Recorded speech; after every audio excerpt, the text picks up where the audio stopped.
Yo, Atlas speaking, and welcome to part 12 of What If I Was Reincarnated in the DC Universe with the Avatar The Last Airbender system. Let the tale begin. Chapter 282, The Earth Spirit. Aden's POV, Chaos had managed to grab my attention with only a few words. I got up, deactivating the gravity panels above us. I immediately felt like I could jump and spear out of Energia, through Mars and float in outer space. I breathed in slowly, careful not to suck out all the oxygen from the surroundings. Yeah, I had gotten to that point. My physical strength was astonishing and terrifying. A level that was above anyone I had ever faced against. Then I released the breath slowly, feeling every cell in my body ignite with chi, just ready to be used. I'm good now, I informed him. Go on. Instead of merely talking, Chaos sent over his suspicion straight into my mind. I pinched my nose. In fury, hate, worry, sadness, 100 negative emotions went through me in seconds. Are you sure? I questioned in a serious tone. Probably the most serious one ever, given the fact that Chaos looked to be mildly uncomfortable by my intensity. Yeah. He nodded. It makes sense. Plus, all of us are connected to you and we possess a sort of passive sense for our kind. For example, I can sense order better than you can. The same goes for the spirits. Yatl can pinpoint Vatu's exact location with no problem, even if he tried really hard to hide. I warped us down from the crater to the living space I had created on top of the huge tree that was Nagini's favorite spot. The huge serpent looked up at me and blinked her eyes before hissing. Did you? Chaos interrupted me. Hear that? Yes. Yes, I did. He answered, telling me I wasn't crazy. I tried extending my mental feeler to Nagini's mind and felt the walls of her serpent mind simply open their doors for me. A weird expression appeared in my face. She's aware, I informed Chaos, momentarily forgetting about the issue from before. Of course she's aware, my dark side stated as if it were obvious. No, I mean, she's on her way to actually gaining true sapience. Even her mental self is in the shape of a human girl. Whether intentionally or not, she copied me. Oh! Chaos muttered, similarly at a loss for words. Let's put this on the back burner for now. We have more pressing issues. I settled down in a cross-legged position and looked back at Chaos, who was standing behind me. Okay, you know what to do, right? Use my connection with the Earth Spirit. If it exists here to pinpoint its location, then you will take over and use your divine sense to focus on breaking past whatever barriers there may be. A simple plan. One that I hoped would go off without a hitch. And so we begun. I pulled on the link Chaos and I shared and found myself floating above tall mountains that were filled with beautiful shining rocks that glowed purple. I blinked, realizing I was seeing the divine essence of the place, not the location itself. I pulled back. Of course, gods are fucking involved. I should have suspected this. I got to my feet, sending the transmission to Chaos. You're going to send the white shadow, right? I shook my head at his question. No. I'm going there myself. Chaos sighed. Are you sure that's smart? I have soul load ready. Despite that skill being very dangerous, this is important. If you think that there's a chance my Earth Spirit is imprisoned on Earth, then I can't half-ass this. My fingers tightened into fists. I'm supposed to take care of them. What sort of father am I, if I let them suffer for even a second longer? Chaos understood. I know, I just hope you realize that this might reveal your presence before you're ready. He was right. I'm not worried about that. The timeline has already changed enough. At this point, it would be counterproductive to try and preserve it. Equity landed on my open palm as Chaos turned into smoke. Divine energy washed down my body and created my outfit. It wasn't time to act modest. My outfit was lined with gold and woven from thin odium fibers. A noble's coat that went down to my knees in a deep blue color with the gold lining the edges and the sleeves. A loose white shirt was under the coat, with the half of the necklace I had given to Corey on display. Then black pants and silver boots that subtly seemed to glow. My long hair fell down to somewhere near the small of my back. Lastly, my symbol, that of the Avatar, was emblazoned at the back of my coat in pure gold. I was beginning to love gold more and more. I wanted to make an impression. Gods were fickle beings who insulted first then apologized later when things got out of hand, or they realized they couldn't really beat you. By going with my true godly stature, I could avoid killing a few dumb idiots. This was after all a rescue mission. I didn't have time to waste on extras. Man, I hate gods. Master. Before leaving, Nagini called out to me. I looked at her and shrugged. Ah, what the hell? Unknown POV, a new source of power. One that was different from anything before.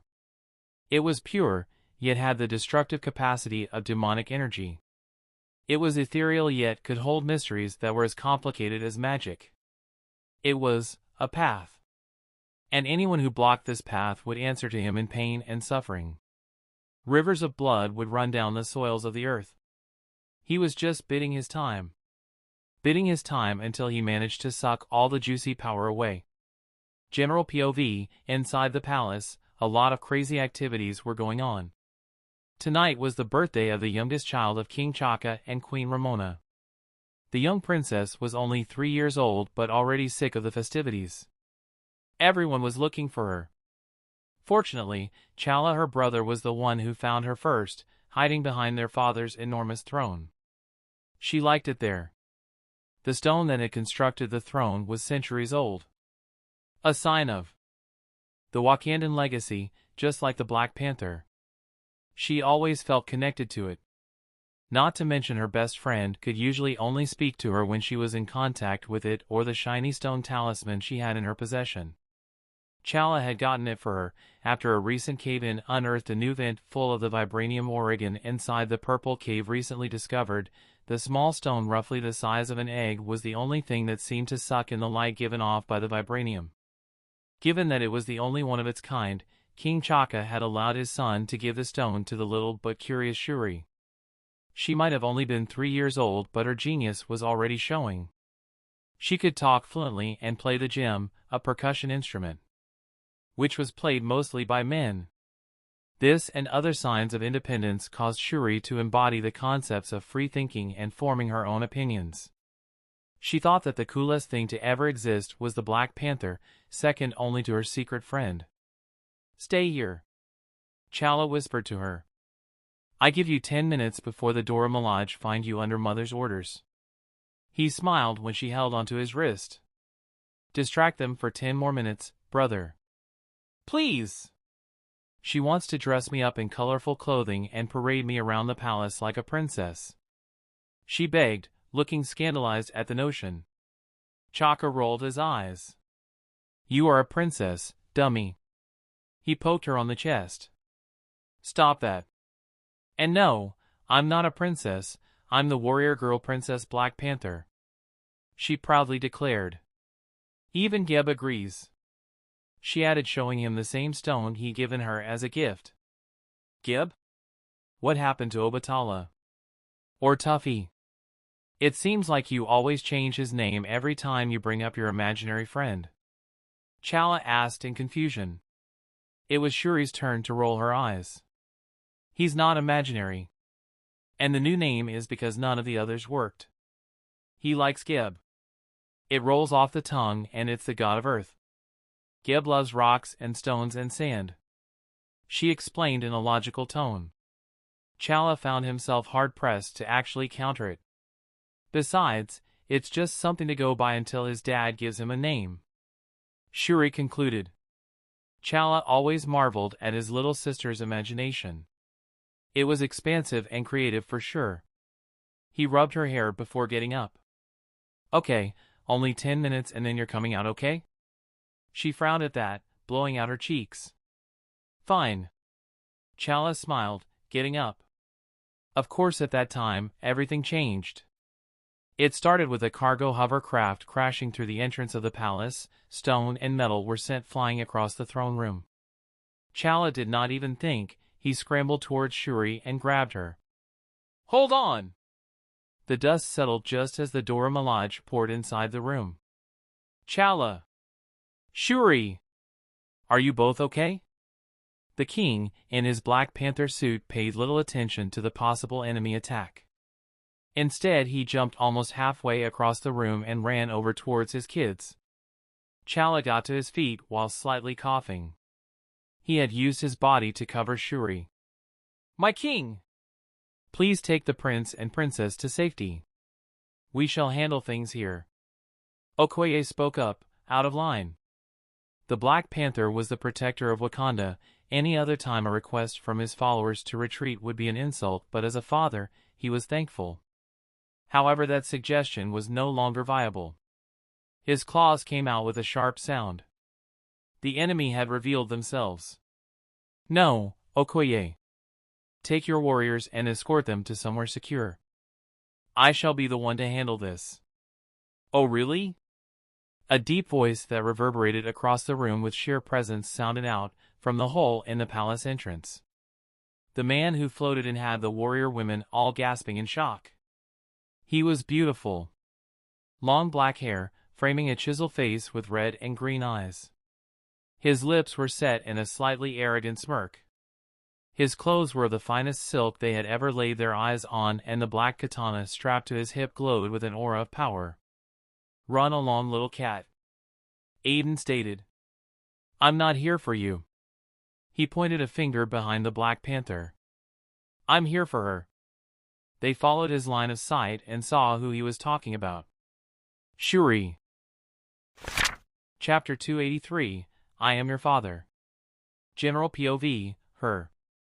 The second that the enemy pointed at Shuri was the second that Chaka decided he would die. He clicked his tongue, giving the Dora Milaje the signal to attack. The warrior women screamed out and jumped into the fray without wasting even a single second. Aden allowed the first to reach him, blocking the thrust of the spear with a single finger. Then he snapped his other hand and a sonic blast lifted them off their feet. In an almost impossible feat of great gymnastic skill, two of the Dora Milaje spun and grabbed onto the raised spears of their comrades on the ground, allowing them to land gracefully. "Oh! Impressive," Aden complimented, still floating in the air. "I'll play with you for a little while." In actuality, he was waiting for her to show herself. Okoye brandished her spear, pointing it at his face as the rest of her warriors surrounded Aden from all sides. "You are outnumbered and soon will be outgunned. Surrender and your death will be less painful." Oof! Such a cool line. It gave me literal. Aden begun, an ice spike forming in his hands. The temperature in the room instantly decreased. "Chills. A mutant," the Black Panther commented. This fight was not going to be easy. He pressed a button on his wrist, initiating a few more security features. A section under the stairs of the throne opened up. "Chala, use the secret entrance and get your sister out of here. Now!" The young man wanted to argue but knew that the safety of Shuri came first. He had only just begun preparations that involved training to become the Black Panther, but he was not at his father's level yet. He gave a nod and grabbed Shuri, running towards the secret opening while tapping on his Kimoyo beads. If they could get more reinforcements to cover them, then he could get Shuri out of danger. "Wait! Father!" Shuri cried out just as the both of them entered the secret entrance. Without saying another word, the king wore his mask. "You are not leaving here today," the Black Panther declared. The arrogant smirk on Aden's face changed to a cheerful one.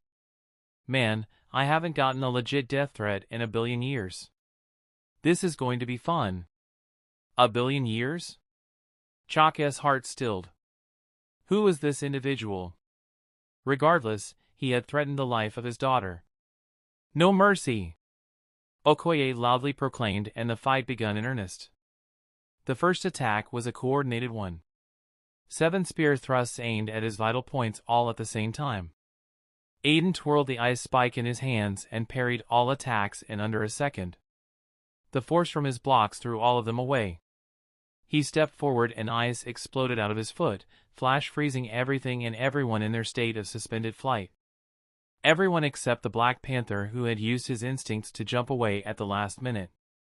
Chaka jumped off the walls of the palace to the ceiling and then came down at Aiden's head with his hand pulled back. A large form rushed out of the Avatar's shadow and collided with the Black Panther, throwing him away until he smashed onto the throne of his forefathers. The throne broke under his form. "Good girl, Nagini," Aiden said, rubbing the snout of the gigantic serpent. Nagini hissed in appreciation, coiling around Aiden just as the Black Panther threw off stone pieces of the throne from his body.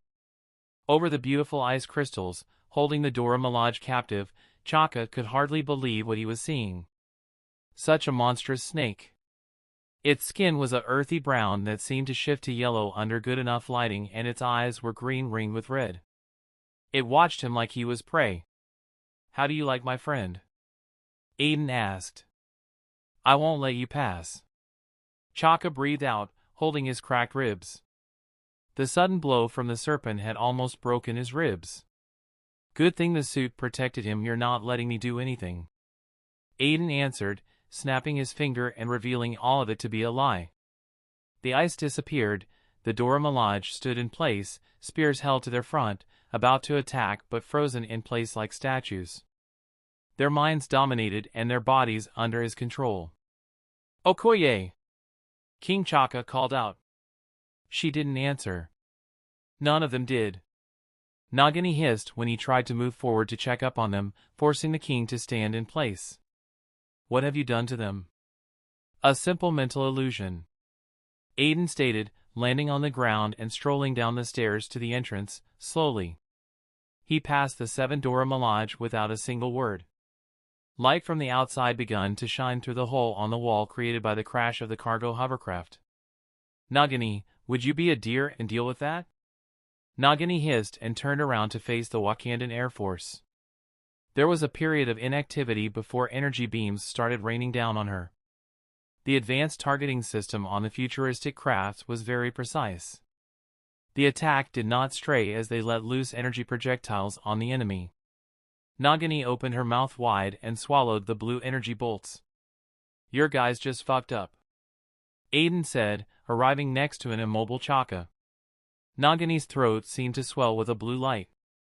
"Don't kill them," Aiden sent over through their mind link. All this was to show that he was an uncompromising individual. However, that did not mean he had to commit senseless murder. Nagini opened her maw and a blue beam landed on 4 of the 6 fighter planes. A force field appeared around them, successfully blocking the attack but throwing them out of the air. They landed and destroyed the surrounding buildings and vegetation surrounding the palace. The other 2 pulled away into safety. "How are you doing this?" Chaka ground out, trying to exert any sort of control over his body and failing. "I can control your blood. Reverse it and give you a cardiac arrest or increase its temperature, cooking you from the inside. You see, King Chaka, for all your technology, the same technology you guard so selfishly from the world, there's nothing you can really do to stop me." Then he passed him by. Chaka widened his eyes. Where was he going? "No. Stay back," Chala shouted, hiding Shuri behind his back. They hadn't left, Chaka realized, his heart hammering at high speeds. He had only allowed Chaka to think that Chala and Shuri had escaped. "Don't hurt them. Please. Whatever you need, whatever you want, you can have it," Chaka yelled in panic. Aiden stopped before the young Chala. The latter waited until Aiden was close before tapping his wrist onto his hip. The Kimoyo beads changed form into a short gun that he pointed at Aiden and pulled the trigger. Aiden's head was knocked back by the slight pressure blast. "Ouch," he said, lowering his head. "Just kidding, that didn't hurt." Chala changed tactics, he stepped forward and threw out a punch. Aiden leaned out of the way and saw the fist sail to his right. Chala spun with the momentum and landed a kick on Aiden's neck. Chala held in a scream of pain as his heel shattered from the contact. He lost control and fell to the ground while cradling his foot. "Brother!" Shuri shouted, coming to his rescue. She stood before him, hands spread out in a bid to protect him. "Shuri! Get back!" Chala ordered. "Stay away from him." Nagini hissed as more Dora Milaje poured down onto the palace grounds, as well as a contingent of ground forces that formed a perimeter around the whole massive building complex. "Keep them occupied for a little longer," Aden told her. "Any time now," he thought to himself, crouching before a defiant Shuri. Nagini hissed and sprang out from the inside, landing on the yard of the palace. Around her, Dora Milaje and common warriors riding on huge rhinoceros faced off against her. "Ibambi!" The general of the Wakandan army called out at the top of his voice, "Ibambi!" The warriors answered, "Attack!" But it was all for naught. In one lunge, Nagini threw warriors and rhinos alike away. The whole formation fell apart right before Chaka's eyes. He could see what was happening from his position through the hole on the entrance. "Told ya." Aden threw over his shoulder, before paying attention to Shuri. "You have something I need," Aden said softly, holding out his hand. Shuri blinked, taking a step back. "I can feel it on you," Aden insisted while frowning. "Whatever it is, I need it." Shuri tightened her hands on the stone inside her pocket. It seemed as if she knew exactly what Aden was talking about. "No," she said, fear apparent on her face, yet her tone incredibly stubborn. "Shuri! Run away! Now!" Chala shouted, dragging himself to a position in between Aden and the young princess. "Shuri! Listen to your brother and run," Chaka added. Both father and son felt useless. "That's enough out of you," Aden muttered, waving a hand and creating water out of the humidity in the air. The water flowed over Chala's body and held him in place like a snake with its body coiled around his form. Aden lowered his hand. The young Shuri's eyes widened as she saw the state her dad and brother were in. "Okay, how about this? I'll trade you for it," Aden suggested. A note of interest appeared in the little girl's face. He tapped his chin before snapping his finger. "I know! How about I heal your brother's leg and you give me what you have in your palm as compensation?" Shuri looked conflicted for a few seconds before her face changed, gaining a note of confidence. "Deal! But only because Geb says it's okay." Aden raised his brow. "Geb, huh?" A blue glow appeared in the water enclosing Chala as Aden began to heal his foot. Shuri stretched out her hand and dropped a round stone that Aden immediately identified as a camcor in his palm. He closed his hand around it as an overwhelming feeling of overprotectiveness and love surged up in him. He could feel him. He could feel Geb. His son. "Who are you?" A scared young voice, one filled with longing, questioned. Aden almost choked. "Hello, Geb. I'm sorry it took me this long to find you. To answer your question, I am your father." Chapter 284, New Spirits. General POV, "Hey Flag, check what I can do with this spirit weapon thingy." Harley Quinn spoke up, twirling the handle of a blazing white knife on her fingers with crazy dexterity. "Careful, don't," Flag was saying when the blades sliced up two of Harley's fingers from her hand. There was silence in the cabin of the hover ship as the spirit weapon clattered onto the ground. Harley blinked at her missing digits lying on the floor. "Oh, that can't be good," she muttered with a pale face. "Ya think?"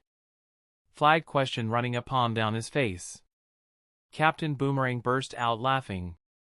"Ha ha ha." Darkin slammed a fist on top of his head. "Shut the fuck up, Boomer." A medical drone floated towards Harley and scanned her. "Hold out your hand, Quinn," Killer Frost told her. Harley did as asked, blinking at the spurting blood. The light died out as her fingers grew back.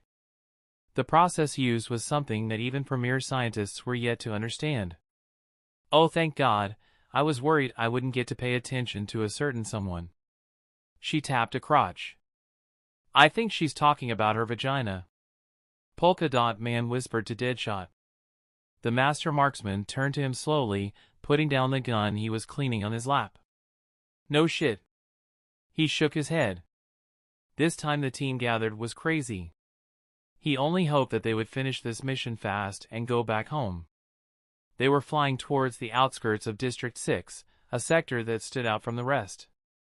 Gia had allowed a certain aesthetic choice in constructing the buildings and other public amenities to qualified individuals. Architects and engineers had had a field day just experimenting. Most of District 6 was styled after London in the Victorian era. The good parts at least. And it wasn't the only one. At the center of all the sectors was Aden, the capital city of the whole continent. It housed the EUC headquarters, the Church of Aden, Institute of the Spiritual Arts, Enforcer headquarters, and the biggest all-in-one library. They all surrounded Aden's statue. Smaller governing offices that managed construction and the day-to-day lives of everyone present were also part of the budding organizations, as Gia let go of more and more responsibilities onto the EUC. The adjustment period was coming to an end and a real civilization was taking its place. Especially with the new office responsible for dealing with the increasing number of spirits around the realm. The office was headed by none other than Amanda Waller with oversight from Julie. All across the realm, spirits were sprouting up like reeds. The release of the massive amounts of spirit energy stored inside the water realm bombarded the newly recovered realm with even more mysteries. It had reached a point where action needed to be taken after some of the spirits came out, a little too influenced by the presence of human emotion. Okay, now that everyone is present, let us begin the debrief. Waller? Julie addressed the room filled with high-ranking officials from all the 12 major sectors. The realm had been divided into 12 major parts. There wasn't a distinction of race or tribe anymore. Neither did nations exist in a true sense. Asians, Africans, Caucasians, none of that mattered anymore. Not when humanity was up against such something above the natural. Waller stood up from her seat. She pointed to the middle of the table with her pen. A projected layout of the entire newly named Terran continent appeared above it. 12 sectors, each measuring about 10 million kilometers. Each, the size of the previous nation known as the USA. One of the officials snorted. A Latino man with tattoos running up his neck. Bloody Americans never pass a chance to reference the old world. Mind your mouth, Governor Santos. Julie spoke up, adjusting the frame of her specs. Speak out of turn again and I will have you thrown out and someone else seated on your chair in seconds. The room chilled for a second as Santos tried to hold eye contact before he ultimately looked away. Apologies, madam. It won't happen again. He had ties with the cartel before the destruction of the Earth. However, that sort of connection was less than useless here. As I was saying, Amanda continued in a professional tone. 10 million kilometers each makes it 120 million kilometers, and remember that there are parts of this entire continent that remain unoccupied and unexplored. She nodded towards her assistant, a heavily built man with glasses. Right. Clark said while getting to his feet. After a recent incident that saw the amount of the spiritual energy in the atmosphere double, we are faced with new life. Creatures and entities that derive their existence from emotions and thought. It's a new addition to the ecosystem. Clark tapped the table and the holo display changed to show a set of different images all moving in order from the left to the right. Santa Claus. The first image showed a man dressed in white and red with a massive beard happily hugging kids, then another image showed him holding 2 huge burlap sacks that glittered with silver energy. A short video played where the same man was riding on a sleigh being pulled. A seamless spin that ended with his hands pointed at the descending dummy. Water molecules seemingly materialized along the path his hand was taking, before slamming onto the torso piece of the dummy and drowning it under. Wow!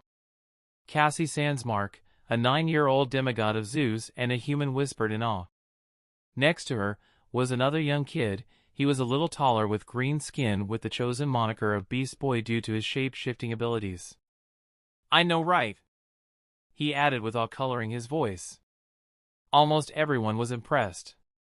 At the end of the line, Holly watched the demonstration and a look of determination crossed her face. She could remember the words her sister had said to her. "You want to be special, prove to me that you have the potential." Those words, they were the last thing that Dove, no, she supposed it was Rava now, wasn't it? Those were the last words she had left behind. Holly tightened her fingers. "I'll prove to you, big sis, you're not leaving me behind." "Silence," Yodel ordered. The murmurs that had sprang up after his display immediately died out. He ran his gaze up and down the line. "Jason, Hakeem to the front." He called out two of the students. Jason, a 16-year-old boy that also happened to be Wonder Woman's long-lost brother, looked around nervously before walking forward. He was so far away from the sea, he missed his father, Glaucus. He had also lost much of his life, having been stuck in a time loop to prevent him from growing into his power by a vengeful Hera. When the loop finally broke after the world had ended, Glaucus' soul was finally released and Jason found out that the outside world had moved on without him. It was a feat to try and understand this new world, and as the demigod of Zeus, Jason was blessed with abilities that spiritual energy added to and enhanced. This ensured an even more interesting life for him. Hakeem was an United Arab Emirates orphan who made his living from stealing and conning visitors going to Dubai, all to take care of his sister. After the recent doubling of the spiritual energy in the air, B found himself in possession of the power of the desert. He could manipulate sand and had minor control over earth. Both boys, one built like a budding bodybuilder, the other, thin and waif-looking, stopped in front of Yodel. The girls were openly eyeing Jason and were liking what they could see. Hakeem looked as if he wanted to be anywhere but there. "Attack me." Yodel spread out his hands and ordered. Both teens blinked their eyes in surprise. "What? Are you scared?" Yodel then transformed into his human form, an handsome albeit unassuming brown-skinned man. He looked harmless. "There? Is that okay now?" Hakeem narrowed his eyes. "You asked for it." "Wait!" Jason held out his hands to stop him, but the other teen was already running forward. Hakeem grunted and launched his palms outwards towards Yodel. The sand particles on the ground formed into a massive wave that poured down onto Yodel. "Two telegraphed." The war god's voice could be heard over the howling sand. He waved a hand and caused a pressure blast strong enough to push away the sand and Hakeem as well. The rest of the students closed their eyes and covered their faces with their hands. Hakeem yelled out in panic as he fell to the ground. "Got you." Jason managed to grab and save him from a terrible fall. "Thanks, man. Well, after that showing, I'm tempted to fall asleep right here." Yodel ridiculed. Jason stepped away from Hakeem with his eyes blazing white. Sparks of energy danced in them. "Take this." He raised his hands to the sky, causing a wide streak of purple lightning to fall on them before he directed the attack towards Yodel. The rest could barely react at the incredulity of it all. Yodel smiled and allowed the attack to land. The electric energy flowed up his arms before he cycled it through his body and sent it back towards the attacker, faster and more powerful than the initial move. It landed and Jason was thrown across the training grounds, carving a path through the sandy ground. He got up unsteadily, spitting out sand grains and wincing as he felt the lightning course through him. His face was set in an expression of disbelief that changed to grudging respect. Yodel clapped his hands together. "Well done, give it up for the both of them," he instructed as the odd students clapped in appreciation at the show they had just received. "Join the others." Yodel motioned with his head. "That was so incredibly fantastically cool, dude. Wonder Woman's little bro rocks." Wally commented to Zatanna. "Yeah, if I tried to make such a huge lightning bolt, I would probably be too exhausted to do anything else." She sounded impressed while staring at Jason. "Can anyone tell me what the purpose of that little show was? To tell us not to mess with you?" One of the students, an Amazonian, joked, causing laughter among them. While it might be the most important lesson for today, Yodel added to the joke, making the laughter more prominent, "It's not quite what I was looking for." "It was to demonstrate the sub skills, right?" Holly spoke up with seriousness coloring her tone. All eyes turned to her. Yacht nodded with a strange look on his face. Precisely. Sandboy can control sand and Blue Eyes can produce lightning. At their core they're just expressions of the traditional elements, correct? Holly questioned. By now the rest were quiet. Yacht nodded. Well put. Holly stepped forward as a shroud of gray darkness, unlike Darkness, which was blacker than anything, fell down her form. What about sub-skills that are not expressions of the four main elements? The other students stepped away from her. Aqualad and the rest of the young justice stepped forward to stand in front of them as protection. What about my darkness? Holly wondered, blinking with glazed eyes as the darkness surrounding her formed up into a fantastic and strange creature. Yacht looked up and raised his eyebrows. Interesting, he thought. The creature was still nothing but gray darkness up until the tails started forming. A swirl of elemental energy covered each of the tails. Fire, wind, lightning, earth, water, ice, crystal, wood, and metal. All these elemental energies were tainted by darkness. They weren't the elements as they were known to exist, merely an expression of the part of the darkness in each of them. The kitsune opened its brilliant blue eyes and made contact with Yacht. The god of war smiled gently. Hello, young one. Whoa, can you guys do that? Rocket, the superhero partner and protege of Icon, asked the young justice. Not that I know of. We still have no familiarity with spirit energy. Aqualad answered, looking towards Gan. Can you telepathically calm her down if she loses control? The Martian nodded. Although my abilities have increased, therefore making delicate work like that harder, I can still manage that much. The kitsune turned its gaze towards them, making Robin raise his hands to the sky.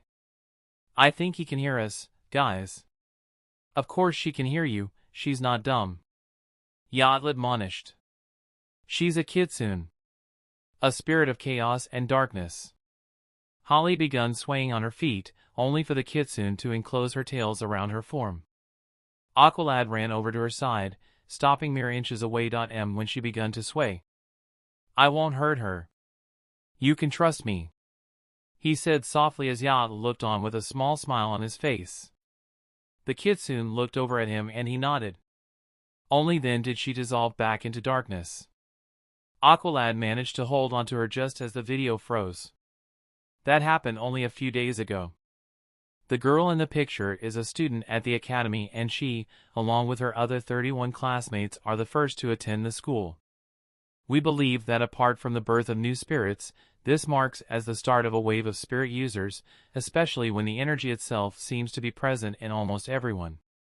Our top scientists have identified that exceptional individuals like talented athletes or ones with master skills in different activities have a very high chance of becoming spirit energy practitioners. Fortunately, this is mostly seen in the age bracket of 10 to 21 years, the development years. That minimizes the chances of most spirit users turning into hardened criminals if proper guidance is provided. If it's proper guidance we're looking for, you can't get better than the literal god of war. A governor from District 8 stated. There was a chorus of nods as the others agreed.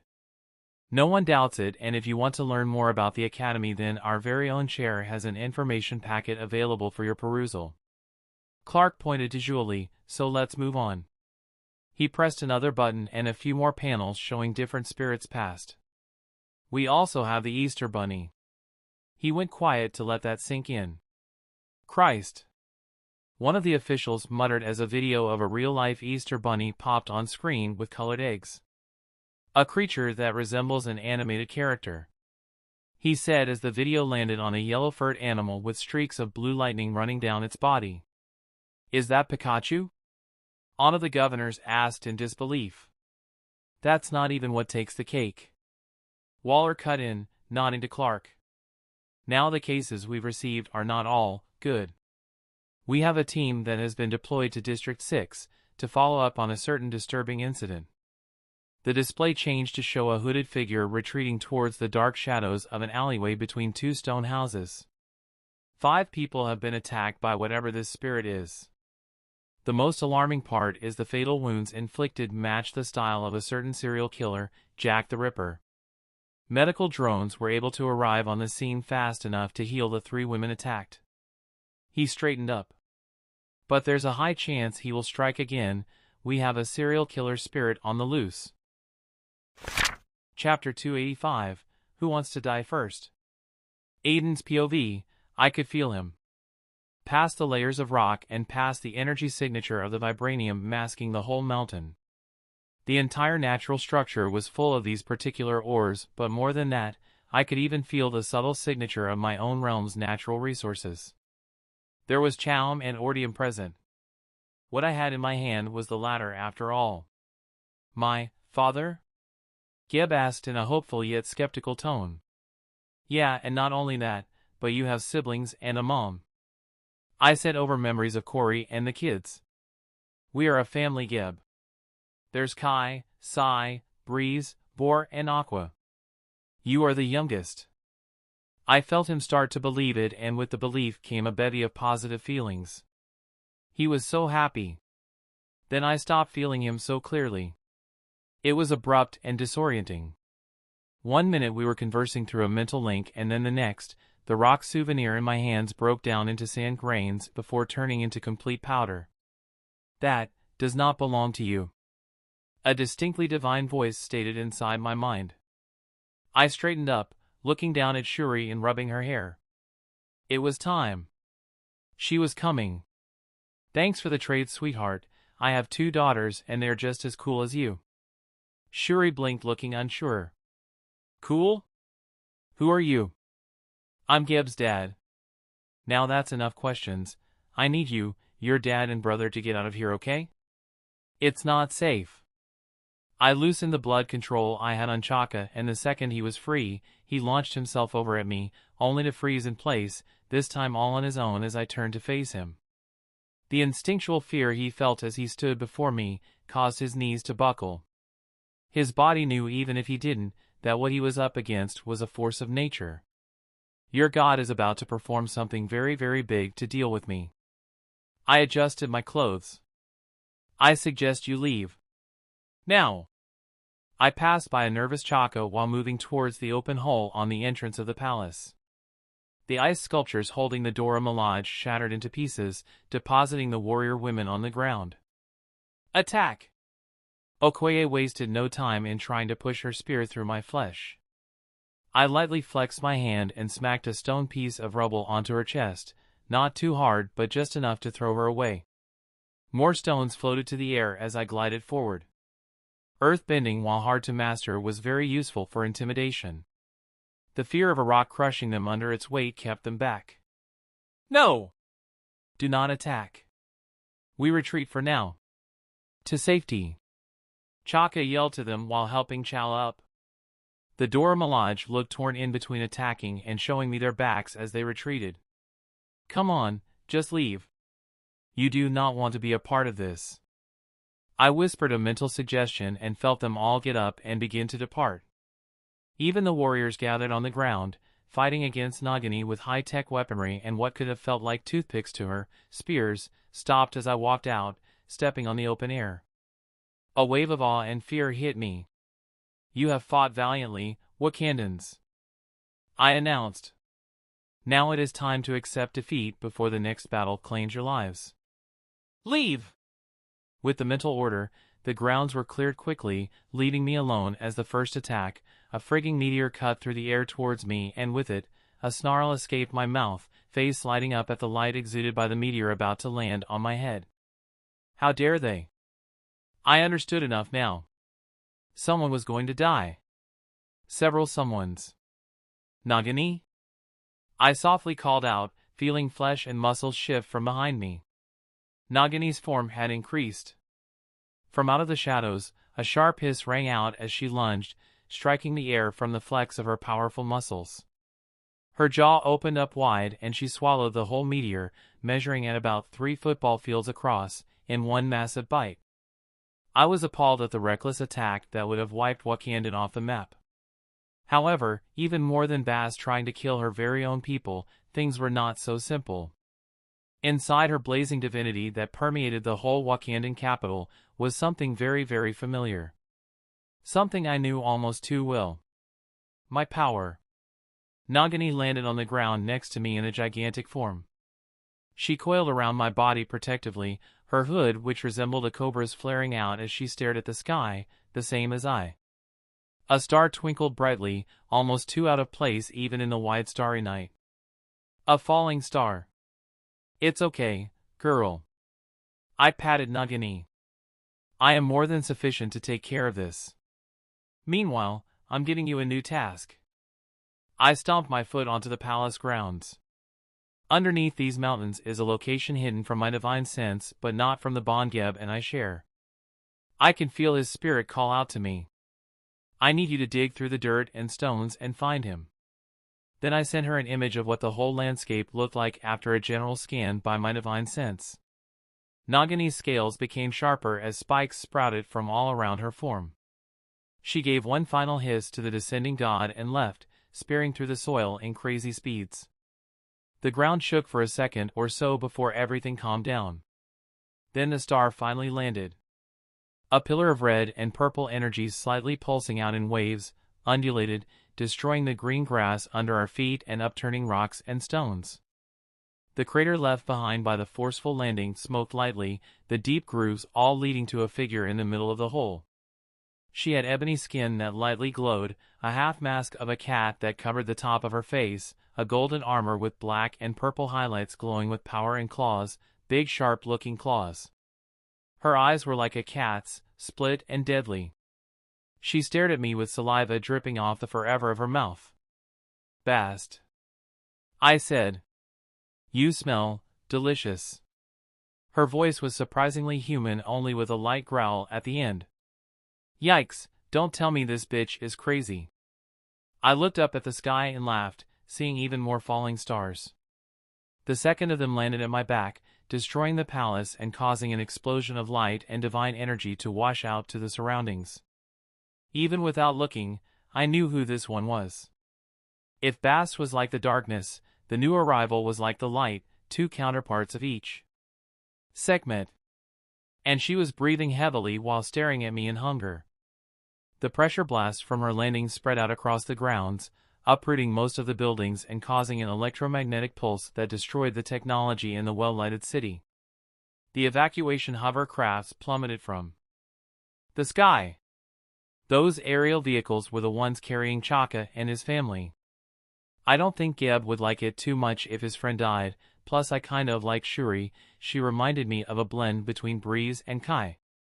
The winds carried out my will and gently cradled the hovercrafts. Then I connected them with the pilot's mind. Where he wanted to go, they would follow the direction and take them there. General POV, inside the ship, the Black Panther stood before the clear windows, having witnessed the god's arrival. Somehow, we are back on course, Your Majesty.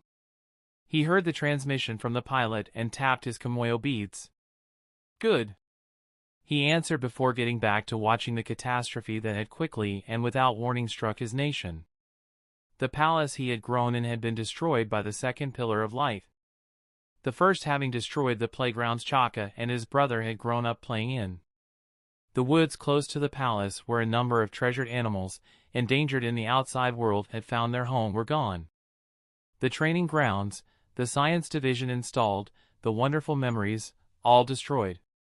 He knew that while he and his family had escaped, Ramona's touch being the thing that made him grateful for the enemy's mercy, many more had not been lucky. The servants and warriors who had tried to cover their retreat, also gone. Chaka closed his eyes. All their lives, lost, and for what? Did they mean nothing? Was their culture, one so steeped in religion, all wrong? Was it all a lie? Chaka knew, he could feel it inside his blood and soul. That was Bast and Sekhmet down there. Up against the stranger. Bast and Sekhmet, their gods. Uncaring about their people's welfare, only concerned by the enemy. An enemy who had allowed them to leave. An enemy who had had the chance to ask for anything he could have wanted from Chaka while he held the lives of his children in his hands, yet hadn't. Even the enigma of actually being proven true, that Bast and Sekhmet existed was overshadowed by their cruelty and disregard for life. That electromagnetic pulse had been enough to disrupt technology, and Wakanda was a heavily technological nation. Had the evacuation vehicle fell from the sky, it would have seen the death of his children, his wife, and his people. He might have survived as the Black Panther, but such a life would have been worse than death. Even now, the winds that carried them away to safety, he knew it in his blood and his soul, using the already unwanted connection with Bast to understand that this was not her doing. But why? Chaka felt tears run down his face as he allowed the mask he had worn before with pride to fall to the ground. Ramona was comforting the children. Chaka hid away his tremors of heartbreak as his faith was utterly destroyed. The children needed their mother more than he needed his wife. Our goddess, she betrayed us. We could have died. We should have died. Okoye grabbed one of her sisters, the one Hal had said that, and backhanded her. Do not forget our duty, dear sister. You are a warrior, she said forcefully to the rest of them, gathered around the royal family, all waiting for their king's orders. Okoye let go of the Dora Milaje before turning to face the strong back of the Black Panther. We protect the king and the royal family. Everything else is mere distraction. When all is lost, my liege, I can assure you that our duty will remain. She slammed the pommel of her spear on the floor. Give us your orders, your majesty. What are we to do?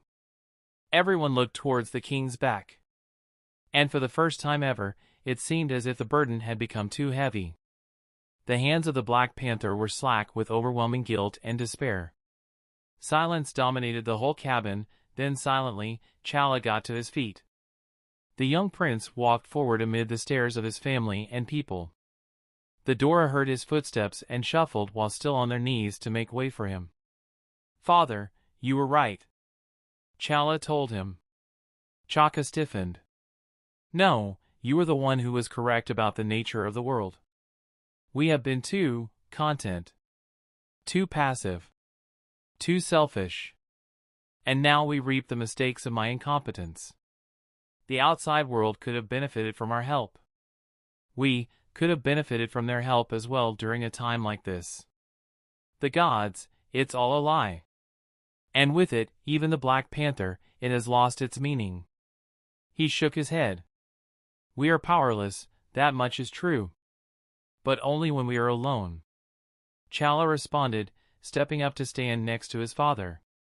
Our gods are not who we thought. Our enemy not what we would expect. But even with all of that, the enduring factor in all this is hope. A hope to never give up on each other, even when the world and our gods have. He bent down and grabbed the mask. And the Black Panther is that beacon of hope. He offered it to Chaka. The king looked at his son as if he was seeing him for the first time. Then he blinked, feeling a surge of pride within him. Yes. Not all was lost. They were Wakandan, they would endure. Thank you, son. He smiled, wearing the mask and turning to face the Dora Milaje. You asked for a direction, we save our people. Aden's POV, gods, my hate for them has never been a secret. They are self-centered assholes with irredeemable qualities. I had thought that things would be different here, but just when I had almost convinced myself of that, my eyes got open to the truth. Whoever these things were, they weren't the gods I was expecting. They were corrupt. They were evil and they were selfish. Actually, scratch that, they were exactly what I was expecting. And they had been using my link with Geb to steal power from me for millions of years. It was what I had been feeling, it was why my divine energy had felt so weird the second I woke up. Different from the druids and sorcerers I could feel even now using my reserves and giving back meaning and understanding, these gods were subtly draining my particular blend of spiritual, divine, elemental, psionic and mystical energy, using it like a drug. The perfect cocktail. And the two of them weren't the only ones either. More stars rained down from the sky. The pillars striking and destroying more and more of the palace grounds and the mountain it was built on. It made perfect sense, really. If the humans, no matter how genius they were, could actually tap into my abilities, then why wouldn't the gods achieve the same feat? The number threw me off, I'll admit. So many leeches. I commented. This was not the plan. The plan was to lay low and train for the next decade or so before kicking everyone's asses. Chaos commented. Well, you know what they say, plans rarely survive guest contact with the enemy, 50+ gods. I was caught in the middle of over 50 gods all silently watching me with an almost feral and hungry expression. Like junkies looking for their next fix.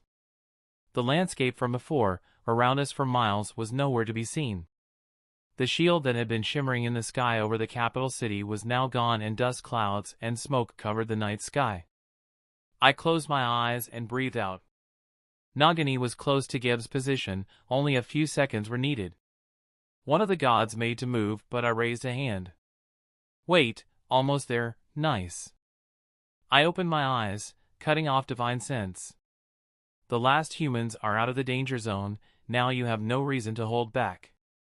You're going to need every advantage you can get. I smiled. Who wants to die first? Chapter 286, Overconfidence. General POV, Aden's question was met with laughter from the enemies around him. Over 50 gods. He needed more information. Mental tendrils escaped out of Aden towards one of his opponents, the weakest looking of the bunch. A god with tribal tattoos running up his powerful arms and wearing a helmet made of gorilla skin. He had a powerful club that dripped with brown fire towards the ground. His mental feelers tried to worm their way through the god's mind but lacked purchase. His efforts did not go unnoticed. There was a shift in the victim's mental activity. I can feel you trying to break through Oppo's mind, traveler. Cease your futile attempts.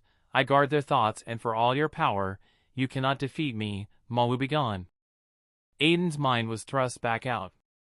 He rubbed his temple in annoyance. What happened to hospitality? He ground out. It's the least you could do after selfishly feeding on me without asking for permission. He addressed them. Permission? Sekhmet laughed. We are gods, permission is not needed. Aden turned to stare at her. Is that why you almost killed your own people? Because you think being a god puts you above everything else? Yes. Sekhmet answered, not even giving much thought to it. Wow, you are a bitch. Aden shook his mind. What did you call me? The lion goddess' teeth grew bigger as she crouched in preparation to attack. Sekhmet, enough. Bast admonished with an exhausted tone. It seemed like this was not the first time she had scolded her. You antagonize her further and I will not be able to hold her back. She addressed Aden. Then she'll die. He shrugged, walking forwards to stop a short distance away from Bast. I have a question. Why? Why act as if human life is meaningless? Bast was forced to look up from her position. To change that, she lowered her body before jumping out of the crater formed by her arrival. She landed a few feet away from Aden, giving him the chance to actually see her from up close. Because it is. The dead shall be led by my sister and I to the Green Valley where their souls will reside for eternity. She answered. Is she serious? Chaos wondered. So you justify blatant murder because there is an afterlife? Aden narrowed his eyes. There's a reason why there's an after before the life. Death is given meaning by the life lived. You're not being gracious, he looked around at the gathered gods. You're just cunts with nothing better to do. How dare you? There was a massive uproar at his words as all the gods seemed to join in outrage at his words. Kill him.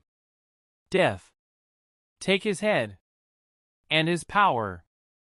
Bast raised an arm and the cries died out. You're not making any friends here. Surrender and allow to be placed under these enchanted chains. She placed her hand on her hip and pulled out a long chain glowing with a golden color. A note of interest appeared in Aden's eyes. Is that you? Are you? Chaos asked the same question in Aden's mind. Most likely. He answered, wondering if they would suppress his power. Aden was actually tempted to try and see. If they could, it would provide new training methods. What he was sure of was that the chains made Bast and the rest confident. Up until now, he was yet to understand why they seemed intent to deal with him.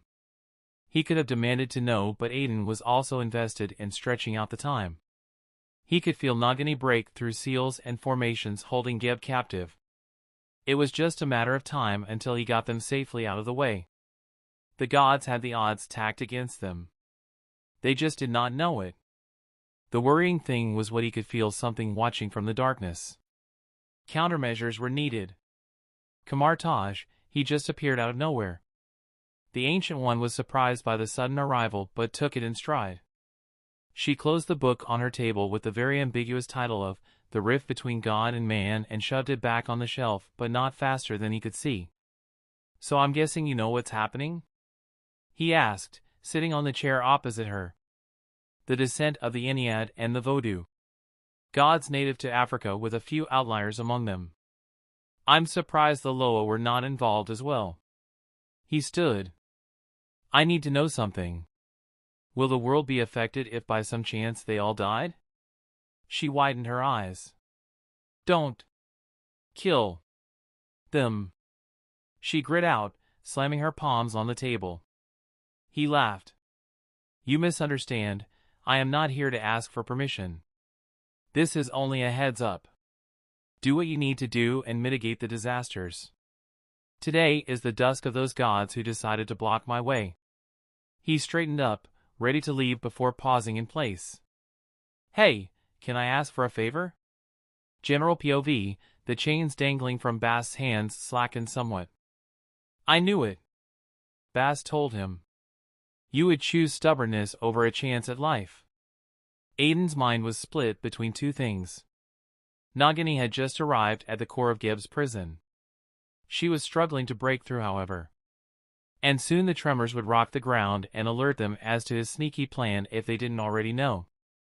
I can smell his divinity up close. It is intoxicating, dear sister. Sekhmet, the lion goddess, growled from Aden's back. The latter looked around and a major feeling of déjà vu hit him. He had been in situations like this more times than he could count. For the salvation of everything known, we must attack. Now! Sekhmet added upon seeing the silent and contemplative look on Bast's face. You have our support. A god with the head of a jackal stepped up to stand next to Bast, watching Aden with an indecipherable look. Sekhmet is right. A gorilla god landed next to Bast. We have our differences, Panther, but Hanuman stands with you. We need the power to fight him back. To fight his darkness.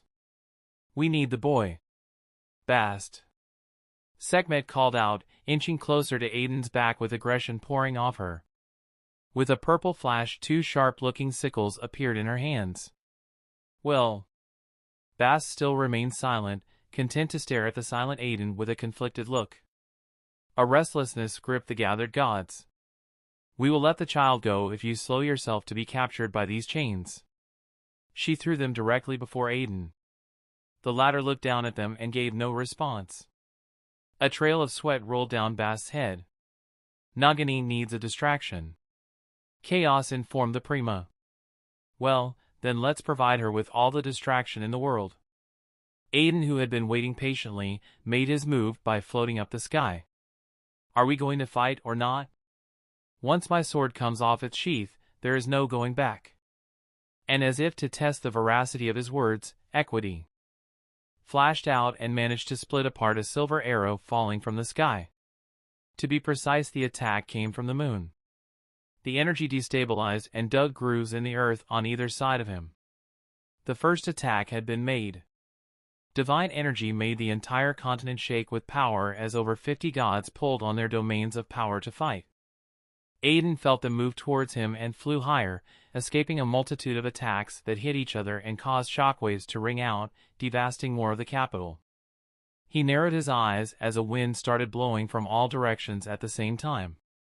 The south, the north, the east, and the west. Dark storms that blew everything away, uprooting the vegetation in place before forming into a huge figure made up of smoke. The figure raised up its hands and threw them down. Billions of volts of electric energy, purple in color, fell down on top of Aden's position. The attack had seemingly come from nowhere. 1 minute segment was ready to jump in, the next all the gods were teleporting away into the sky to escape the attack. Thunder rumbled across the heavens, audible even to Chaka and his family who were holding up in the Jabari region. The entire Wakandan ranges and surrounding areas were drowned under the astonishing powers displayed by Shangdo, the god of lightning and thunder. Bast popped up 100 meters above the ground. Next to her segment, Osiris, Isis, Horus, and Shu appeared. He is distracted. Now is our chance. Shu addressed the rest, holding out his hands and causing tornadoes to sprout. He released the gyrating winds and made them pour down towards the ground. The already decimated surroundings underwent another change of scenery. Rocks and boulders that had tumbled down from the raised ground were lifted and used to buffet the last position their enemy had occupied. Be careful not to destroy the entire landscape. We need the child alive, Bast ordered. A massive shockwave exploded out with their enemy's position as the epicenter. Attacking me with wind? Are you dumb? The voice was projected straight to all their ears. The dust clouds were repelled by some unseen force tearing through the sky in a flash. Tiny winds fell upon Shu and completely eviscerated him. The tornado of small winds pulled and pushed him in all directions, tearing apart his body and leaving behind a blood mist and loud painful screams that would have made the eardrums of a normal human explode. Shu! Osiris could not believe it. The god was dying before their very eyes. Damn you! Shango, some help would be appreciated. Occupy him until we have the child out. The cloud being in the sky moved to attack once again, holding out its hands to the sky. Oh no you don't. The wind slashing apart Shu materialized into a handsome man with a black sword held in his left hand. With his right, Aden grabbed onto the divine blood in the red mist that belonged to Shangdo. Then he caused a red and golden sword to materialize from it. Without a word, the Vodou and the Anid gods gathered wasted no time to retaliate, feeling the grim aura exuded by the black weapon in his hands. Are you going to ignore the Ancient One and kill them? Chaos asked just as the second wave of attacks landed, the same lunar arrows spearing through the air, blazing with light. Aden stepped to the side and watched the attacks sail past him, enter a portal of his own creation, then shoot back towards the source. The unnamed lunar god was taken out by their own enhanced attack. Do you think I have a choice? They're trying to kill me too! He shouted at his chaos side. Reason seemed to have corrupted this wild and passionate side of him to the point every action he did was seen as reckless. Before they could move in towards him again, a rumble sounded out. Aden and the rest were forced to look towards the ground. Cracks appeared on the rocky terrain. Ones that glowed with a purple color that formed up into a very strange symbol. Aden recognized the symbol almost immediately, the symbol of earthbending. And he stood at the center of it. I see now, I understand, the vibranium was merely masking him away from me. I couldn't look if I didn't know he existed. Nagini had gotten to Geb. Dad. The voice was unsure and scared, but hopeful as well. Aden floated to the ground, uncaring of the enemies trying to kill him. He touched the ground and felt the connection between them. I'm here, Geb. Everything is going to be all right. Just follow Nagini and she will take care of before we see each other again, okay? There was a silence. What about Shuri? Aden smiled. Don't worry about her. She and a family are safe and I promise I will keep it that way. Just follow Nagini for now. Okay. Geb finally answered. Are you actually going to do what I think you're going to do? Chaos asked Aden, just as the avatar connected with the piece of land. All this vibranium is invaluable. I cannot let it be destroyed due to our fight. Once we are done fighting, I'll bring it back to the Wakandans. They are innocent. Their gods are the selfish ones. What is he thinking of doing? Sekhmet asked, seeing Aden crouch in place with his hands on the ground. Wait. Bast narrowed her eyes. He was trying to separate the chunk of ground housing most of the vibranium and take it somewhere else. She couldn't let that happen. Bast opened her mouth. Attack! Kill high! Then she choked. Blood splurted out of her mouth as a fist was buried inside her chest. In a move that shocked everyone present, her body was ripped apart into 2 pieces. Aden shook his head to get rid of the blood, using his other arm to show them Bast's head, locked in an expression of surprise. Still feeling confident? To make matters worse, the entire landmass rose up behind him, the rocks glowed purple, casting an intimidating light on all of them. Bast had just died. Chapter 287, Kill Them All. General POV, I knew I'd find you here, Clark said to the tall man looking out through the glass window of the building. Missing the old Gotham view? He asked, stepping up to stand next to Joe Chill MMH. Chill lowered his head and thought. I thought I would, but no. No, I don't. This is peaceful. I just wish it wasn't all a lie. Clark held his shoulder and turned him around. It's not, Bruce. This is an opportunity to just live. The Kryptonian advised. Free of our suits, free of worrying our loved ones. Lois and I have some news. He ended with a smile on his face. She's pregnant. Chill told him, unfazed. Clark blinked his eyes. Of course you'd know that. He shook his head and looked away. So how'd you do it? And why? Clark questioned, knowing that the other man would understand what he meant. Chill brought a hand to his neck where a green pendant was hanging off it. Zatara. And why did you choose the man responsible for the murder of your parents? That question went unanswered for so long, Clark thought he would never get a response. Finally, he did. To remind myself of who I am. By staring into the mirror and seeing the face of the man who took them away from me, I will never forget what I am. Bruce Wayne, under the disguise of Joe Chill, answered. Elsewhere, Thor, Loki, stand up and follow me.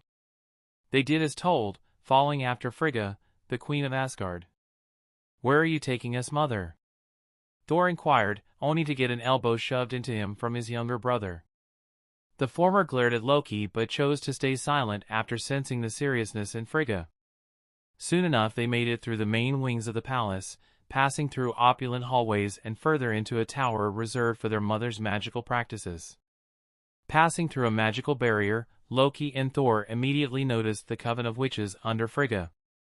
They were responsible for enchanting and healing using a blend of magic and superior technology afforded to them by the presence of URU. There were in total 6 of them, all surrounding a pool of water.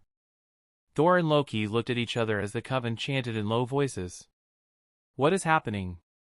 Thor asked Loki, the expert in magic between them. Loki turned his gaze towards the coven and tried to understand the magical formation on the ground, glowing yellow. The symbols, they are meant to shield our gaze from something, Gah. It's too complex. He responded with a tone full of frustration. You're correct. Though I can see you're not keeping up with your magical practice, Loki. From the middle of the chamber, Frigga commented. Sorry, Mother. I've been too busy taking care of your firstborn son. Loki said with a smirk, causing Thor to slap him at the back of his head and Frigga to roll her eyes. Stop it, boys. She told them before a fight broke out. Now come, I need to show you something. The both of them walked the length of distance between them and soon enough flanked Frigga on both sides as she stared at a huge basin of water. The basin was in the middle of the pool, a lone stone path leading to it. My sisters are here to make sure our gaze is not felt by those who remain in the shadows. She informed them. What are you talking about, Mother? Thor wondered. Those who remain in the shadows. Loki asked. Sounds interesting. Frigga shook her head. That's a conversation you're going to have with your father. She looked over to Loki. I need you both, especially you, Loki, to promise me that you won't try to find them before your father wakes up from his Odin sleep. Furthermore, that is not why I brought you here. She waved a hand over the basin of clear water and it started to roil around. She then placed a hand inside the pocket of her royal dress and brought out a small vial with a milky liquid. Loki gasped. Those are the tears of a unicorn. Wait, unicorn? Thor burst out in laughter.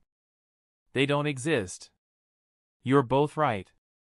Frigga told them as Loki threw a stink eye towards his brother.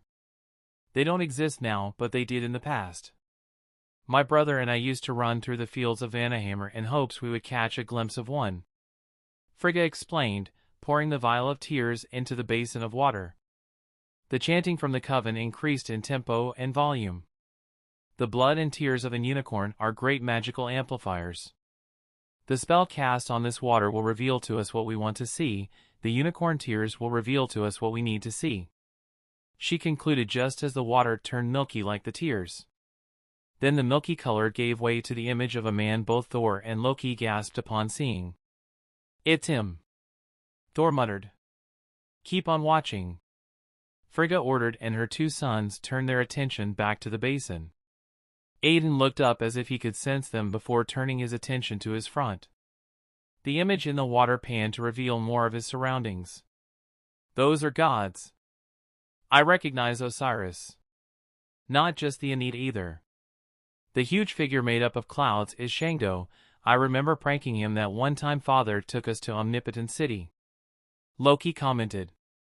The liquid in the basin turned back to normal water as the image faded away.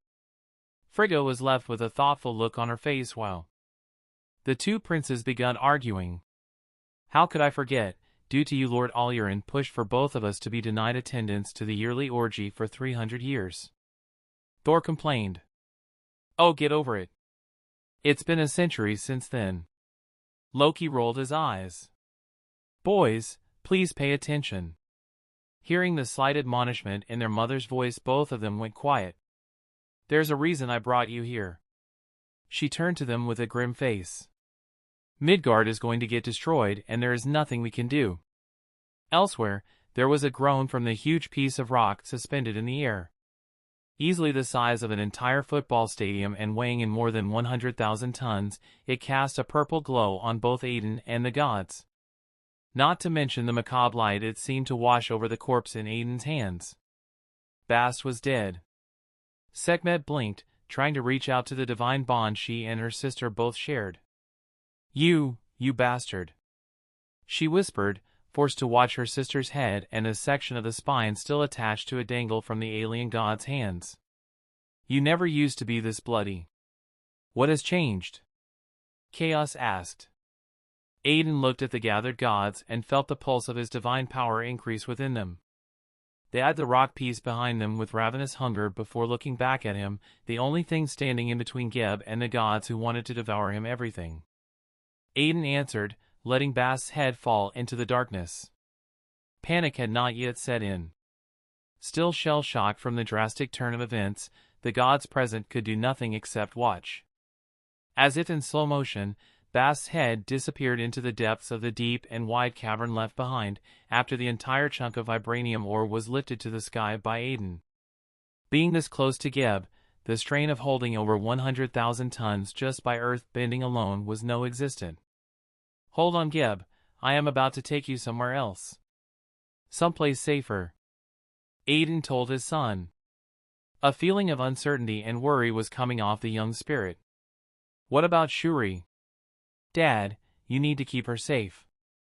His son adamantly said. Realizing that now was not the time to argue, seeing as he was facing a large group of gods after killing their leader, Aden decided to recklessly accept the request. He also noted that different from his older brothers and sisters, Geb was more composed. Don't worry, Aden assured. None of these gods will make it out of here in one piece. The last part was said out loud as a challenge to his enemies. You bastard. Sekhmet whispered once more, divine power brimming inside of her, ready to blow like a pressure cooker. Hanuman, hold her back. We cannot afford to carelessly move in. Osiris, the god of the underworld, told the gorilla god of the Jabari tribe. Careful, Osiris, do not presume I'm under your command. Hanuman rumbled as he bunched up and enclosed his huge arms around Sekhmet. The lion goddess tried to fight the hold but failed. Everybody! Move back! Osiris ordered once more. This time with more urgency than when they had first retreated, the whole group made distance between them and Aden. The latter watched them with a faraway look. An idea had just occurred to him. Almost 100 meters away from the edge of the deep cavern left behind, Isis turned to her husband. Osiris, we will need more than just a few major deities and dozens of minor gods to stop him from taking the child away. We need more assistance. Osiris shook his head. No, if we bring in the other pantheons, then we will lose our influence. It will be tantamount to admitting we failed. They were content to let us handle this. Let us show them the need are not to be trifled with. Her husband replied stubbornly. Isis knew he couldn't see the bigger picture. She just hoped that he wouldn't come to regret his decision. Still, she couldn't let it go. If they couldn't depend on the other pantheons, it was time to bring out the big guns. We cannot wait any longer. We need that thing's help. Isis told him in a grim tone. Osiris sighed, turning his attention to Horus. Your mother is right. The armless god told the god of war and the sky next to him. Open the gates of the celestial Heliopolis. Anubis will take it from there. Not just Horus, even the gods present all looked astonished by his decision. Father, are you thinking of releasing it? What about grandfather? Osiris stared at Aden. The threat he posed was too much. Do it. Father will understand. Aden seemed content to wait, not even concerned with them as he was in a deep conversation with Chaos. You seem sure it will work. Chaos commented. It makes sense, don't you think? Aden shot back, looking at the mutilated body of the panther goddess dripping red and gold blood. They stole from me through Geb. Most likely because A, they couldn't actively deal with me and B, they didn't know my location. Then how did Geb get to Earth? Chaos asked, prompting Aden to look down into the deep darkness. Below us, there is something down there. I think we'll get our answers sooner than we expect. Right now, he looked up. We need to focus on ensuring none of them leave. Horus ascended to the sky, the image of a falcon appearing behind him. The other gods seemed to cover the way towards him. They're planning something devious. Aden narrowed his eyes. I think I know what it is. Chaos replied. Realization dawned in Aden's eyes as he came to almost the same conclusion. Fuck. Let's get Geb and Nagini back to Energia. He snapped his fingers and the chunk of earth he had held aloft was immediately swallowed up by a yellow portal. What just happened? Shu inquired to no apparent answer. The entire vibranium ore was simply gone. Fuck! Osiris cursed out. Don't worry, as long as we deal with him, we will get it back. He told the restless gods who were immediately discouraged upon seeing their payday get taken away. Aden reached out to space and locked it, preventing them from teleporting out. None of you are leaving here alive. Say your last prayers to, well, I guess yourselves. He declared, his voice ringing out across the entire country. Chaka looked up from where they were setting up camp in the Jabari Mountains. He could see dust and smoke rising up from the capital city. Ramonda, get Shuri inside. He addressed his wife who complied wordlessly. However, before she could fully leave, Chaka spoke up again. I felt her presence leave me. Bast is dead. Ramonda was surprised for a bit, tightening her hold on Shuri. Okoye and the rest of the Dora Milaje surrounding the royal family also showed different reactions. You do not sound heartbroken over the news. The queen answered. I know. Bast is dead, and all I can feel is immense relief. The words which would have been blasphemous at any other time rang true with. Everyone gathered. Our people will endure. A new voice stated. Chala walked towards them with the Jabari tribal leader, Gonda, and the rest of the council members. Behind him, the armies of each tribe were in formation, ready to go to war for their nation. The sons and daughters of Wakanda have survived much worse. Wakanda forever. There was a cry of agreement from the gathered forces. Now how about you lead us to take back our home, Black Panther? T'Challa offered with a smile. Elsewhere, Aden knew what they were planning, and if it became a success, then the world would be in great jeopardy. That's why he had to stop them. There was no more wasting time. No more time to talk. No more nothing. With a pressure blast that both propelled him towards the gods and devastated the surroundings, he set upon the first of the gods, a group of minor ones who happened to block his way. Equity flashed through the air. And like a hot knife through butter, 7 heads came flying out. He tagged the rest of their bodies, storing them inside his infinite inventory space, and continued. Most of the gods tried to fly away. He pushed out his hand and gravity began to act upon them in a horizontal manner. Shango! Osiris shouted to the god made up of clouds while trying to get away from the force beginning to pull them towards the death machine. Shango roared, a sound that was not only heard through Wakanda but had devastating effects throughout the world. He's a big one. Chaos commented, seeing the lightning streaks fall from the sky towards their position. The gods had a reprieve and most of them scattered in every direction to escape the massacre. The ones who were left behind knew their only chance to live was to support Shango and end the threat of Aden once and for all. Or at least wait until Horus did what he needed to do. Aden allowed the attack to land and simply blew past it. His body was so powerful that this level of lightning did not and could not hurt him. Not even his clothes were singed. His chromatic eyes flashed as he managed to make it past the lightning bolts and land a blow on Shango. My God! Isis muttered, seeing the god of thunder and lightning get split from head to toe, as Equity extended into a massive size and shape. A shockwave blasted out, the clouds and winds making up Shango blowing away across the sky. Yes? You called for me. Aden told the goddess, Isis, as he appeared before her.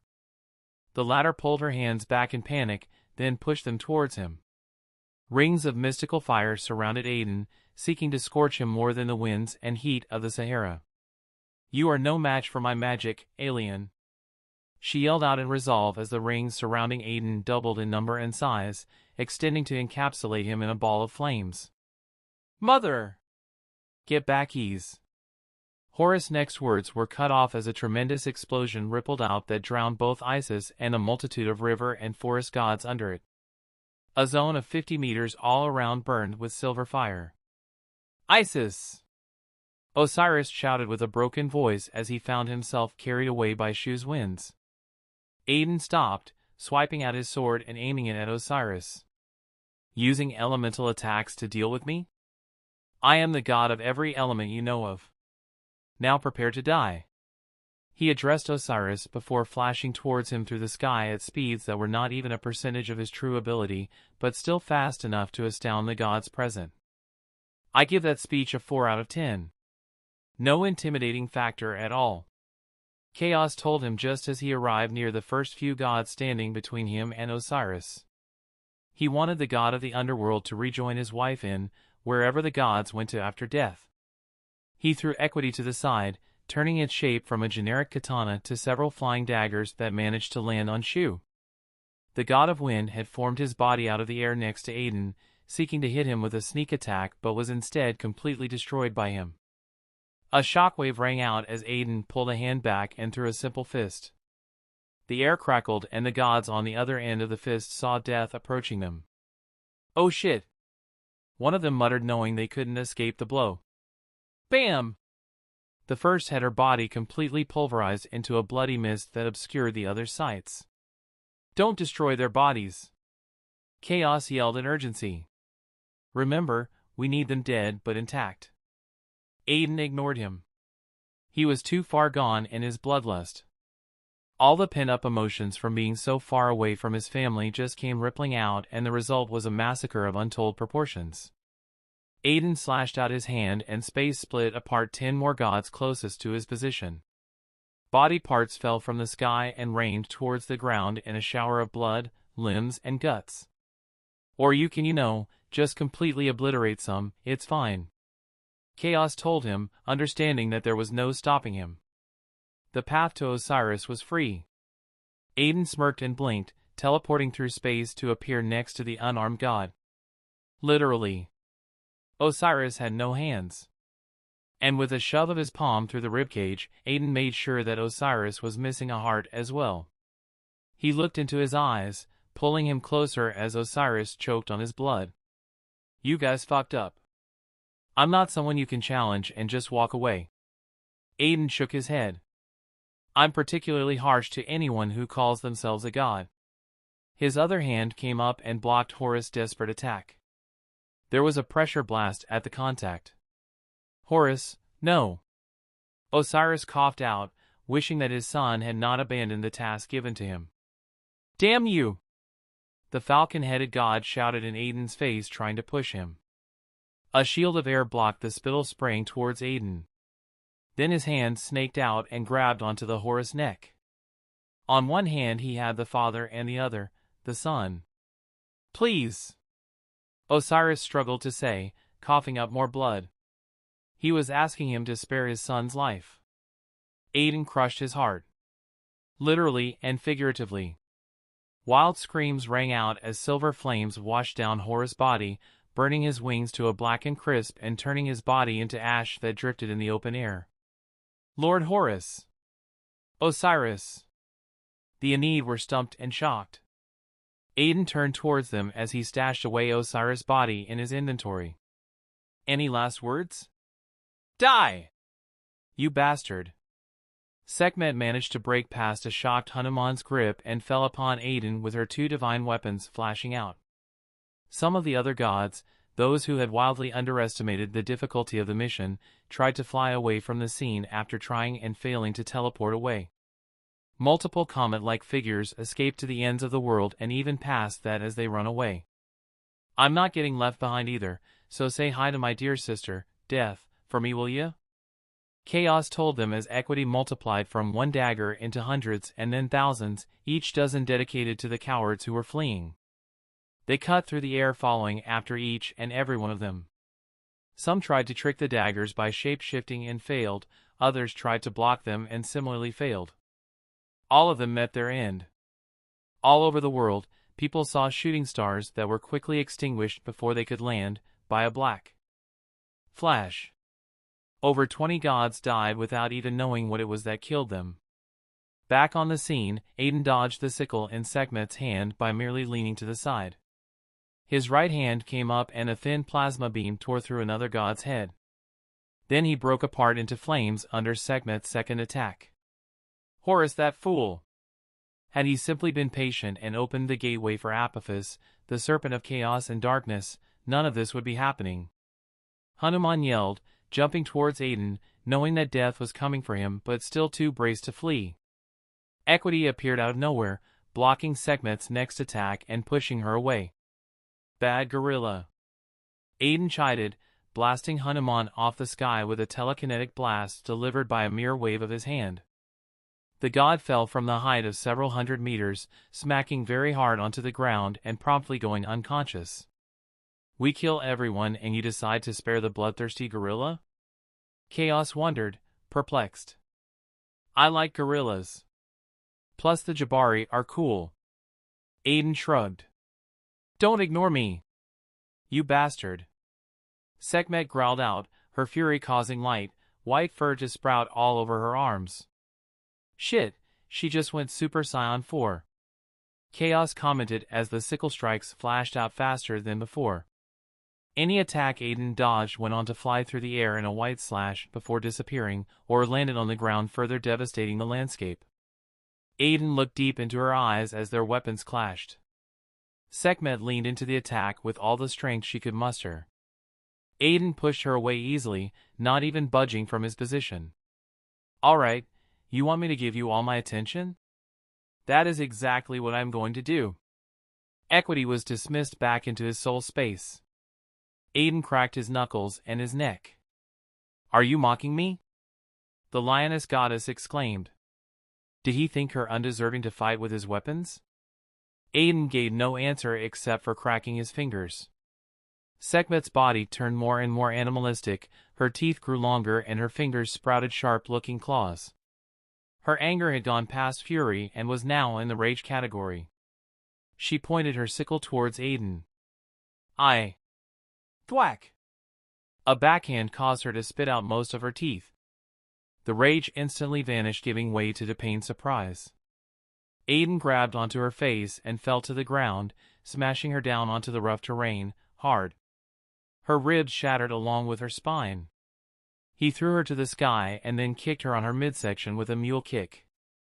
Before she could fly too far, he was there at her back, delivering another bone-crushing attack that completely folded her chest to the left, destroying most of her vital organs.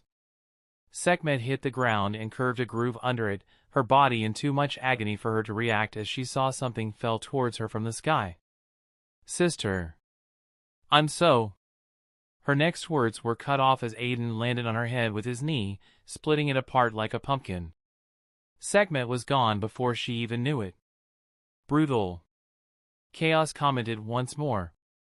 "Well, they didn't leave me a choice." Aden responded, feeling queasy about the bloodshed but also knowing it was necessary. He got up, equity appearing in his hands. "Now, who's left?" he asked, looking around. There was no one, however. He had killed them all. Chapter 288. Are you it? The first chapter of I Reap Souls in My Spare Time is about to drop soon, guys. Aden's POV, my hand lowered, equity going slack along my left leg. I sighed, floating down to the ground. A ground that was literally littered with body parts and blood. Well, someone did a thorough job. Chaos commented. That was barely a workout. I rolled my shoulder. I kind of feel cheated, actually. They died so quickly. Wow, champ. You just took down 2 entire pantheons and you're complaining about it not being enough of a workout for you? As expected, Chaos was there to squash my budding arrogance to smithereens. I rolled my eyes. You know what I meant by that. The blackened ground crunched under my feet as I landed. I frowned, looking around at the massacre carried out by my hands. And you're not entirely correct.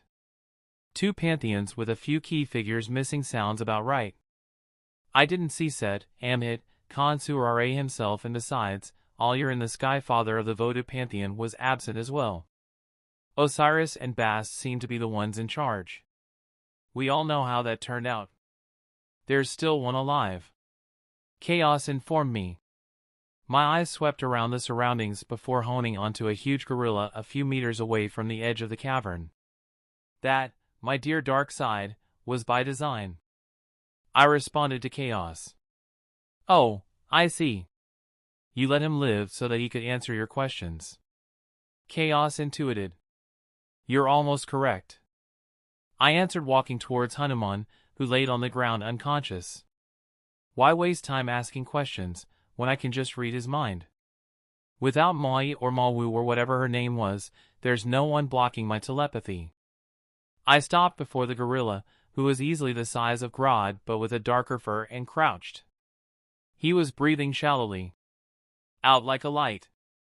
Chaos observed, materializing next to me from equity.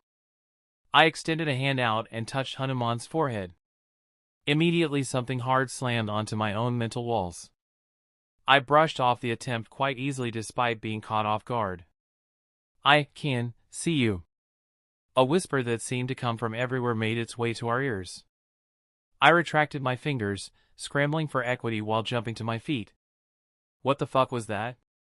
Chaos asked, his body changing into a dark shadow with multiple limbs holding dozens of equity copies. We stood back to back in preparation. Maybe we missed one of the gods? Chaos offered. I don't. I began to say, carefully surveying the quiet landscape before feeling something was amiss. I looked at the ground and saw a carpet of darkness that seemed to rush towards us. My response was to raise a foot and stomp it down onto the soot-covered terrain. Purple flames rippled out of the contact while the ground cratered below me. There was a hiss and Chaos jostled my shoulder. The gorilla is gone. The statement made me look towards Hanuman's body and frown. He had just disappeared. There was no noise or discharge of power. I know it's night and call me crazy, but isn't it just a little too dark? He asked, and upon closer look, he was right. Different from the carpet of darkness that had come towards us, this darkness seemed to dull not only light but even thought. I could feel a sluggishness try to hold onto my mind and fail. The source seemed to be the cavern. I shouted, looking at the almost tangible darkness pouring in from the depths of the hole left behind after rescuing Gib. Let's move! I leaned forward and blurred, chaos taking a ride on my shadow. Before I could make it past the edge of the deep hole, a pillar of darkness exploded out of it, forming up into a huge western black dragon. Not something you see every day. By now I was convinced that the answers to my questions were all inside the hole. The fact that a construct made of darkness tried to stop me was indication enough. Red blazing eyes stared down at me with a cruel glint. It opened its mouth and from within came black fire, pouring out. I let the black flames land, only for the ground below me to disintegrate into fine ash. As for me, the fire breath died out and I came out of the dust cloud not a hair out of place. You call that a flame attack? Let me show you real fire. My body grew in shape, the fine ornate robes getting pulverized into nothingness as I exposed my flame god form for the first time in this universe. My hair changed to flames that danced in the air by some unseen force. My body turned golden with flames covering my elbows, knees and ankles. Black shorts covered my groin, but not much else remained of my clothes. This is how you perform a flame breath. My chest bunched up, heat twisting around and surging up from my belly to my chest cavity, then through my mouth. Elsewhere, stop the Talon fighter. Chala ordered. The aircraft came to a steady stop in the air. They had just crossed the last of the Jabari Mountains and before them lay a forest that eventually gave way to the capital city and palace. Further away was the river tribe settlement. Or rather there had been. Aden's fight had ensured that. My goodness. Okoye remarked. All their eyes were on the second sun that seemed to light up the night sky even from the huge distance.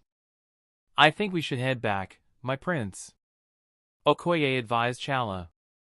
This was only meant to be a scout expedition. Your father would not be pleased if you were put in harm's way. Chala sighed, knowing that she was right.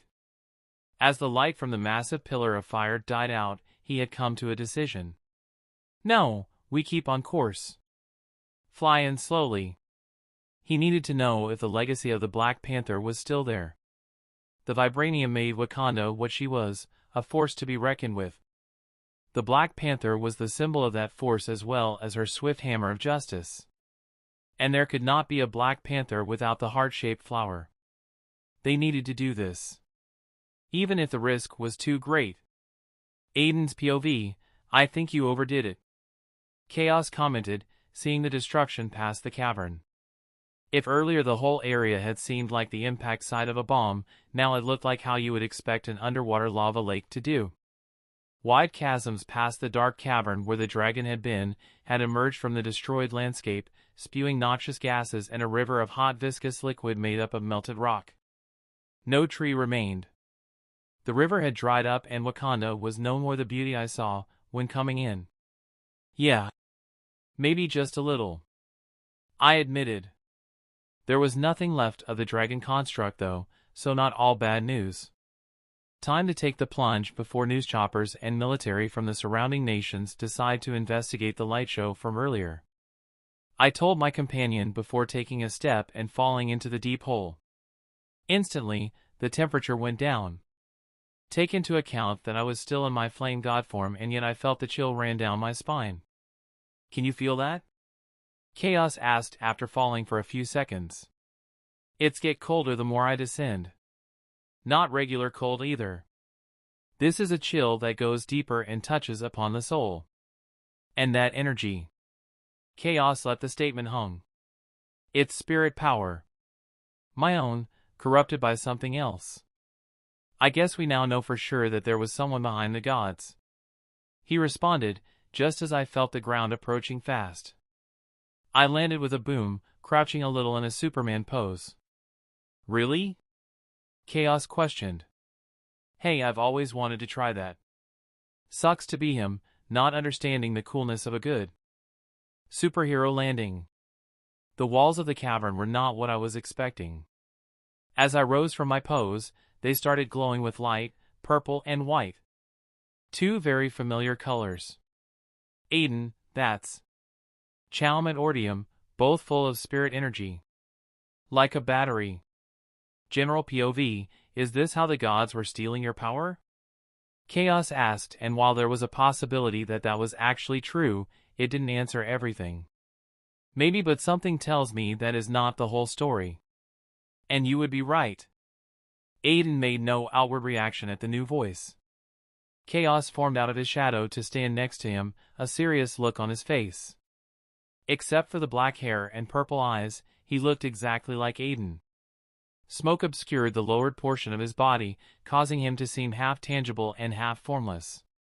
That voice. Aden muttered. It's the whisper from before.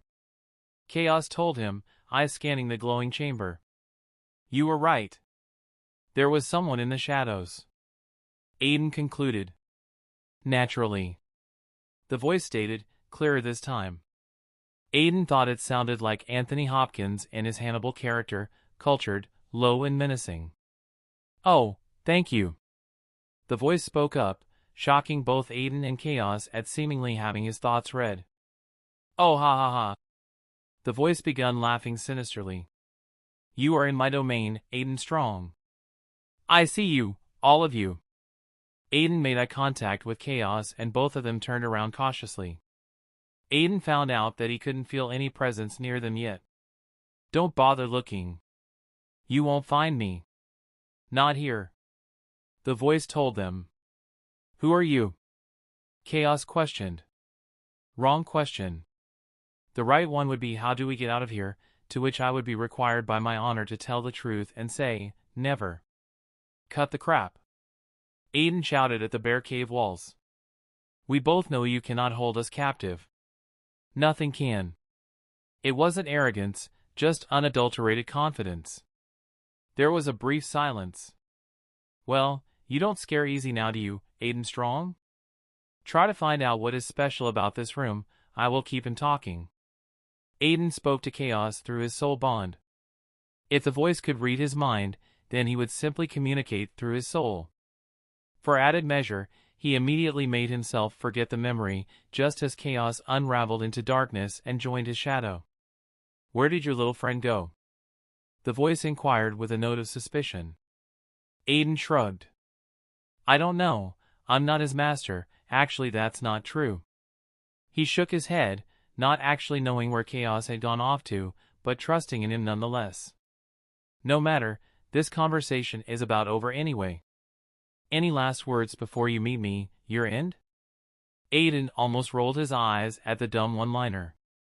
He stomped down on his annoyance. Just one. Are you like, the final boss? Huh? The voice was stumped. Aden continued, yeah, you know, because I'm getting exhausted with all this cloak and dagger stuff.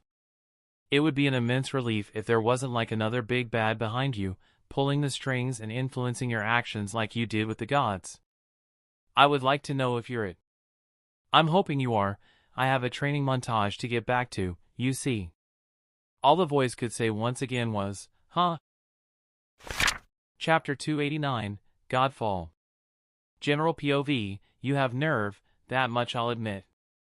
You stand in my presence and act so brazen. Tell me something, Aden Strong, what makes you so brave? The walls of the hole around Aden smashed together a few meters above his head, cutting off his escape route and confining him inside the cavern. Especially when I can do that. Aden looked up and blinked. What makes me so brazen? Easy. I got a big dick. Troll. Chaos muttered through Aden's mind while laughing at the response. Huh? The voice was once again left speechless. Then came the anger. You think this is a game? I have seen more than you can comprehend, child. Billions of years old. I have seen the beginning of the universe, and the end is not hidden from my sight. I have devoured over countless. Hey, I think I found something. Chaos informed Aiden just as the voice kept on with the tirade. Good, while he's too busy yapping his mouth, we can finally figure out what's the deal with this place. Aiden replied. The ordium and chalmers lining the chamber are designed to pull in energy, I'm thinking Gibbs, through a sort of formation that is held together by a piece of, holy shit, boss. You gotta see this.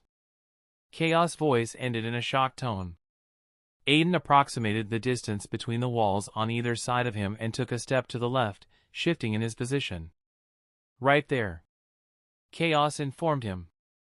Aiden crouched, rubbing away the sand using his palm to reveal a strange symbol that instantly made his mood plummet to the floor. Fuck. I don't need this right now. Aiden muttered, pulling his fist back, intent to slam it down onto the symbol. The voice that had been vocal up until then paused. Hey, what do you think you're doing? Hey! Stop that! He was too late. With one motion, Aiden's fist plunged right through the stone symbol on the floor to reveal a boom! A massive explosion of demonic energy slammed onto him, lifting up his body and causing him to collide onto the ceiling above. Cracks run down the earth walls as Aiden found himself momentarily immobilized by the red shade of energy that had emerged from the floor. I told you to fucking stop. And now my pet will break you. The voice yelled. The red shade coalesced into a huge black gorilla with bubbling red energy cladding its body.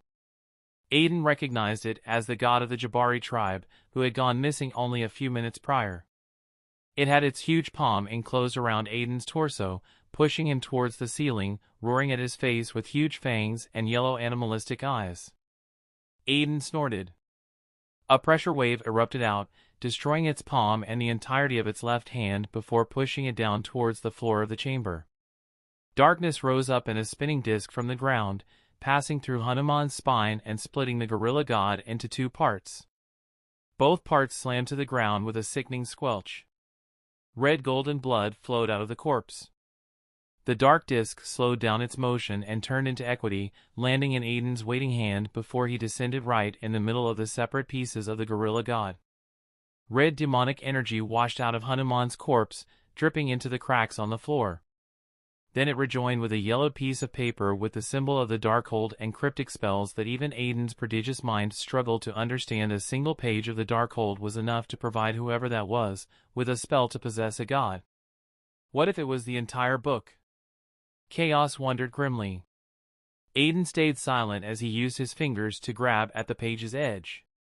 Immediately, red energy started to climb up his fingers, halting as Aiden pushed back with his own power. So any ideas who's behind this? Off the top of my head, I'm thinking Thon, Mephisto, Cusilius if he's already with the masters of the... It's none of them. Aiden muttered. You're right. The same voice from before stated. He's still not dead? Seriously, who the fuck is this dude? Chaos ground out.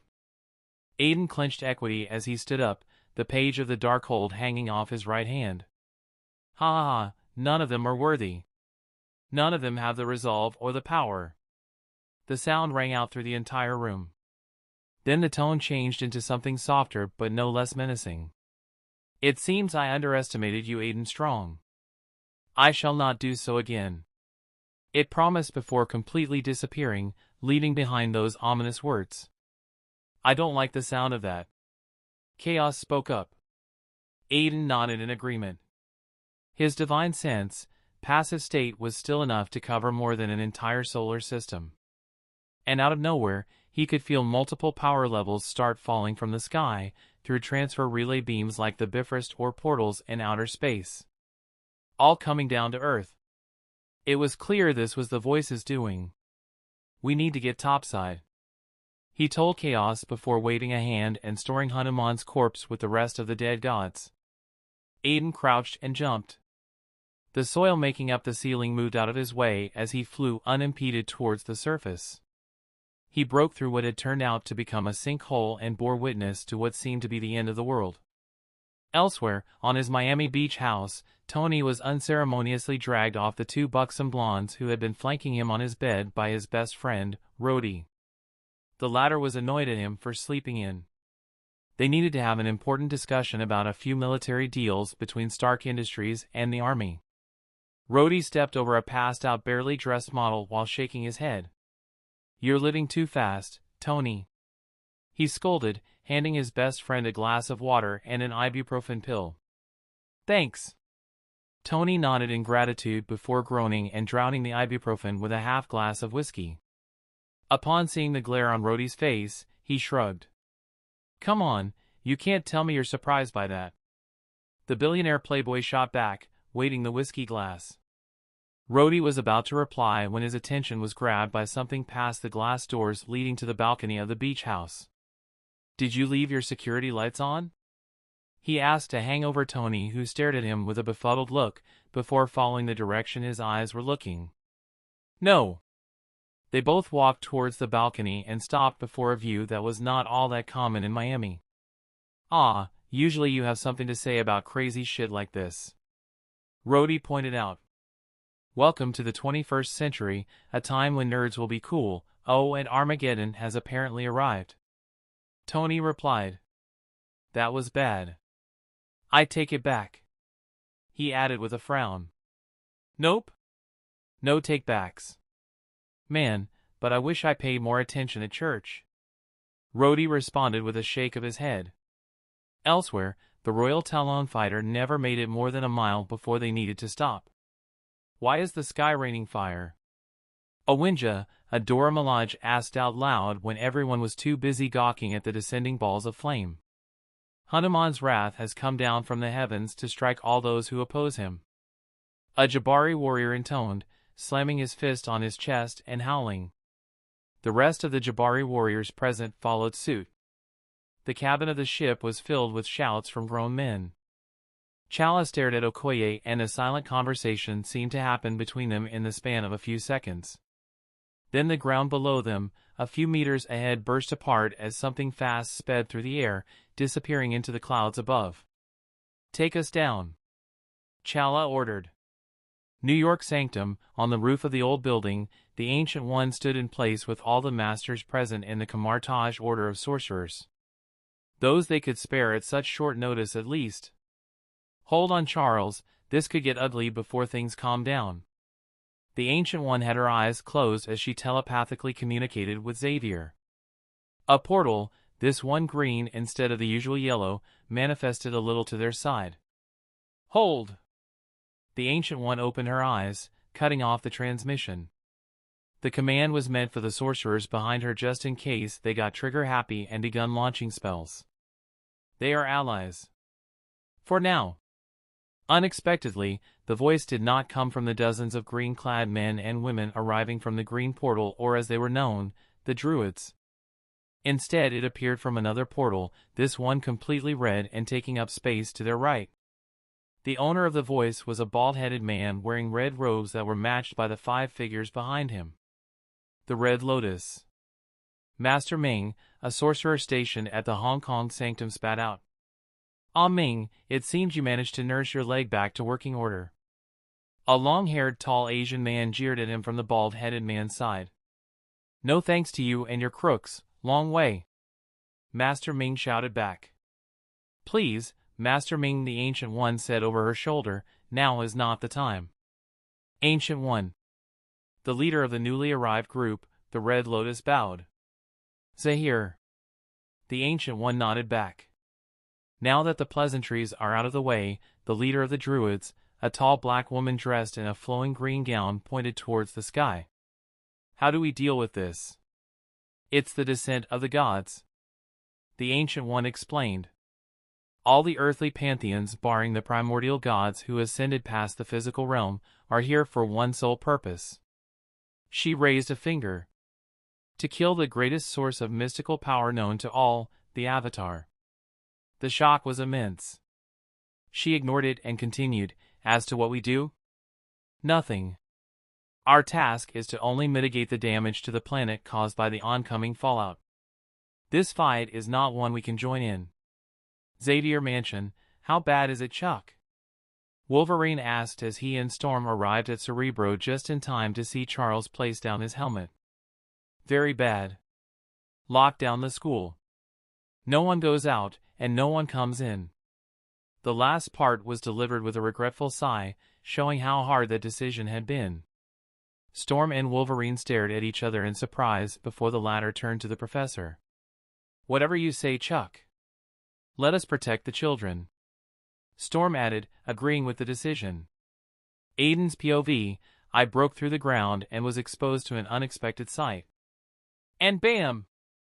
It was like everything simply fell into place.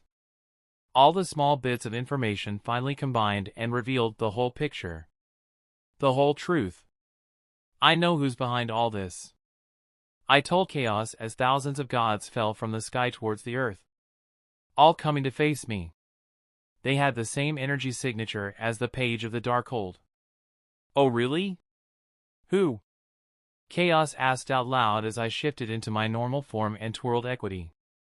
"I'll tell you after we've dealt with this," I answered, pointing my weapon at the brightest among the lights. It was covered with streaks of blue lightning. I wonder how this Zeus matches up with the one I know. Chapter 290, Stand Down, Junior. General POV, a young boy, dressed in a yellow t-shirt and small blue shorts, was riding on top of a massive yellow snake, laughing in glee as it dived deep into a lake and came out in a huge spray of water. "Again! Again!" Geb shouted in happiness, clapping his small hands with a wide smile full of excitement on his face. Nagini hissed in confirmation, twining her body through the air before plunging into the water once more. The wave produced as a result pushed the fairy lotuses in the water, sending them drifting away onto the shores of the lake. Thousands upon thousands of fairies flew to the air, chattering in anger and pointing small sharp weapons at the pair. Nagini pulled away with caution while Geb blinked his eyes, wondering what was happening. "Nagini, that's enough," a voice called out before quickly adding, "We don't want the fairy kingdom declaring war on us, now do we?" Sitting in a meditative position on top of a piece of rock, the white shadow, Aiden's homunculi puppet, looked at the pair with a fond smile. He reached into his hammer space and withdrew 4 grangos, telekinetically sending them over to the 4 fairy kingdoms. The small humanoid creatures immediately settled down. Nagini swam towards the shore with a downcast expression on her face. "Dad, please don't blame Nagini, it wasn't her fault. We never meant to disturb the pretty fairies," Geb told him shyly from Nagini's back. The white shadow tried to keep a stern look on his face and failed. "It's all right," he told the both of them, controlling the rock through earth bending to move in closer. Aiden scratched Nagini under her chin, a place he knew she loved being petted. "I'm not mad," he told Geb, holding out his hand towards him. Geb lost the shy smile on his face as it brightened up considerably. He jumped off Nagini's back and slammed onto Aiden's chest, digging his face into the crook of his shoulder. The white shadow was surprised for a bit before he patted the little boy's back. One thing he had come to find out about his son was that he loved hugs. Aiden also knew the cause. For the majority of his life, Geb had been alone, locked away in the darkness, only later, pulling comfort from the bond between him and Shuri. Luckily, due to the gods' continued suction of Aiden's spirit power through Geb, the small boy had been in a coma as he could not handle the strain. He had come to full consciousness the time Aiden had similarly woken up about a year before. "Dad." Geb called attention to himself. The former adjusted the child's frame in his hands as he turned to look at him with a soft smile. Almost lazily, Aiden controlled the piece of rock he was floating on and left the shore of the lake, moving towards Nagini's tree. "Yes, Geb? I got you something," the little kid shyly said, holding out his small hand and revealing a perfectly smooth oval stone. For a few seconds Aiden was stunned. In the middle of the stone was a collection of different colors. The stone was also subtly glowing, pulsing with a yellow soft light. It was like a golden egg. "Geb, thank you for this gift. How did you know?" the white shadow asked. You see, the gift his son had just given him was no mere present. Aiden had been struggling with his earthbending ever since he had begun practicing it. And the small stone he held in his palm was like a master key, providing Aiden a deeper connection with Geb's own specific abilities. It lessened the strain the White Shadow had while learning the last art of his elemental abilities. It was similar to the time when Kai and Sai fused with Aden to enable him to tap into their respective essences of fire, rebirth, and destruction. It just felt right. Geb replied with a small smile. You were struggling, the little kid added. The White Shadow smiled just as they made their way to the tree. He allowed the stone to drop on his palm and enclosed his fingers around it.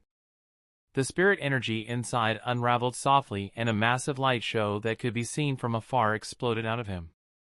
Aiden's POV, normally, all prompts from the interface would be relegated to the corner of my vision if I was in a combat situation. However, my attention was split between watching the enemies falling from the sky and wanting to see what kind of gift Geb had given me. The latter eventually won out. Earth, practitioner, gravity, unlocked, locked. Holy crap, how the fuck did that happen? Through our bond, Chaos could immediately sense that something had drastically changed within me. With a wide smirk on my face, I cut off my self-propelled flight and simply connected with the field of force surrounding the planet, pulling everything down to it. Gravity.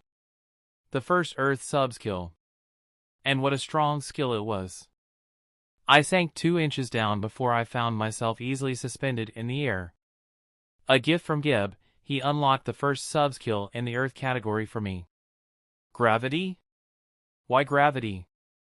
Chaos wondered, the same question that was now ringing inside my head.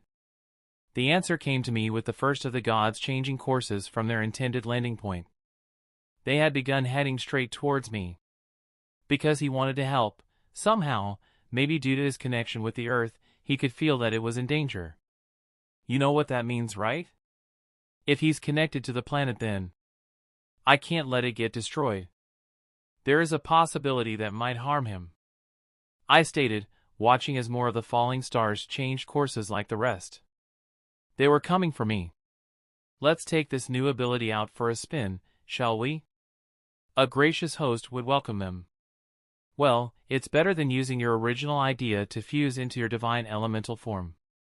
The shockwaves of power alone would have destroyed the whole African continent. Chaos approved. I spread out my hands, feeling my mind connect to the gravitational field of the entire planet. It was like a gyrating web that never stopped acting on objects with different masses to the Earth. In my divine sense, I tagged the fast-moving objects falling towards the planet and got to work. I clapped my hands together and a yellow light spread out across the atmosphere of the planet, faster than the blink of an eye. Everything in the sky was now suspended in the air the same as I. The yellow light was a nullifying effect that acted on the G-forces affecting the falling gods. I could immediately feel the 1278 gods all begin to struggle against my hold. Beams of light attacks, firestorms, ice spikes, all kinds of elemental spells, divine magic, psionic abilities, all those fell, targeting me. The gods had responded. The biggest of the attacks was a massive streak of lightning that lit up the night sky almost to the level of my initial attack. I had no time to concentrate on blocking or evading the attacks. To tell you the truth, I had turned the whole affair into an extension of my training. Gravity was a sub-skill unlike any other in my arsenal. It wasn't something I could produce. It was something that relied on the presence of another body to even be effective at. In outer space, where the distance between one object and the other was exponentially bigger, the effects of the sub-skill would likely be very minimal if not outright useless. Just enough to push you or pull you in one direction. But pushing was not really gravity's forte. Chaos? I called, motioning to the oncoming attacks. It was not advisable to be distracted in a fight. From myth and legend. The sword in the stone. The attacks were closer now, even though none of the gods could move an inch due to the nullifying effect for all motion. Aden was still maintaining on them proto. Chaos whispered, spreading out his feet on a platform of darkness that materialized under his legs. The hands holding the sword were thrust in the air and pulled back. Excalibur! He screamed in wake of the attack. Space started getting wonky around the beam of red that erupted out of the bladed edge of the Excalibur look-alike. There wasn't light, only a dark red slash full of chaotic energy that completely swallowed their attacks and proceeded towards the gods. Another response from the earth and pantheon saw light, this one more defensive in nature. The ground below rippled as stones and massive rocks rose up in a wave to block chaos attack and failed. Off the same ground, trees and huge fungal plants grew long and massive, within a split second before the beam of darkness could land on the first of the gods. They fell to the dark blaze of chaos power, bursting apart before getting devoured. Psionic shields were created by more gods. Those was similarly torn through after a few seconds. Enough! Everyone! Deploy your domains! A loud shout was produced by the biggest and brightest light. Immediately, all the gods marshaled together. Divine energy that caused the entire world to shake filled the air, bringing about different wild effects that could be seen from very far off. Like a rainbow cloud with streaks of different colored lightning. Around Aden and Chaos, the world was quickly changing. The entire surroundings were immediately filled with opulent landscapes from the land of the gods, huge temples, and fantastic creatures. The effect was changing the very landscape. Chaos raised equity once more. The weapon shifted forms from Excalibur to a dull short weapon that looked more like a club with red circuitry. Ah yay, a weapon after my very heart. Let's see what 0.000000001% do. If we're lucky, we will only destroy a continent. Chaos said with a nasty smile that chilled the gods facing him. Madness! The brightest power shouted in alarm. Fear and nervousness was spreading among their ranks. To make it worse, none could move, merely attack. The boss can use spatial load to bring them back, so no worries. Chaos shrugged, lifting the weapon of the end with both hands. Before he could land another attack, Aiden's hand fell on his shoulder. That's enough. It's my turn. Chaos looked at him and blinked at the confident light in the Avatar's eyes. I have a feeling you're about to do something cool. He told him, lowering his arms as equity changed into Knuckles' braces. Oh, not as cool as you were about to do, but... Aden patted him. I can assure you, it won't be boring. He glided ahead of Chaos and stopped in place, hands spread out like before. You better hurry up then, boss, before we get yeeted to Narnia. Chaos warned. Their environment had changed as all the gods' domain combined to bring them all into another realm. You can't hurry, Art, Chaos. Aden replied, twirling his fingers as if he was playing an instrument.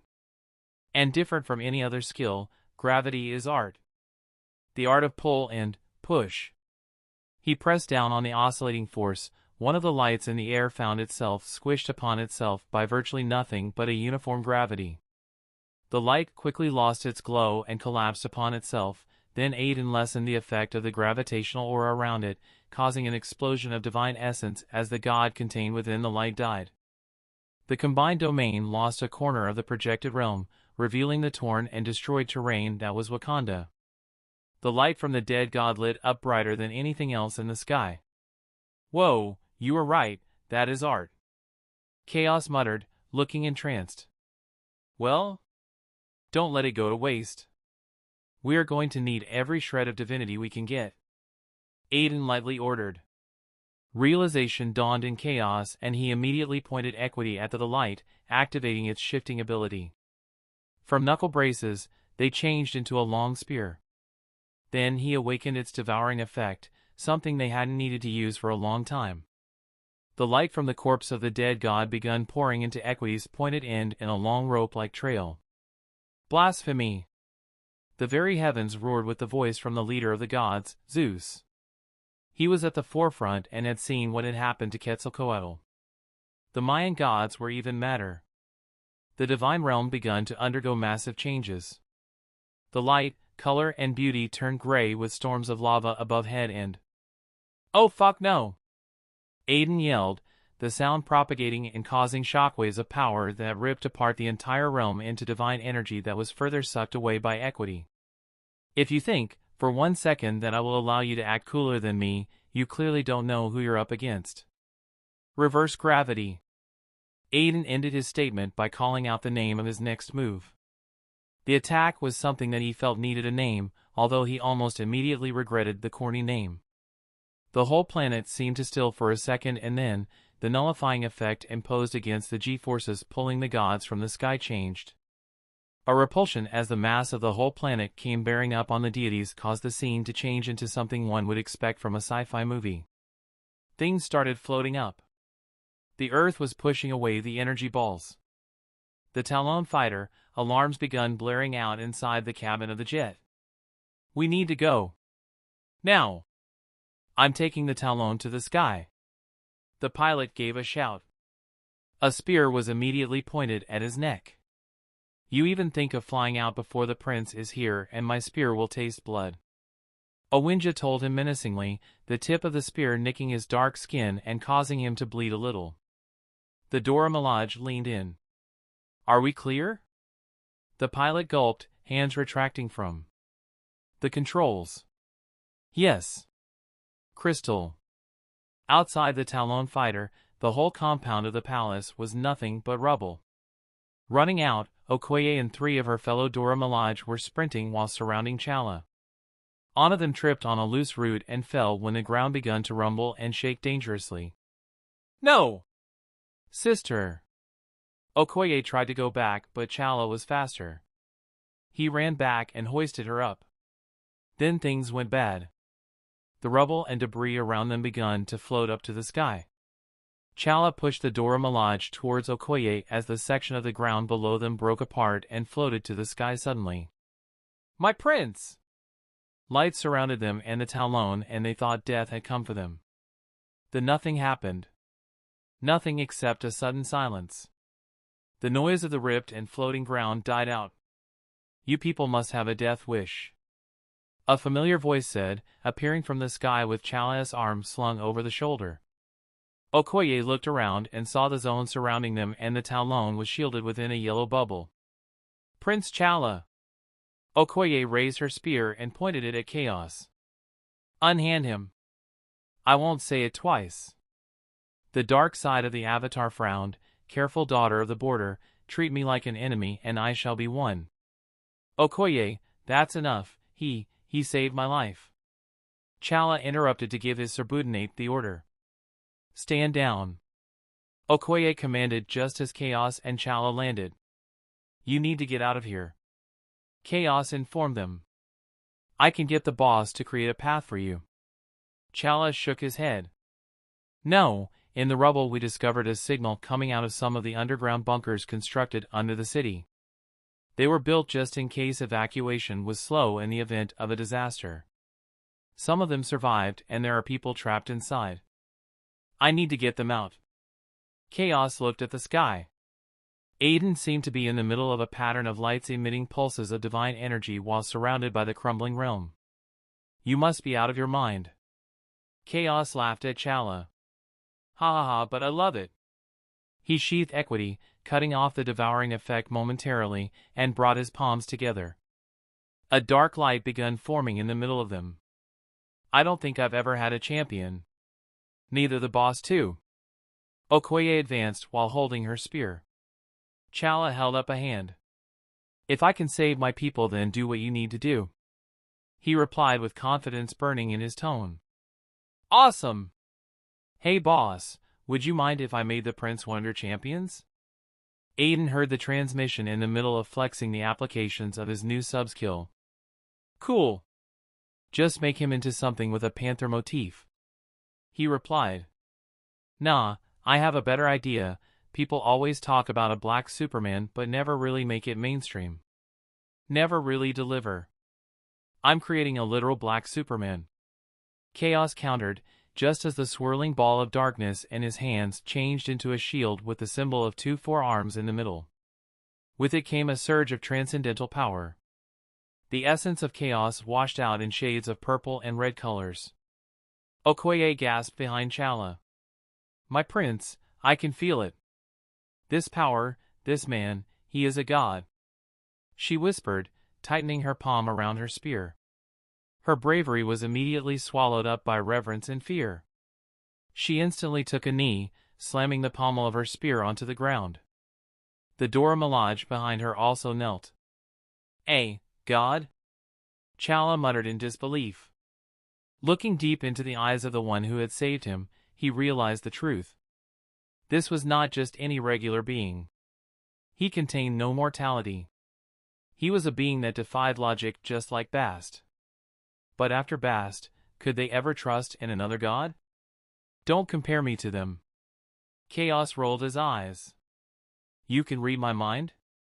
Chala asked, taking a few steps back. Yes. Now hold tight, this will only take a second or so. Chala was conflicted.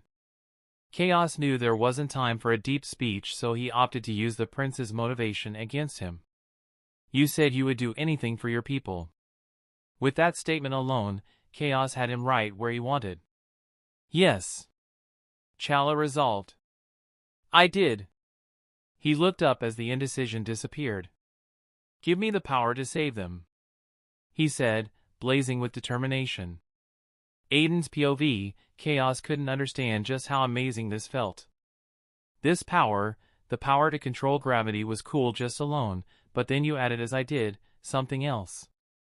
The concepts of pull and push are ingrained in the core spirituality of the Avatar. I understand that everything had its own mirror version. Its counterweight. Something to balance each other off. Using that instinctual knowledge, I tapped further and past the intricacies of gravity and arrived at its opposite. If gravity pulls, dark energy pushes, stretches out. Or in more simpler terms, a subset of dark energy is anti-gravity. The opposite of gravity. The non-gravitational field holding them had therefore ended, and by using anti-gravity, I repelled all the 1277 gods away from the planet. We immediately all shot up, leaving Mother Earth behind, past the clouds towards the great expanse of space. It was a phenomenon that blew everyone witnessing away. First was the fall of the stars, which the governments of the world had failed to explain their existence, mostly owing to how fast the stars had emerged. And now those stars were seemingly leaving, not keen to destroy the Earth anymore. I smiled, seeing a prompt appear at the corner of my vision. That meant I must have achieved a new level in my earthbending. Anti-gravity had been born out of studying concepts that were directly linked with my sub-skills. Maybe I didn't need Lucifer's meaning, just like I had suspected. It was an avenue that opened more doors to me. I was glad I had saved up the spiritual attunement for both earth and water. The first indication of a change in scenery was when I pushed myself and the descending gods out of the Earth's atmosphere. From across one end of the world, I saw the curvature of the planet, the blue seas and the sun just visible over the other edge of the planet. The ozone layer didn't really have a true end or start, it was just a dense field of air that lessened the higher you went until you arrived at the second zone. Space debris. Stones, rocks, and metal from satellites all bunched together to provide the final blockade. I used my second hand to create individual paths for each of the lights before we broke through. And then behold! The emptiness of space, populated with only faraway pinpricks of light, was revealed to me. To us. The moon orbited dangerously close, and a red planet I could clearly see due to my powers was further than that. I could feel Energia and Geb that way. Geb, my son, who I had to protect with everything I had, if not for me then for our family's sake. I usually felt a little guilty when thinking about them. Worried that Aqua would be locked away, lonely without her sisters, brothers, and mom. I had hoped though that with Gia there, everything would be taken care of. Enough dilly-dallying, the stage has been set. I told myself, looking down to see a metal platform under my feet. The platform was only a small part of the whole structure. Using a blend of earthbending, gravity, and anti-gravity, I formed a ring of metal, stretching out around the planet. The width was about 20 football stadiums in length, and the thickness was the size of the base of the Eiffel Tower. I released the anti-gravity shield around the gods and instead applied it to the planet. A yellow shield covered it completely. Now no attack or god could pass through and land on Earth. That fortunately, or in their case unfortunately, meant the gods were stuck above the Earth on a ring of metal debris with me. A ring that emitted its own gravitational field that allowed them to stand on top of it. I was loving my new sub-skill. Thanks, Gib. One by one, the glamour of light ended as the pantheons fully presented themselves to me. Zeus, flanked by his brothers, Poseidon and Hades, the essence of divine weapons wafting off them. Then we had a beautiful Asian woman who promised death with her eyes and was top 10 strongest out of all of them. She stood to their right, flanked by other Japanese deities. Not to mention the Morrigan, the Chinese heavenly court and hell court, the Monkey King himself. It was a party that I wouldn't dare miss for the world. At last, I could debut by fused form. I could reveal my new strength and see how hard they tried to fight back. I needed to be stronger, much stronger, because soon enough, I was going to have to go up against true cosmic beings. If I can't beat a few thousand gods, what does that make me? I touched the necklace on my neck. For you, nothing will keep me away. A promise to start, one I intended to keep. You have caused us too much trouble, Aden Strong, now prepare for your end. A voice, unified by all their vocal cords, rang out across the artificial atmosphere I had installed. One lone man standing in place to oppose them. All I needed was rain, and this would turn out into Neo versus the agents. I took a deep breath. I know your secret. I smirked as an eerie silence dominated the air. I know who you are. I added, raising up a palm. I know who's behind all these pantheons, controlling them like puppets. You're not Dormammu, not Thawne, or even Mephisto. I wagged a finger. Nope, you are more ambitious, more conniving, more patient. You are the Darkhold. You gain sentience due to my spirit energy propensity to grant life. You wouldn't exist if it weren't for me. My body began to change, my long strands of black shifting into a literal firestorm that lapped greedily at the nothingness of space. The hair extending to my shoulders went down to my hips and then began flaring out like snakes striking at the air. Hundreds of thousands of individual strands. My eyes turned completely blue, into a vortex of power that sucked your sight in and trapped your mind in a crushing force reminiscent of the underwater pressure. They displayed the cruelty and the peace inherent in water. My entire body was awash with different effects. Winds randomly blew against my body and were my body. I phased in and out of air currents, falling through the veils of space yet remaining in control. It was too much power to handle, yet my 30 seconds were not up. And finally my senses could feel a calling from the heavenly bodies surrounding me. The earth beat at what seemed the one true heartbeat. A heartbeat that was shared by everyone and everything present. It was not the greatest of powers I had ever accessed, but it was the one that felt most intimate. More personal. Most deserved. Now, stand down, Junior. I warned after completing my transformation. Chapter 291, White Panther. General POV, the transformation was an eye-catching affair for sure. It produced a pressure blast so strong, it made the Dora Milaje twirl their spears and stab them onto the ground so as to not get swept away. Chala had not wasted time accepting the gift. The sphere of darkness, carrying with it an innate connection with chaos, entered his chest.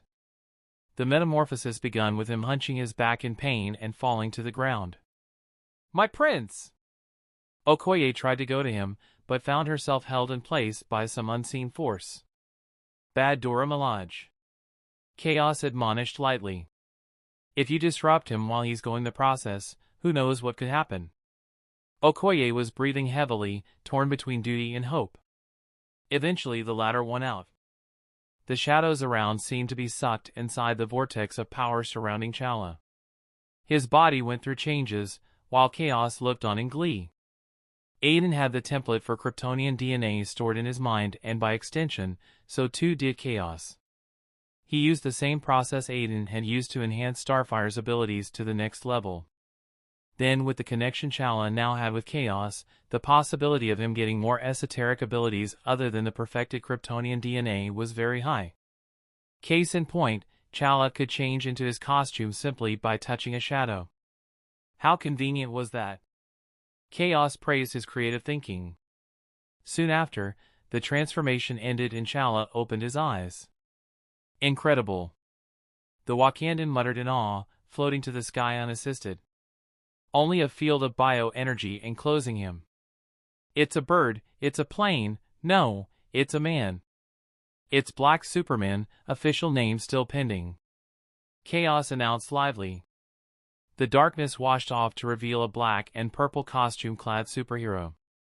He heavily resembled Blue Marvel? Chaos tapped his chin in thought. Did the transformation pick on the closest image of the hero he thought was most similar to Superman but black? There were a key few differences, of course. For starters, the suit was purple where Blue Marvel's was blue, and in the middle of his chest was a symbol of two forearms inside a gray shield insignia. The stylized M belonging to Blue Marvel was inverted into a W, maybe to represent Wakanda, and instead of a white cape, a silver one flapped gently behind him. The new hero rose calmly into the air, his eyes closed as he let out a contented sigh. Other than those small differences, T'Challa resembled Blue Marvel to an unnerving degree. "Oh, Thixawam!" one of the Dora Milaje shouted in surprise. "My prince!"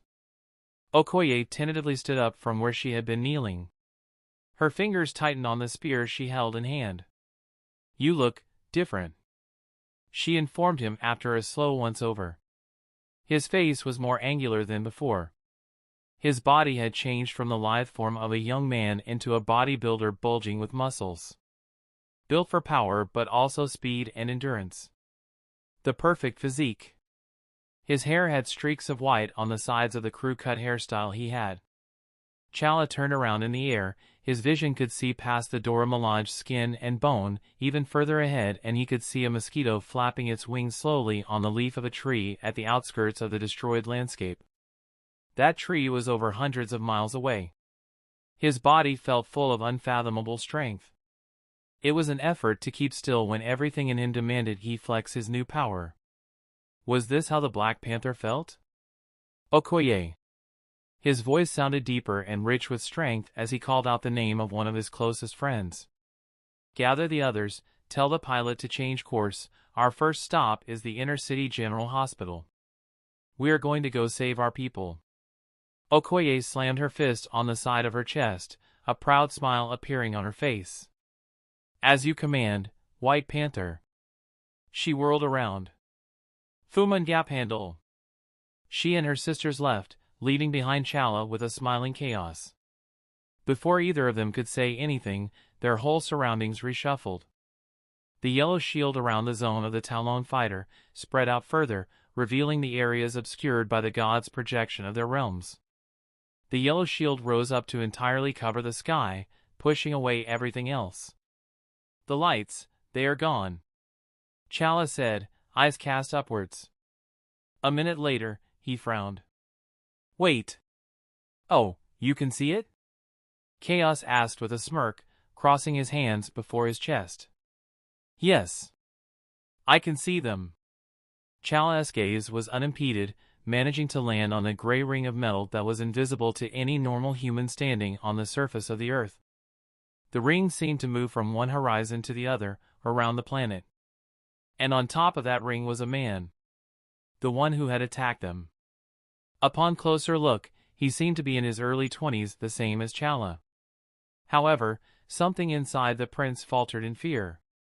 Even the casual glance at the aura he was giving off made the hairs at the back of his neck stand up. This man was unbelievably more powerful. Crazily enough, before him were over 1,000 other beings. Beings that blazed with the same aura the man had, only theirs were a mere candlelight before the light of a star. The gods, all standing in opposition to one man. T'Challa stated. Not man. Not even a god. Something more. Chaos interjected. The White Panther shook his head. What are they thinking? Don't they realize there is nothing they can do before his power? He was actually deathly serious. The feeling he got off the man was unexplainable. Profound. Like he was staring at a black hole. Chaos chuckled. Everywhere you go, young prince, keep in mind that there exists twice as many fools as there are people with common sense. He then shook his head and turned to T'Challa. Anyway, that's besides the point. Weren't you planning to go save your people, Mr. White Panther? The statement came along with Chaos floating up to the sky, intent to join Aden against his final battle with the gods. Chaos would not miss that for anything. Chala scrunched his forehead at his new name. Chaos noticed it and laughed. "Remember, young prince, keep me entertained. I'll be watching." He left it at that and simply turned into twisting shadows, disappearing towards the sky, headed to where the fight was happening. "Thank you." Chala bowed his head in gratitude. Too late, the Wakandan prince realized he hadn't asked for his name. "Call me Chaos." "I don't know if we'll meet again, Prince, but there's no one else more worthy to be my champion." Fortunately, his new god was a step ahead and provided the information with a mental transmission. Aden's POV, the Darkhold did not like the junior part of my reply. Any fear they might have felt from seeing me in my new form was suppressed by the anger that followed from the Darkhold. "No more games. Attack!" Its voice rang out and many things happened suddenly. First came the teleporters. With bursts of light, over 100 gods surrounded and attacked me from all directions at the same time. I blinked, not too worried but surprised at the viciousness they displayed. "Oi, are you trying to kill your old man?" I asked from high up, having teleported away. I now stared down at my previous position, which was just a burnt patch on the metal ground. They had gone hem over that small piece of the floor. It would have meant death for anyone else. "Above, you fools!" Again came the junior's irritated voice. I was beginning to think that maybe he was present at this little party. The way he had communicated before was by using the page I had found below ground in the formation of the Chaum and Odium deposits. There was a high chance one of the gods present had a page in their hands, or if I was lucky, the whole book. A green wyvern's fire breath rose up to burn me in the sky. The fire simply vanished a few meters away from my form, swallowed up by space itself. Then a portal opened at the back of the 1,000+ gods. 20 of them were drowned under the red flames and turned into divine energy that hung around, waiting for equity to arrive. The ranks of the gods turned restless. The attacks ceased soon after. It was a small reprieve that I didn't waste. I shook my head down at them. "You're grounded, Junior," I declared. "Grounded? Grounded! You are not my father. I am millions of years old and I shall not be treated like a child." The ruse worked. "Good. Now where are you, you little shit?" My eyes scanned the gathered deities. It wasn't easy to pick up on any sort of energy when so many high-powered individuals were in one place. However, I simply searched for my spirit energy while Junior was going off about what he would do to me. And finally, at the middle of the pack, Scaldi, a goddess of ice. Her aura was above average, showing she was powerful. Deeper than that, however, was another energy signature. Mine but tainted. Spirit energy. Gotcha. I dropped to the ground, passing through multiple attacks to land on the ring. The whole structure shuddered and most of my enemies lost footing and fell. "Well, what are you waiting for?" I questioned out loud, straightening up. "Come get your punishment." "Aha!" As one, they let loose a battle cry. The sound was deafening as the distance between us was covered almost instantly by the gods of speed, flight, mobility, or space. Instantly, I found myself blocking hits from everywhere. A fist here was evaded only for me to step into a kick that I wrapped my hand around and used the owner to slam into a few gods raining down energy projectiles from the sky. Those were sent flying. Then a thrust of a spear there was blocked and the shaft of the weapon broken into 2 pieces. "My divine spear!" The owner screamed in consternation, only to get a backhand from me while I threw one of the parts of the spear into the lone eye of a giant god. The spearhead went through the eye, blinding him and producing a geyser of blood. He screamed, falling onto his back. Meanwhile, I snapped a finger, directing the sound wave produced, to destroy a swarm of hornets coming at me from the rear. The god who had shape-shifted into the little bastards died when the hornets exploded. A god who resembled a toad opened its mouth and spit out acid at me. Green fire escaped my right hand in a tsunami-like wave and drowned the toad god and several others under. Screams rang out as flesh sizzled and melted. I was having a lot of fun. A slash of my hand and I dissected a lizard and its rider, then a stomp onto the floor opened up holes for the non-flyers to fall through. Their screams faded as they landed on the shield around the planet, immediately getting fried by the electric current running around it. I was ducking, weaving, and dodging. Sometimes I even allowed the hits to land. It felt as if a beast had been awakened in me. A beast that wanted to see how much it could take and give back. "Let's go! Come on!" I yelled while slamming an elbow onto the face of a martial god. "Why are you all so weak?" It was honestly surprising. I had expected the Chinese heavenly and hell courts to contain some cultivators who would give me a run for my money, but as I gripped the neck of one arrogant young master type, I felt cheated. I squeezed my hand and his head popped like a pimple. The display of brutality saw each one of the gods back away in fear. "What is this?" I laughed, stretching my neck and shoulder. That had been a good warm-up. I could probably end this by blinking next to Scaldy and getting the page, but I wanted more. "Junior, I thought you were going to kill me. Are you backing down now? Are you scared?" "Scared? No!" the Darkhold protested. "I'll show you true pain. Don't get too cocky, Aden Strong. You have merely been fighting low-level and minor gods. Let us see what you do against the major ones. Attack!" "Oh, this is going to be good. Don't interrupt," I warned Chaos, who had just arrived. "Wouldn't dream of it," he assured, pulling out my throne from the hammer space. "You mind?" he asked, requesting to sit on it. I smiled and shook my head. "Enjoy the show." Zeus, Hades, Poseidon, Amaterasu, Sun Wukong, and many more all stepped up. Chapter 292, The Final Battle Part 1. General POV, Eons past, between the end of the 6th universe and the start of the 7th, primordial darkness was all that existed. In that darkness was a being born from the yawning void. Null. A facsimile of the entity, Oblivion.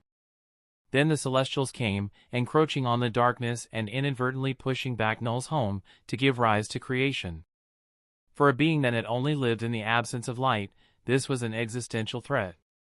And so he fought, going as far as to slay a Celestial using a powerful sword he forged from the darkness. He was ultimately defeated and locked away. The next time he broke out, he begun his campaign once more. However, weakened due to the different laws of the new universe, he did not immediately go after the Celestials. Null waged war against the gods themselves, destroying entire pantheons across the cosmos. His reasoning was that if he killed the ones guarding the different segments of the universe, then he could assimilate them into his primordial darkness, gaining back his power before facing off against the Celestials for the last time. The final battle where he would destroy them. Naturally, numerous pantheons rose up to fight him. And most fell. Null was eventually pushed back by a combination of his own creations, shadow beings called symbiotes, as well as numerous major gods like Buddha, Ra, Zeus, Odin, and Izanagi joining forces. The elder gods like Gia had already left the universe for higher dimensions, leaving behind only weakened avatars like Jord, or in the case of the Vishanti, Adamano. The gods won but suffered immense losses. And they knew that Null would eventually be back, hence the need for effective countermeasures. Their divine power was useless against a weapon that could kill Celestials. It was during this time that someone proposed an idea. An idea that changed everything. Omnipotent City, a few minutes ago. The Council of Godheads, or at least what was left of them, sat on golden thrones constructed on a raised platform. Below the platform were rows of seats, stretching out infinitely across the dimension, built like a city. The Omnipotent City. The rows were occupied by major and minor gods, all in a categorized seating order. Most of the seats were unique and styled in each god's unique preferences. Most of them were also empty. On the raised platform, the Skyfathers and Mothers of different pantheons sat, a total of 20 seats. Only a very small fraction of those thrones were occupied. The center one had the Monkey King picking off lint from his clothes. That was the throne of the Jade Emperor, who was the chief administrator of the Council of Godheads. On his left was Odin's empty throne, and on the right was Amaterasu, who sat in the throne of Izanagi. Zeus' throne was placed in between Svarog and the Great Spirit, the Native American creator god. All their eyes were stuck watching the transmission in the middle of the room, which had ended with the complete annihilation of Hanuman. Or at least his corpse, seeing that he had been controlled by the Darkhold. I did not sign up for this. Ninurta, the Babylonian god of agriculture, war, laws, and healing, spoke up, referencing the death of the entire Vodou and Egyptian pantheons. None of us did. He addressed the rest. Lord Horus and Lady Bast were strong. But even more than that, Osiris was the god of the underworld, he controlled death. Yet not even he could fight back against the might of the alien god. We will all die. Amon Sanaya, the Philippine goddess of the sea, a beautiful god with flowing black hair, panicked, wringing her wrists with fear. What they had seen was something heaven-defying. She's right. There's no hope for us, and it's all because of that darn book. Another god pitched in and pandemonium broke out. More and more gods began to speak, adding to the aggressive atmosphere that gripped the entire room. It's been 10,000 years. The council has done nothing to deliver on their promises. One said, salvation. Freedom from needing the humans. Another batted in. A chance to be more powerful. But now all we have to show for our trust and dedication are 2 destroyed pantheons and the enmity of a being stronger than Gaia. This came from Zeus' own camp, Janus the god of roads. We are doomed. This is worse than Null's rampage. The alien god is stronger than even celestials. I can feel his power. I am the god of measurement. I'll never get to see the next season of Buffy. This is all the Greeks' fault. Angus, the Irish god of dreams and love, bemoaned. Our fault. Are you serious right now? Zeus fought the king in black and lived to tell the tale. You sniveling cowards hid when I sounded the drums of battle. Ares stood up from the second row and yelled at the complaining masses. A cacophony of insults were thrown at him, including a bunch of rotten tomatoes from the Roman god of disgust and excrement, Sterculius. Laughter rang out as Ares was covered by worm-filled tomatoes. He threw a murderous look Sterculius' way. His sister Athena could not stay silent and began laughing along with the rest of the Olympians. He was booed, which only increased the anger Ares was feeling. Aphrodite grabbed his robe and pulled him down onto his throne. Her face was red with embarrassment. Sit down, you fool. She hissed in disgust. But Ares began to protest when Hermes spoke up from the other side. Do as she says, brother. Save face. Ares threw a murderous look Sterculius' way, but wisely shut up. Silence. Zeus commanded with a burst of aura, getting to his feet. The entire chamber immediately fell quiet. This has always been a place where you can air out your grievances and be heard. He stared Angus down. However, it has never been a place to spread rumors and propaganda. He stated in a stern tone. Then his face changed into a genial smile, spreading his arms out. Brothers and sisters, let us not bicker amongst ourselves like the humans. We are better than that. Hades cleared his throat. I agree with the masses, brother. We are responsible for all this. The god of the underworld shook his head in remorse. If only Hecate hadn't. For a second no one could believe his words. Hades was standing in opposition to his pantheon. Zeus' face changed into a rictus of anger and bitterness. It looked as if he had swallowed something sour. Be very careful of your next words, Hades. Brothers we may be, but do not forget for even a second who you are addressing. More murmuring broke out across the gathered gods. Yes. Zeus roared to the restless gods. The council demands impartiality.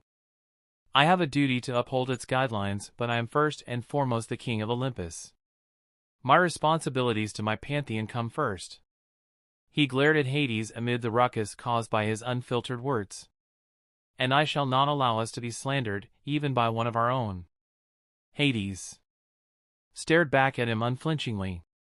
The rest of the Olympians were all in agreement with Zeus, looking at Hades with anger. Greeks, the only thing you know how to do is to fight amongst yourselves. Just like a bunch of clucking chicken. Disgraceful. You call yourselves gods? Amaterasu viciously mocked, a look of distaste on her beautiful pale face. Zeus snorted.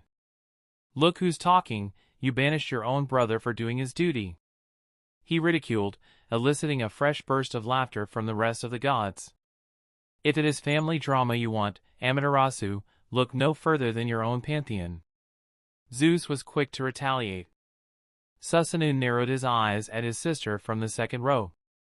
Zeus' words brought back a dull forgotten pain. You! Amaterasu growled, eyes glowing golden with the heat of the sun.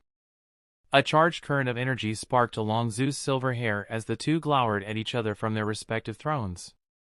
The rest of the Olympians, with the exception of Hades, his wife, her mother Demeter and Hestia, were ready to back up their god king. The Shinto, similarly, were ready to battle on the orders of Amaterasu. There had always been a quiet tension between the Greeks and the Shinto pantheons. This tension had appeared after the Second World War. Despite the influence of the gods diminishing, the Greeks had decided to back the Western world as a potential haven for worshippers. Then the atomic bombs were dropped on 3 cities in Japan. The enmity rose from there. Ever since, all that had been missing was a spark to ignite the flames of hate between the two. Divine energy begun brimming inside both pantheons. Omnipotent city begun shaking at the power exuded. Both of you, stop it! Svarog, the high deity of the Slavic mythology, stood up from his throne between the two major gods. He held in his hands a hammer that had a handle of fire. With a body build more muscular than even Zeus, he cut an impressive figure. His blue eyes and gray beard made him attractive in a rugged way. Even without meaning to, all the gods listened to him. Did you forget who the enemy is? He had a heavy accent as he addressed them all. We lost many major gods when the darkness arrived. None of the pantheons thought to ask for help. To stand together before the might of the god-killer. The might of the primordial darkness. And when we did, it was too late. We had lost more than we gained. His tone was heavy. Svarog shook his head with a downcast expression. The Council of Godheads only has 3 remaining major skyfathers, Zeus, Odin, who is asleep, and the Jade Emperor, who is devoting his entire power to hide omnipotent city away from his gaze. Izanagi, gone. Are, Baluku, Indra, Itsamna, Manitou, Ukko, Dagda, Altidra, all of them, gone. He cast a baleful look at both feuding pantheons. Don't let petty squabbles blind your vision. He pointed to the walls of the chamber. The real enemy is out there, patiently waiting. That is who we fight. The gods, both minor and major, looked contemplative at his logical words. However, not all were ready to accept his reasoning. That's where you're wrong, you optimistic fool. Susanoo spat on the ground, getting to his feet. An unanimous gasp sounded out from the gods. Their gazes were cast to the god of storms from the Shinto religion. Susanoo! Amaterasu yelled with anger on her face at her brother's brazen words. Did he not understand his station? Sit down, she ground out. Things only got more alarming when Susanoo threw a hateful glare her way. Not this time, dear sister. He bit out venomously. You would be content to see the rest of us suffer for you, major gods. I refuse to be treated like a slave. He turned to those around him. The Olympian was right. This has to stop. Why fight a battle that does not concern us? His hateful glare was next directed at the Olympians. Especially when we're not to be blamed for their mistakes. The Olympians. Whose thought was it to bring an artifact belonging to an elder god into omnipotent city? Even more murmurs broke out. I'll tell you. Susanoo declared before pointing a finger at Zeus. One of your own. Hecate. That is how it all started. She fooled you with her hubris. And by extension us. He paused to let his words sink in as he riled up the rest of the gods. Promising each one of us a power strong enough to fight back against Null's agents of chaos, promising us an existence without the need for worship, yet here we are, under the cursed book's control. Thawne will not let us go now. Hecate made sure of that when she brought the Darkhold to control us. How can we ever trust the Olympians after that? Yeah. He's right. The Olympians. It's their fault. Down with the goddess of magic. Give us Hecate. His words resonated with everyone present. It seemed as if the entire chamber was going to rise up in arms against the Olympian pantheon. Dad, you have to do something. I can sense their hate. They want blood. Athena informed Zeus through the mind. Zeus' gaze spread out across the shouting masses. They were too far gone in their hate now. The only way to make them see, to make them understand, was through the Darkhold. You were right. He informed the Darkhold. The only way to make them see is by opening their eyes. Do it. Just like that, he sold out their free will. We are almost done with this arc. 2 more chapters remaining. Chapter 293, The Final Battle Part 2. Aden's POV. Despite the major gods stepping forward, they seem to at least retain some of their mental faculties. I could spot the wariness in their motions. They stood rooted to one place like statues. Well? I questioned with a frown, straightening up from my battle stance. Only 16 seconds remained of me in this form. Were they too scared to attack? What are they waiting? The words trailed away as I realized what was happening. The mental attack latched onto my mind for just a single second before immediately getting crushed by my mental shields. The god responsible fell to the ground in a seizure, blood pouring out of his orifices in a horrifying backlash. The others did not even blink. Seems like the Darkhold's control over them had grown even stronger. Nice try. I chuckled at the weak illusion. However, that small second was enough for them to attack ferociously. Using superior speed, over 100 of them had me surrounded on all sides. Something struck me on my left leg, something heavy and blazing hot. The blow came from a swole god who swung a burning hammer with enough force to split mountains. I tensed my flesh upon contact, causing the divine weapon to shatter under my muscles and splinter off into smaller parts. I reached up and gripped the back of my assailant's head, slamming his face onto the metallic ground while also crouching to evade a spear headed for my neck. It passed aimlessly overhead before the owner spun, throwing his heel towards my temple. Silver fire roared along the strands of my hair, dancing around in the air. They hardened as I channeled earth aura through them, successfully blocking the attack.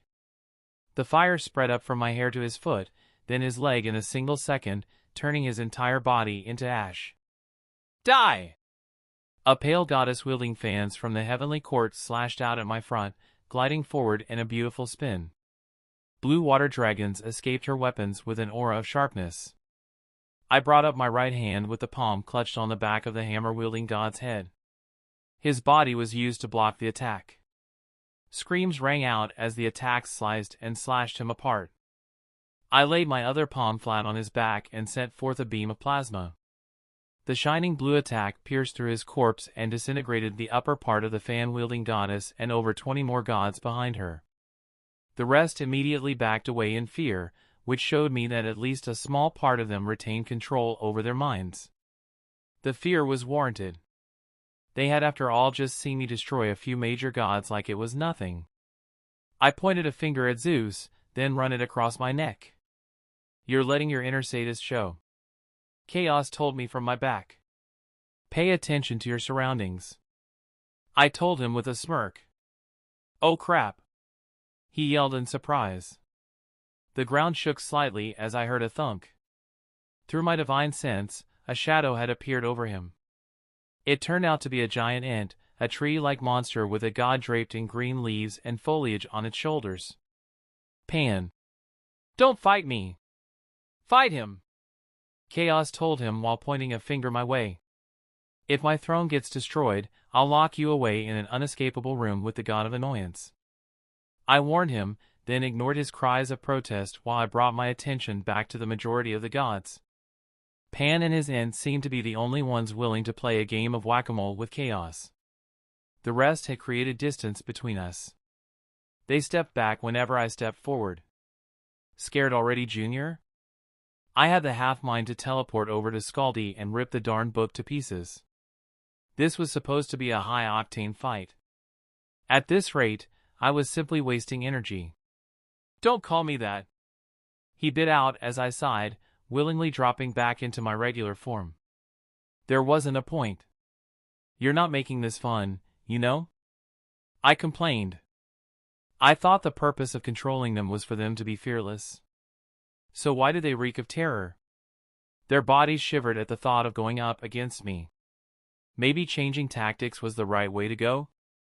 I don't think they fought at a 100% when under the control of someone else. Tell you what, why don't you take a time out? I snapped a finger and a boom tube appeared below Scaldi, sending her to Energia and cutting off the Darkhold's next words and control over the gods. The change was immediate. The gods blinked and started looking around. I cleared my throat. I've given you back your free will. With sound bending, my voice easily projected out across the confused crowd of gods. Without the Darkhold puppeteering then from the shadows, maybe there was a chance I could still have some fun. Energia had the same innate abilities that Gia possessed. It was a realm completely under my control. I could cut off any links, be they mental or spiritual, coming out of it. In other words, there was no way the book would regain its control over them. And that also meant their minds were mine to browse as I pleased. Between one blink of an eye and the next, I understood everything. And with understanding came a change in my mood. This was not about having fun anymore. So that's how everything started, huh? No. I won't lie, I was pissed at myself. It was my presence that had changed the history of the universe. The gods sought alternatives to deal with Null, and because of the sorcerers unlocking earthbending while I was asleep, Geb had been implicated. They had sucked spirit energy from him for years. Knowing it and actually seeing it in their memories were two different things. My aura gained a hint of savagery as my god of war divinity begun to saturate the area. I wanted to kill something and they could sense it. The fresh bout of panic I could feel from them led to most gods falling to their knees and begging for mercy. Others tried to run away by flying up and blasting attacks at the energy shield surrounding the ring. Upon contact with the shield, their bodies disintegrated under the power of my silver lightning. None of you are going anywhere. Poseidon stepped forward, but in the fraction of an instant, I was there at his back, holding his head while his neck sprayed out blood. Zeus blinked. Aphrodite opened her mouth to scream and found herself locked in that state by bloodbending. I lowered her blood temperature, flash freezing her from the inside. The rest wisely kept quiet. The surprise of seeing two major Greek gods die was too much. But not everyone was that smart. Waves of spiritual influence started falling from the sky as a god that had no physical form tried to attack me. Chaos? I called, then blinked as a flash of darkness passed through my shoulder, moving faster than any of them could see. A sharp scream came from above as chaos devoured and assimilated the Great Spirit, the god of Native Americans. For the brave ones or the ones too scared to move, they all watched me like a hawk. With measured steps, I finally arrived before their leaders, my earlier attack having carved a path towards them. Hades' eyes stalked Poseidon's head with a look of abject horror and disbelief. Zeus, on the other hand, had a clenched jaw and stormy eyes. Lightning erratically danced around his body. It seemed as if he was seconds away from attacking, yet none of them did a thing. I spread out my hands. The ones begging me for mercy, I am not a magnanimous god. The statement rang out across the crowd, breaking their hope and bringing forth despair. To be completely honest with you, I despise gods. And now, after seeing what you put my son through for hundreds of thousands of years, I believe it's time I disclosed one more thing about me. I paused, swallowing the lump of anger on my throat. I wanted nothing more than to drown them all in silver flames. But that would be too easy a punishment. I care about my family more than anything else. My eyes bored deep into Zeus' own. And to those who hurt any of them, a painful death is all they can to get from me. Argorg! A war cry rang out as a sword cut through the air. The one who stepped forward to face me was Ares, the Olympian god of war. One god of war against the other. His first strike, I sidestepped to the side, then backhanded him away. The impact knocking the breath out of him as he rolled along the ground to slam onto the dead corpse of the Ent that had attacked Chaos earlier. I thought the purpose of controlling them was for them to be fearless. So why did they reek of terror? Their bodies shivered at the thought of going up against me. Maybe changing tactics was the right way to go? I don't think they fought at a 100% when under the control of someone else. Tell you what, why don't you take a time out? I snapped a finger and a boom tube appeared below Scaldi, sending her to Energia and cutting off the Darkhold's next words and control over the gods. The change was immediate. The gods blinked and started looking around. I cleared my throat. I've given you back your free will. With sound bending, my voice easily projected out across the confused crowd of gods. Without the Darkhold puppeteering then from the shadows, maybe there was a chance I could still have some fun. Energia had the same innate abilities that Gia possessed. It was a realm completely under my control. I could cut off any links, be they mental or spiritual, coming out of it. In other words, there was no way the book would regain its control over them. And that also meant their minds were mine to browse as I pleased. Between one blink of an eye and the next, I understood everything. And with understanding came a change in my mood. This was not about having fun anymore. So that's how everything started, huh? No. I won't lie, I was pissed at myself.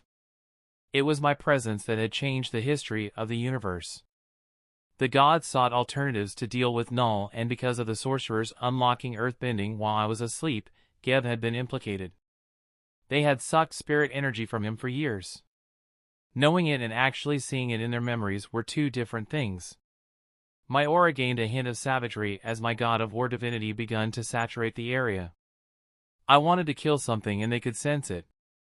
The fresh bout of panic I could feel from them led to most gods falling to their knees and begging for mercy.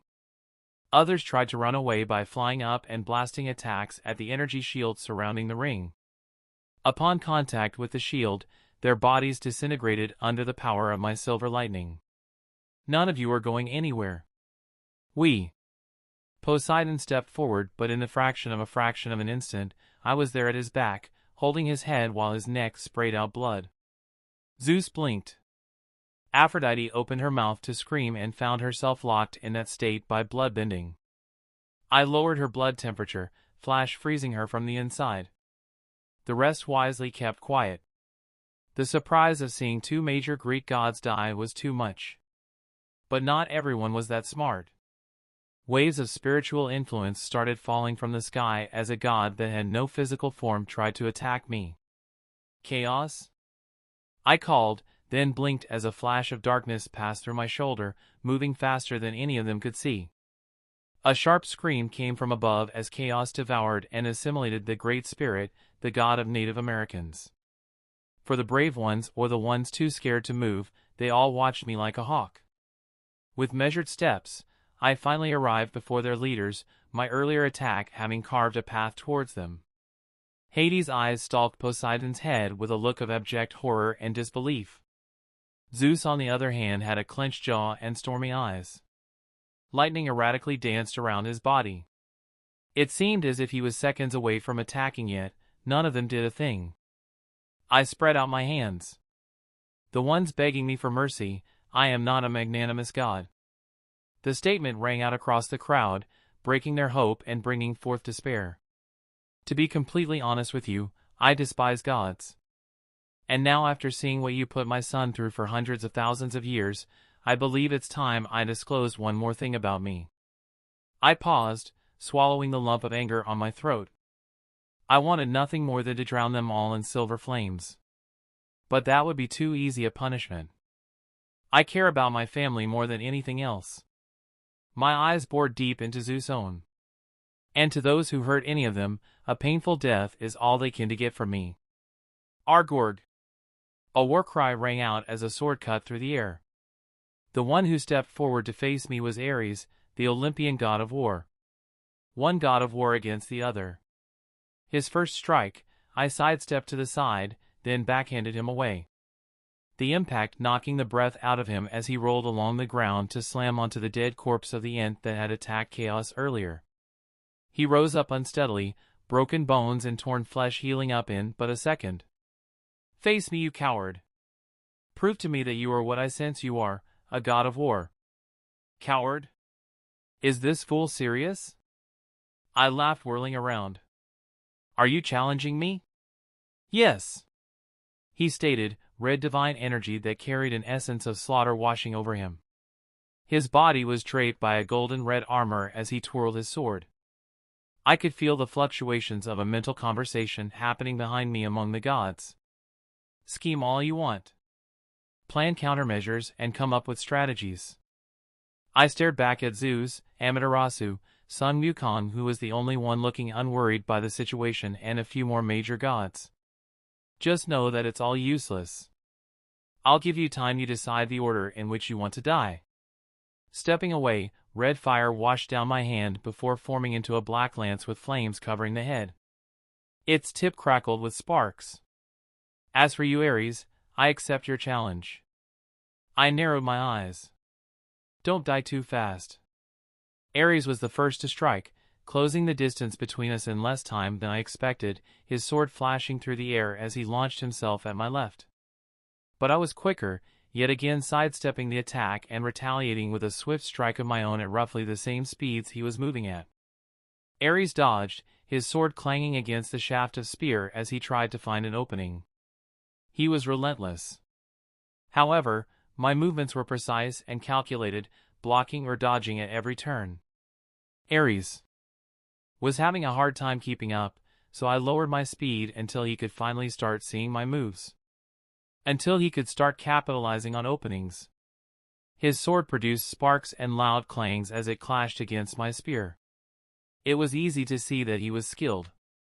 However, I was simply better. My expertise coming from two sources. One, my divinity, and the second from combat honed to perfection through battles with extremely powerful beings. A particularly nasty deflection from my spear saw him tumbling through the ground once more, his weapon flying out of his hand. The next instant I was above him, pointing the head of the spear at his neck. Ares blinked while breathing heavily. Everyone was silent, waiting for what I was going to do. I twirled the spear in my hands, then unraveled it into flame energy.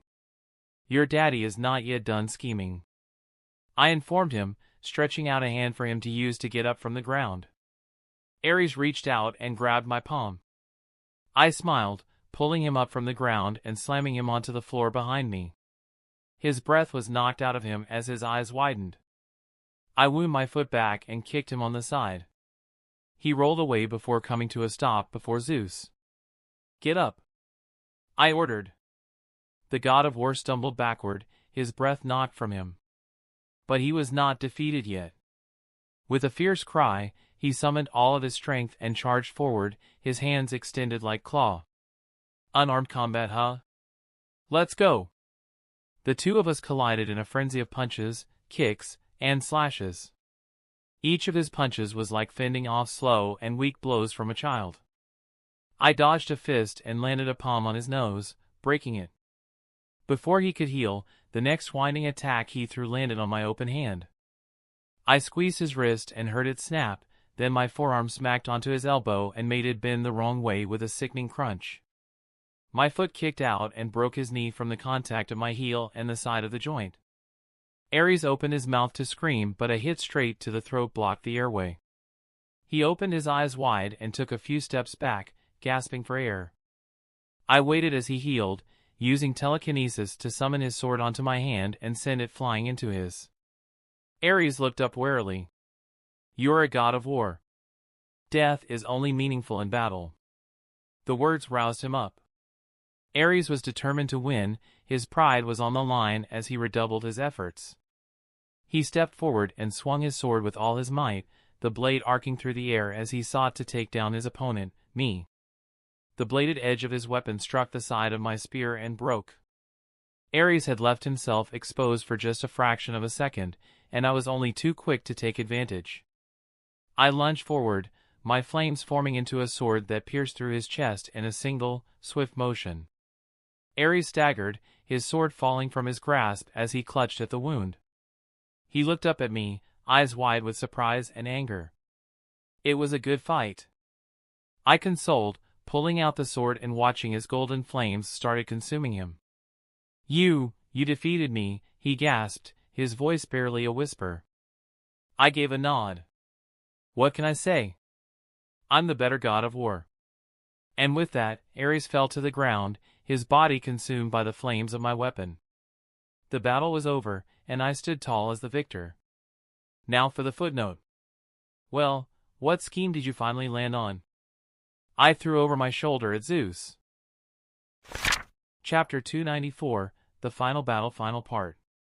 Aden's POV, Ares' ashes drifted through the air as his divine energy joined with the rest of the divinities already gathered.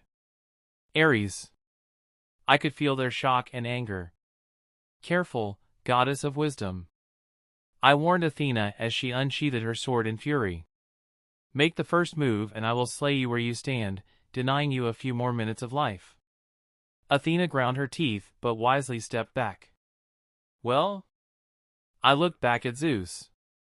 What's your plan now? Amaterasu stepped forward. You are powerful. She acknowledged, and despite the fear I could sense in her, her tone was confident. However, you should understand that killing us will not change the past. Furthermore, our deaths will leave the universe and Earth unprotected from those who truly wish harm upon. You're not getting out of this by talking. I shook my head. In fact, I couldn't believe it. Laughter bubbled out of me. I gave you a chance to come up with something and you chose to appeal to my good nature? Sorry, that is only reserved for innocents. Your memories show me that none of you are. We won't be ruled by fear. Even from someone as powerful as you. Hades spoke up. I don't expect you to. I expect you to fight, and then die. Why was it hard for them to understand? My response made Zeus' face contort in rage. So you would willingly spit on our offer for a peaceful resolution to this conflict? Haven't you killed enough of us? No!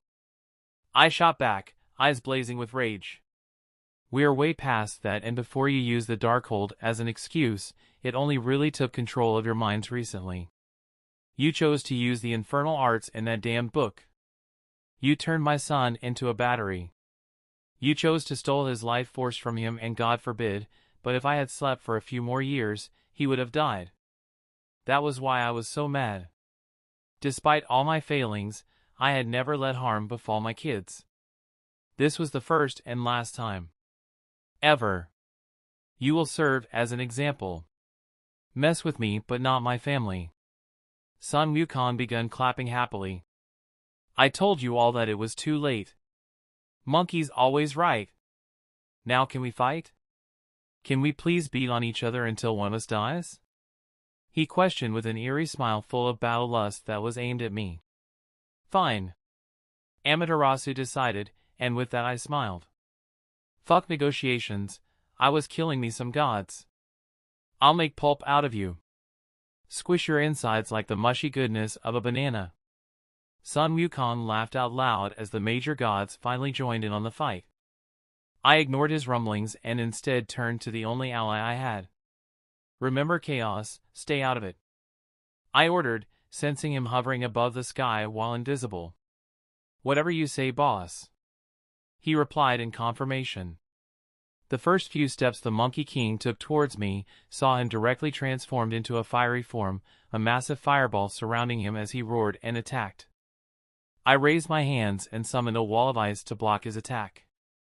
The ice shattered as he broke through with a powerful blow from his staff, but I was ready. I manipulated the air around us, creating a sonic boom that knocked him back. I followed up with a wave of fire, but he transformed into a thunderbird and took flight, dodging my attack and sending devastating lightning attacks raining down on me. The streaks were wide and volatile, managing to land on the other gods, killing a few minor ones. Occupied as I was with the Monkey King, the rest decided to get in on the action. One last-ditch effort. Zeus, Amaterasu, Hades, and Susanoo led the charge, their divine abilities exploding towards me with a ferocity that I had never seen before from their DC counterparts. Lightning bolts danced through the air, scorching everything in their path. Amaterasu sent a beam of pure sunlight blazing a path towards me. An earthquake shook the entire ring, no doubt the work of Hades. Susanoo, not one to be left behind, called upon cutting winds and sent them my way. The attacks landed on a spinning psionic shield and failed to break through. Zeus and Hades unleashed their full power in response, divine energy making the metallic ring quiver even more. Then they combined their powers and called forth massive bolts of black lightning and black ice, showing the true strength of the Greeks. I countered their attacks by increasing gravity and forcefully slamming them onto the ground with the force of a freight train. A swipe of my hand and silver flames rose up in the form of a flower, consuming the attacks. With streaks of multicolored lightning, I disappeared in a burst of super speed. Amaterasu found herself defenseless from a mule kick that sent her spiraling through the air and bowling over minor gods like pinballs. "Sis, ack!" Susanoo chocked as I grabbed his neck. His fingers clawed at my hands, eyes bulging off their sockets. "Let me show you what a real storm looks like." I held out my right palm and gathered multiple wind currents, compressing them and then adding in a chaos element. "Open up." Blood-bending forced his mouth wide and I sent the compressed ball of chaos storm down his throat. I pulled my hand back and threw him onto the ground. Through my divine sense, I felt Wukong cut through the sky in a new form. That of a silver being riding on a sleek surfboard. I couldn't believe it and looked back, only to see the Silver Surfer, bearing down at me with the force of the heavens.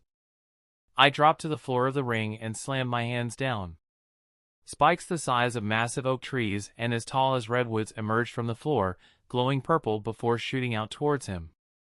The Silver Surfer expertly evaded each attack, carving a trail through the air before coming back in for another attack. I tightened my palms and the vibranium pillars, now suspended in the sky above him, shot down towards the ground. By the time the monkey god looked up at the shadows overhead, it was too late and he found himself smacked off the air and onto the ground. A massive explosion timely occurred as the chaotic winds I had forcefully made Susanoo swallow ripped him apart and engulfed the gods closest to him in a freezing, cutting, and shredding tornado. The whirlwind of death grew to the height of touching the energy field around the ring. Over half of the remaining gods were killed. One of them being Athena. She should have attacked. "Aden!" Zeus bellowed from where he and his brother were still restrained under the weight of 500 times the gravity of Earth. "Oh, I forgot about you. Unfortunately, you've reminded me of your presence." The gravity doubled, making the two groan in pain. Every 10 seconds the gravity will multiply by 2. If I were you, I'd escape before you become pancakes. I looked up just as a rumbling sound reached my ears. The sound was followed by the pillars of vibranium being forcefully thrown away by a large form. A blue eastern dragon with whiskers that swished in the air. This is what I have been missing. No one in the heavens can give me a fight this good. I want more. Sun Wukong yelled, his voice deeper than before. Light blue hair ran from the back of the dragon's head to its tail. With a flex of its body, the hairs detached, falling away before changing into thousands of monkeys. 82,000 to be exact. All no doubt possessing the powers of the OG Monkey King. "Nope. We're not doing this," I stated, space collapsing at the position each monkey occupied and killing them. "Cheater!" the dragon yelled, twining its neck around before producing a deep blue fire breath that was simultaneously hot and cold. I scrunched my eyebrows and thought, okay, maybe I'd been approaching the fusion of all my elements wrongly. Instead of combining all 4, how about I begin by 2? "Thanks for giving me a new perspective, monkey," I said, then stretched out both palms to the front. Calling up the familiar warmth just above my groin, I pictured it fusing with ice. It didn't need to be a perfect fusion, all it needed to do was complement the volatility of each element. The oppressive nature of fire and the calm nature of water. A blue whirl of twisting pale blue flames shot out of my palms, colliding with Wukong's own attack. The result was a shockwave of hot and cold winds that washed over both of us and then the gods present. Ice sheets that were so cold they immediately caused frostbite covered the surroundings. Screams of pain rang out and the gods' numbers went down to a measly 200. Meanwhile, Sun Wukong managed to catch himself before he could collide upon the shield of energy around the ring. He paused for a while before attacking, an indescribable look of shock on his face. How did you do that?" he questioned. "Are you sure you want to get distracted while on the battlefield?" To drive my point home, space fractured around me as I appeared at his back. A shiver visibly went through his spine, his body stiffening in the air. I created a sword made of solid light and charged towards him, leaving a trail of light behind me. I swung the sword and he dodged to the left. I spun while in the air and kicked him on the chest. He was pushed away and entered a portal. I was able to manipulate space and made him reappear from another portal in front of me. The sword passed cleanly through his back and out through his chest, eliciting a groan of pain. "Time out, monkey. You try to pull out the sword and it will explode. I'm sending you into my own personal realm. This is thanks for giving me a great idea about something I was struggling with." A boom tube opened up and he fell through, the light sword still stuck on his chest. On the other side of the portal was my homunculi puppet, waiting for him. That done, I turned to the other major threat around. "You have taken everything from me. No matter the cost, I will destroy you, Aden Strong." A shining beacon of light accompanied the voice. The light was burning and almost blinding. Amaterasu sent forth multiple beams of light that engulfed the entire ring. The divine energy exceeded my expectations, an entire portion of the ring went up in flames, melting away under the heat of the living sun. My hair wildly flapped in the air from the pressure blast produced. I felt challenged. I spread out my hands, exposing my body to the naked glare of her barrage of attacks. "Is that the best you got?" I laughed at her naivety. "You're merely a god of the sun, Amaterasu. I am a god of stars." I pulled on my divinity and sent out a burst of my starlight. The explosion of light and thermal energy burned white hot. My body changed as I immediately went into a godly form, that of the star god. I lost the tight control I usually held onto my powers and simply allowed destruction to swallow everything. Devastation was born. I could feel massive amounts of not only the god's divinity get swallowed up by the explosion, but an exorbitant amount of chaos energy was produced. The light moved past the ring and engulfed the planet below, my shield barely standing in opposition before it broke apart, killing everything and everyone on Earth. Nothing was left. The molten rock simply disintegrated, it went further and the moon was similarly swallowed up in the blast. Only when it reached Mars did I come to my senses. The light died away and I was left standing in the cold dead space, alone. "Fuck!" I muttered. Chapter 295, The Bet. General POV, the spaceship emerged out of FTL to overlook the glorious planet before them. Months after escaping her captors, Starfire was back. From outer space, Tamarin appeared as a vibrant, lush planet dotted with towering buildings and bustling cities. Its advanced space fleet quickly moved to intercept the incoming ship, their engines leaving a trail of shimmering light in their wake. "Whoa, so beautiful," Kai said, sticking her face close to the glass with an expression of wonder in her eyes. "Meh, I've seen better." Bree shrugged, looking away while rolling her eyes. "You're just mad because Celine kicked you out of the Argon Sanctuary right before we left Starda," Sai told her with a smirk. Starda was the planet they had just come from. Their father's religion was spreading very fast across the universe. "Did not." Bree shot back angrily. "Did too." Sai was all too quick to respond. "Are they always like this?" Vatu asked his sister, Rava. Rava sighed, "You have no idea. Vatu chuckled, looking behind him to stare at Corey, who had Vor sitting on her lap. The young Kryptonian was using a small pen-like object to draw an intricate flower on Corey's hand. "I see you're getting better at that," Corey commented, trying to distract herself from the incoming confrontation with her sister. Vor nodded with a smile. He had taken up drawing after one of the High Priestess of Aden's religion had taught him. The pen in his hand was not something she was looking forward to but felt it was necessary. Vatu had come to bring them back to Gia, and Starfire naturally always put her kids before herself. She knew they had to go back. Looking down at the kid on her lap, she also felt guilty for keeping him away from his second family. Vor had formed bonds with the Elle and Kent families, and the daily video calls with Lois and Clark only showed the pain in their eyes. Lois and Clark considered Vor to be part of the family just as Aden and Corey did. Corey's eyes looked up and made contact with Vatu's. The spirit nodded at her and she smiled a little before looking past him at the kids. Corey got lost in them, watching as they caused a commotion by loud arguing.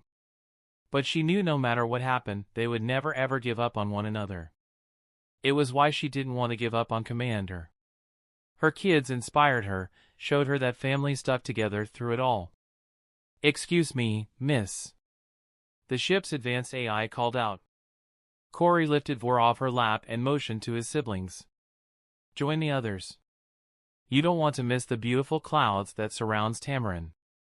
Vor nodded before kissing her baby bump. Corey smiled. "That's 2451. I'm sure the baby is happy." Vor had decided to always kiss her baby bump after he'd seen Aden do it. Now that Aden was not around, he was worried the baby would feel lonely. It was heartwarming to Corey. Vor brightly smiled before floating away. "Go on, Ember," Corey instructed the AI. Incoming transmission from Tamarin Fleet Commander. Corey pressed a switch on the console and deployed a force field around the ship just in case they decided to attack. She then closed her eyes and called upon her own abilities. Her bioelectric aura extended out and covered the ship as well, reinforcing the force field. "Patch him through," Corey ordered. A few minutes later, the holo feed displayed an old and wizened officer with numerous medals strapped on his chest, flanked on either sides by soldiers. "This is General Stilindr of the Tamarin Space Fleet. Identify yourself or I will be forced to shoot you down." The only reason they hadn't was because despite the numerous upgrades Corey's starship had undergone, they still recognized it as Tamarin technology. It was how the Gordanians had managed to capture the princess. A scheme. She hadn't seen it coming. Corey smiled. "General Still, as spry as ever, I see." At her voice the fleet commander widened his eyes. "Princess Coriander?" News of her return spread like wildfire across the planet, causing excitement and joy among the people. Upon the ship landing, flanked on both sides by the Tamarin fleet, Starfire was escorted to the palace. Already, crowds of civilians were gathered around the palace grounds to welcome her. Many of them cried in emotion upon seeing their beloved princess. Corey walked ahead of the party, while the kids floated behind her, looking on in awe at the wild celebrations going on. Corey waved her hands at her people, her eyes wet with unshed tears. She was back home. Vatu and Rava carefully scanned the crowds on either side. Corey had told them about her sister's hate for her. If there was a chance to take out Corey, Commander would not hesitate. Despite the initial joy of her return, the reunion was tinged with tension, as Corey knew that her sister would use any excuse to have her killed or exiled. The Queen, Commander, had escaped captivity alone, leaving Starfire behind, and the two sisters had not seen each other since. As Starfire stepped into the grand hall of the palace, she was met with the cool, unyielding gaze from her sister, sitting on the throne of their father with an air of superiority. "Princess Corey. She's back. And pregnant too. Who are those behind her?" The officials on both sides began whispering. The atmosphere was charged with a sense of hostility, and Corey knew that she would have to tread carefully if she wanted to succeed. The Queen's eyes were filled with suspicion and anger, and Corey braced herself for the confrontation to come. Luckily, with her enhanced abilities, there was nothing that Commander could do to Corey. Now to see if her sister could listen to logic. Elsewhere, Aiden's piercing gaze met the Watcher's calm and collected one. The air was non-existent, seeing as they were on the Mars. Yet, the tension that filled the distance between them was thick. The Watcher hovered above the rock Aden was sat on, his white glowing gaze looking out towards what he had been charged to observe. Or lack of. Despite the impression that they were alone, a cloud of darkness hovered over where Earth had been, twisting around. The dark cloud was Chaos, who was feeding equity with the god's divinity while he gorged himself on the chaos produced from the end of the Earth. "So are you going to say something?" Aden spoke up. "You just appeared out of nowhere, man. Almost gave me a heart attack too." He rubbed his chest. Aden Strong. Watu's voice was deep and clear. "I have a question I would like to ask. What is the meaning of existence?" Aden thought for a moment before responding, his voice filling the red landscape. "The meaning of life is subjective." He frowned. "It depends on the individual. For some, it may be to achieve power and wealth, for others it may be to find love and happiness." The Watcher listened intently, nodding along in agreement. "And what about for you, Aden?" Aden was forced to think even more deeply. "It changes. Once, I only wanted to be a famous artist. I grew up surrounded by a culture that praised music as the most authentic way to express oneself. It was a big influence." He chuckled and reminisced, before an expression of acceptance appeared on his face. "That changed. Now, apart from the love and happiness I get from my family, on a personal level, the meaning of life is to seek understanding and knowledge," replied Aden. "To understand the complexities of the universe and all that it encompasses. To push through the limits of my capabilities and see how far I can go." The Watcher was fascinated by Aiden's answer, and asked for his thoughts on what happens after death. Aiden's eyes took on a distant look as he considered the question. "That is also subjective. Some believe in an afterlife, others believe in reincarnation. But for me, I believe that death is simply the end of one's journey in this realm and that energy simply transfers to another form." That same principle was the one he had applied into his realm. The Watcher nodded, his expression serious. "And what is your opinion on the gods and their role on the universe?" Aiden's face hardened. "Here we go." He stared up at Watu before replying.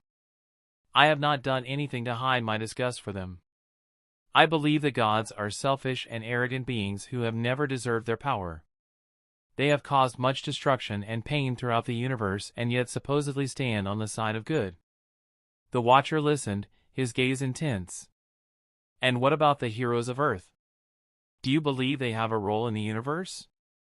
Aiden's expression softened slightly. "Heroes can serve a purpose in the universe, but it is up to them to prove their worth and earn their place.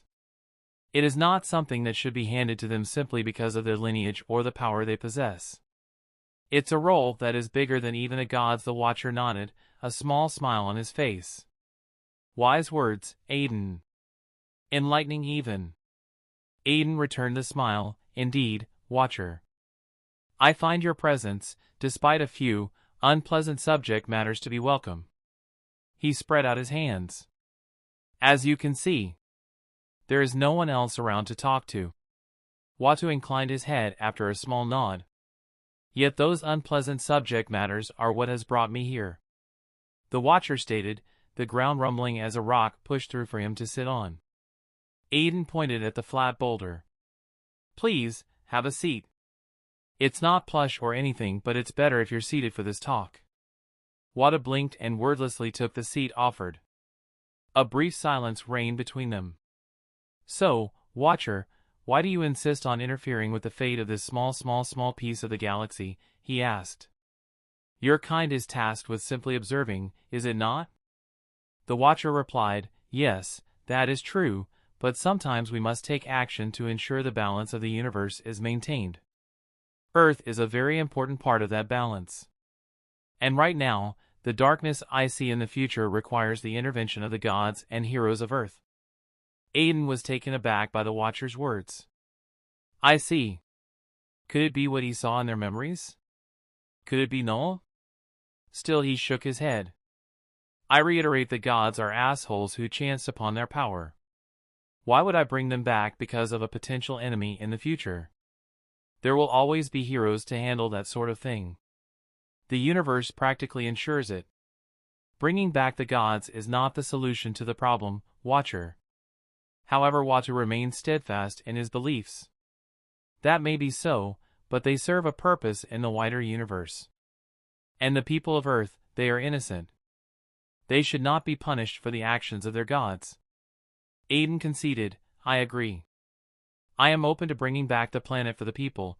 I was basically about to do that, just before you showed up. His gaze became hard. The people, Watu, not the gods. If the Watcher was surprised by Aden knowing his name, he didn't show it. Instead, he proposed a bet. I understand your stance, but I propose a game of wit between us. If I win, you will bring back the gods along with the planet. And if you win, I will not interfere with your plans for the universe. Aden was intrigued by the Watcher's challenge, but he was not stupid. And what do I gain from that? You already know how much I hate them. You know I can bring them back as well. So ask yourself, what would you give for that to happen? Watu blinked. You want to know how to leave the universe? Aden nodded. Correct. He snapped his fingers. Not just that either. I want to know how to journey to other universes. My initial plan was to study the space stone and figure it out for myself. He snorted. That plan was ruined by the same pieces of shit you want me to resurrect. I even have the time stone with me, somewhere. You win and I'll bring everything back. Clean slate. Like nothing happened in the first place, though I will definitely let the gods keep the memory of their deaths. I win and you show me what I need to know. I'll still bring the Earth back. It's a win-win for you. The Watcher thought about it. I accept. He finally answered. Oh, and I'm choosing the game. Aden quickly added. A few minutes later, the Watcher stood tall, his eyes glinting with confidence. He was ready for the game of wit that was about to take place. Across from him stood Aden, with a look of determination etched on his face. The red landscape of Mars looked panoramic past the two figures staring at one another. Both had power that was unfathomable to even the most knowledgeable of mortals. A depth of power so strong it could change the entirety of the galaxy to their wishes. I am the strength of a dragon, declared the Watcher, starting off the game. Aden did not miss a beat. I am the sharpness of a sword that can penetrate even the toughest scales, he replied. The Watcher's eyes narrowed. I am the fire that a dragon breathes, burning everything in its path. I am the water that can extinguish even the fiercest flames, Aden countered, with a sly smile. The Watcher was relentless. I am the speed of light, faster than anything in the universe.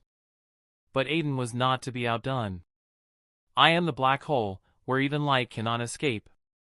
The Watcher raised an eyebrow.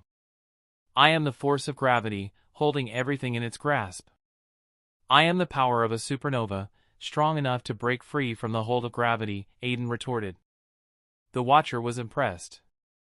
I am the will of the universe, shaping everything according to its purpose. Aden's reply was swift and sure. I am the chaos that brings disorder to the orderly patterns of the universe. The Watcher's expression became serious. I am the infinite, unending and eternal. Aden looked directly into the Watcher's eyes. I am the momentary, fleeting, and ephemeral. And with that, the game was over. Aden had won, Watu had no response. The Watcher, who had thought himself unbeatable, was left in stunned silence. He should have foreseen this yet, hadn't. Aden smiled. That's the thing, Watu. There is always a counter to everything. Even the most fundamental aspects of reality. A duality. A mirror. He looked out into space and waved a hand, activating spatial load. Everything that had been destroyed reappeared once more. I also brought back some of the gods. Only the ones capable of redemption, though. Aden frowned. I owe it to Hestia at the very least. He turned to the Watcher. Be here at sunrise tomorrow. I need to take care of a few things before you give me what we agreed on. Aden turned around to leave before Watu stopped him. Wait, I have a question. Your final answer, what is the counter? Aden smiled. I am the timeless, unchanging, and eternal. Watu was taken aback. That was what I. He went silent in contemplation. You knew. I am the Lord of Balance, Watu. Aden replied cryptically, releasing a smidgen of his power. A power that made the Watcher witness something he had never seen in all of his life. I knew what you were going to say before you said it. Chapter 296, Brothers. General POV, I know you're a chronic moper, but even for you, this is too much. Rava mentally whispered to Vatu from where they were standing, which was behind Corey's seat. Vatu swallowed the snort as he watched the tense mood with which the banquet, hosted by the Queen in honor of her sister's arrival, was conducted. Both royals were seated on each ends of the table, and on either side were the same officials and other important figures from the Tamarin High Society. The food looked amazing and inviting. It certainly seemed as if they were all enjoying themselves too. That is, if it wasn't for the icy looks Queen Commander kept throwing Corey's way, and the vicious smile on her face as she cut into her food. The craziest part was how the both of them looked similar. They were identical in every way except for their hair and eyes. Vatu had been against the idea of coming here, but Corey had insisted. All he could do now was make sure the Queen and his younger siblings were kept safe. Vatu had a copy of himself hidden in each of the kids' shadow at a smaller table dedicated to them. Vor, Sai, Kai and Breeze were surrounded by a multitude of Tamaranian kids who were only too happy to listen to the stories of wonder they told. I'm not moping. He finally answered his sister. We are connected, you idiot. Rava rolled her eyes. I know when something is bothering you. Vatu looked at her and saw the concern in her eyes. He blinked and turned away. Be that as it may. He begun only to be cut off. You don't need to be strong with me, brother. Rava retorted, slightly surprising Vatu. It's about Demeter, isn't it? She added much more softly. Vatu's hand gripped Corey's throne tightly. Let's not go there. He bit out, his mood taking a turn for the worse. Rava went silent. You deserve better. You will find better. She simply said, knowing without being told that Demeter had refused to come with him to Gia. Vatu's frown eased somewhat. Maybe Rava was right. Elsewhere, Aden looked at the Monkey King, Sun Wukong, as he lay wounded on the ground, defeated after the 36th spar. The fight had begun the second Sun Wukong had arrived on Energia. First against the White Shadow and then against Aden once he had teleported in and dematerialized his homunculi puppet. Sun Wukong's fur was singed by flames and his robes were nothing but tatters. You want to take a break? Aden wondered with Geb on his shoulders clapping his hands after the showing. Daddy, Monkey's really funny. Can we keep him? Geb asked. Keep me! Sun Wukong jumped up to his feet in anger, twirling his staff and enlarging it before sending it straight at Aden. I am the great sage. Do you think I'm a pet for a snort-nosed brat to keep? Aden raised a finger and blocked the huge staff, nullifying the shockwaves before sending the pressure blast back through the staff. Sun Wukong widened his eyes as the staff trembled and he leapt away. Geb giggled at the sorry side of the Monkey King. Oi, he didn't mean like that, you stupid monkey. Aden told him sternly. Besides, it would be an honor to become my son's pet. That's it. I challenge you, Aden Strong, to another fight. A fight to the death. Aden felt like slapping himself on the face. Hey boss, you think maybe you hit him too hard during that time you slammed his head onto the ground? Chaos asked, appearing out of thin air while munching on some nuts. Geb's eyes lit up. Uncle Chaos. Gimme, gimme. He floated off Aden's shoulder and flew towards Chaos. Chaos looked uncomfortable for a second as Geb jumped onto his head. Aden shook his head with a smile. He doesn't bite, Chaos. Chaos managed to settle Geb on his shoulders, offering the nuts up to the kid. I know, he replied with a small frown. I'm also the concept of disorder and darkness. That doesn't exactly scream daycare or good with kids now, does it? Aden waved off his concerns, sidestepping Sun Wukong's lunge. You'll get the hang of it soon, I'm sure. Fight me, bastard. The Monkey King raged. Aden went into his air elemental form, phasing his body under the blow of the Monkey King's staff. Sun Wukong spun, a tail sprouting out of his butt and enlarging, whipping up to land on Aden's head. The avatar grabbed the tail and pulled. Sun Wukong shrieked in surprise as Aden slammed him onto the ground, conveniently smashing his spine on a piece of rock that had jutted out of the ground. Monkey broke apart into millions of hornets that buzzed around Aden in a tornado of deadly insects. Interesting, Aden stated as he watched Sun Wukong's new form. The hornets tried to sting him but failed to penetrate his skin. Then they began spewing fire from their butts. Geb yelped and hid his face under Chaos' head, only peeking out of the long locks of hair in fear. He's scaring the kid, Chaos informed Aden. Cut that out, Wukong. Aden frowned and snapped his finger. A small sonic vibration made the bugs explode in a wave of green liquid bursts. Yuck! Aden spit. I think I got some of it in my mouth. The flesh and blood splattered on the ground and quickly reformed into the Monkey King once more. He was, however, breathing heavily. He looked at Aden as if he was staring at an insurmountable mountain. In all my years after achieving Nirvana, I have never met such a foe. You are truly powerful, Aden Strong, he finally stated, standing upright before bowing, both hands held out in front of his body. Thank you for sparing this foolish monkey's life. I saw Mount Tai and did not recognize it, Sun Wukong stated, admitting his defeat.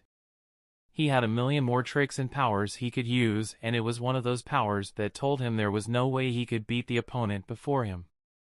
Monkey was reminded of Buddha once more.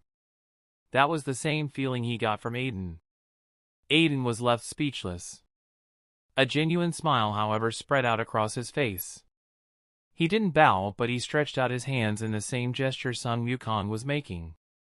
I am also impressed by your skills, great sage. Thank you for allowing us to trade pointers. What are Dad and Funny Monkey doing? Geb asked curiously. It's called bro-ing. The process of getting a bro. Chaos answered with a smirk. He was getting used to having the little brat on his shoulders, though he would never admit it. Bro-ing? Geb asked while blinking in confusion. Think of it as making friends. Chaos simplified the explanation. Oh, like me and Shuri? Shuri's a friend. I gave her a gift. She told me that friends give each other presents. Geb answered with excitement.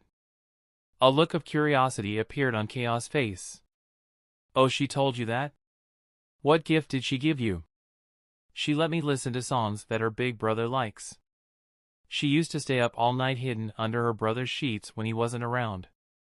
It's for grown-ups too. I love Tupac. Oh, how interesting. Chaos thought, looking at Aden, who was bro-ing with Sun Wukong. His other kids loved hip-hop too. Was it a family thing? Chaos smirked. Say, Geb, you remember any of those songs? Your dad loves music and would like nothing more than to hear you sing one. Geb gasped at Chaos' suggestion. Really? Despite their differences, Aden felt a connection to the Monkey King's love for fighting, just like he did. He extended his hands and helped him up from his bow, dusting off the dirt and soot from his fur. You are a worthy opponent, Sun Wukong, Aden said, his voice filled with admiration. I spared your life today, but it is your honor and bravery that ensures you and I will never be enemies. Sun Wukong looked up at him in surprise, his golden eyes shining with gratitude. Thank you, Aden, he said, bowing his head once more. I never thought a being such as you could be so merciful, especially when I could feel the hate you held for the gods. My hate is well deserved. Zeus and a few others are everything wrong with deities. However, there are others like you that show me, maybe all hope is not lost. Aden replied, a small smile playing at the corners of his lips. I felt no malice from you in every blow we exchanged. You fought for the thrill of battle and the love for combat. Nothing more. The Monkey King looked up at him, his expression thoughtful. Can I ask you for a favor then? He said, his voice full of mischief as he held his staff over his shoulders. Of course, Aden replied, already suspecting what Sun Wukon's request was. Monkey held out a hand, closing the fingers into a tight fist. Can we fight again in the future? He asked, his eyes shining with excitement. I would like to challenge you one more time, and this time I shall be the one claiming victory. Monkey King's brown eyes shone golden as his divine energy rippled out. Aden smiled, his eyes twinkling. I wouldn't mind kicking your ass again, Monkey. I too look forward to our next battle. May it be just as fierce as this one. He finished in a light but formal tone. With that, Aden held out a hand to the side, manifesting a yellow portal on his side. This will take you out of my realm and out into outer space. He explained. Finding your way back to the divine realm will not be too hard from there, right? Sun Wukong chuckled. It won't. He slapped the staff on his shoulder. There is a lot more my staff can do other than smash. Aden raised his eyebrows. Okay, that came out slightly wrong. The great sage admitted. It sounded gay.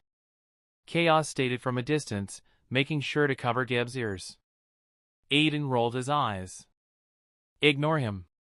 Sun Wukong gave one last nod before walking towards the portal and entering it. Till we meet again, Avatar. Aden nodded, his expression changing as the Monkey King left. Now to deal with that trouble-causing book. Chapter 297, True Chaos. Aden's POV, it wasn't me. I swear. I blame it on teenage angst. The Darkhold said, trying and failing to get out of my hold. Oh really? I snorted. So your idea of teen rebellion is taking advantage of your brother for thousands of years, being a complete asshole to the gods, which I won't lie, makes me kinda proud, and then almost causing the destruction of the planet by making me mad? It went silent. Huh, yeah? I shook my head. Wrong answer, Junior. 1,000,000 volts of white lightning shock. The lightning washed out of my hands and covered the entirety of the book. Yelps of pain escaped it. No! Please stop. It hurts. It's faking it. Chaos stated from the side, leaning on the huge boulder that had quickly become my favorite spot. We were going to have a few words about that later. Geb was thankfully not around for this. He and Nagini were playing in the lake. Though they managed to keep a distance between them and the fairy kingdoms lest we had another declaration of war. Cute little things, but they could bend, like really bend. Oh really? I increased the volts and finally elicited a true genuine howl of pain. Now we're talking. I chuckled, adjusting myself on my throne, to better fry the damn book for all the frustration it had caused and the time wasted. Stop! Stoop! Damn, ARGHHGGGHG. I stopped the lightning. Say the magic word, Junior. Thank you. For 1,000,000 volts of white lightning shock. Argorg. Please? He tried again. 8,000,000 volts. You look like you're having fun. Chaos commented. I won't lie. I told him, while leaning on the palm of my right hand. The left held the Darkhold. I am. We both laughed as the screams from the Darkhold died away. Damn you, Aden Strong. I should have destroyed you when I had the chance. When I escape, and trust me I will, I shall wipe you off the face of the universe. You will be nothing more than a distant memory. Chaos and I shared a look after the outburst. He certainly seems to share your anger issues. Chaos told me. What the hell is he talking about? That is completely untrue. I do not have anger issues. Chaos snickered. The Earth, a few hours ago, would like to differ. That took the wind out of my sails. That wasn't anger. I just momentarily lost control of my power. Shit happens. I shrugged. It's like when you accidentally drop a cup on the floor and it breaks. Chaos sat up looking unconvinced. First of all, if you can lose control of your power like that, then it spells doom for not only Earth but the entire galaxy, and secondly, it wasn't an accident. What you did was akin to raising the cup over your head and then brought crashing it down at full strength. You're lucky I was able to absorb all the chaos energy produced, essentially nullifying the shockwaves from the blast. Leave alone the Earth, the whole solar system would. Okay. I interrupted. You've made your point. I turned to the Darkhold in my hand with a vengeful glare. Besides, we both know who's responsible for all that, don't we? No, please, no more Argorg. 16 million volts of lightning shock. Some might consider that as corporal punishment. Chaos pointed out. True, but they have no idea how conniving this thing is. Even now, I can feel it try and corrupt my mind. Not only that, but it's been constantly trying to open a portal to somewhere. A realm that feels very much like a midnight snack for you, Chaos. Thawne's realm. Chaos realized. Exactly. Too bad I'm blocking any and all attempts. Chaos stood up with a strange look full of anticipation. Hey, raise an idea, maybe don't. He said, and I immediately cut off the lightning. Why? I asked, already suspecting what his proposal would be. We stared at each other for a few seconds. I can do it, he said. Nope, I responded, shaking my head and getting up. Seriously? He caught up to me and grabbed my shoulder. Boss! This is the chance of a lifetime. I can take him, he insisted. I rounded up on him. And I don't doubt it. But I won't risk your life. My reply made him flinch. Look, Thawne is an elder god. He tried to interrupt, but I raised a hand. I know you're powerful, Chaos. Trust me, I do.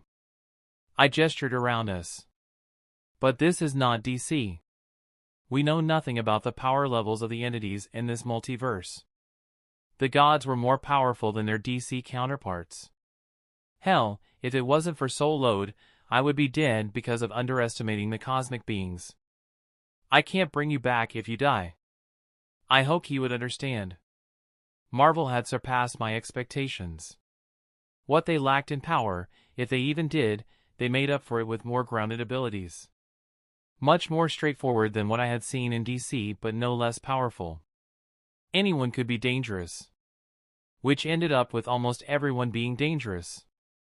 The Zeus from here, while proud and arrogant, was also skilled and powerful. I won't die, Chaos assured. I can't. We are connected so deeply that as long as you're alive, by default so am I. You're the Avatar, I am simply your powers. Even if the will representing these powers were to perish, given enough time, I'll come back. He made a convincing argument, one that I could not argue against. And besides, it felt highly hypocritical to deny him this, when taking risks was basically something I did on a daily basis. He held out a fist for me to bump. Looking into my very own eyes, I realized that even without meaning to, Chaos had been what had kept me going. It was him that had been there when I had woken up, confused and agitated. You better live, I ordered, and subtly expended a lot of lesser miracles to make sure he wouldn't die. What are you planning? The Darkhold asked, reminding the both of us that we had been in the middle of something. I exchanged a look with Chaos before turning to the Darkhold, a serious expression on my face. Normally I wouldn't give a shit about my enemies. It's usually either I kill them or throw them in an inescapable prison realm called the Hollolands. I felt the book almost shiver.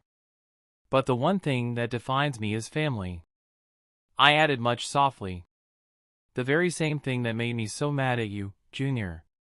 Luckily for you, it's the same thing that's keeping you alive.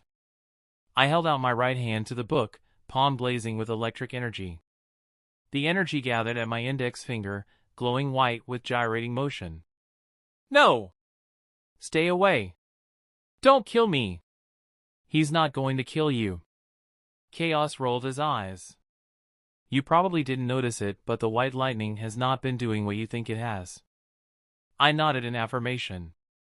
Yup. Despite my love for sadism once in a while, the objective was not to hurt you. It wasn't? The Darkhold or wondered in disbelief.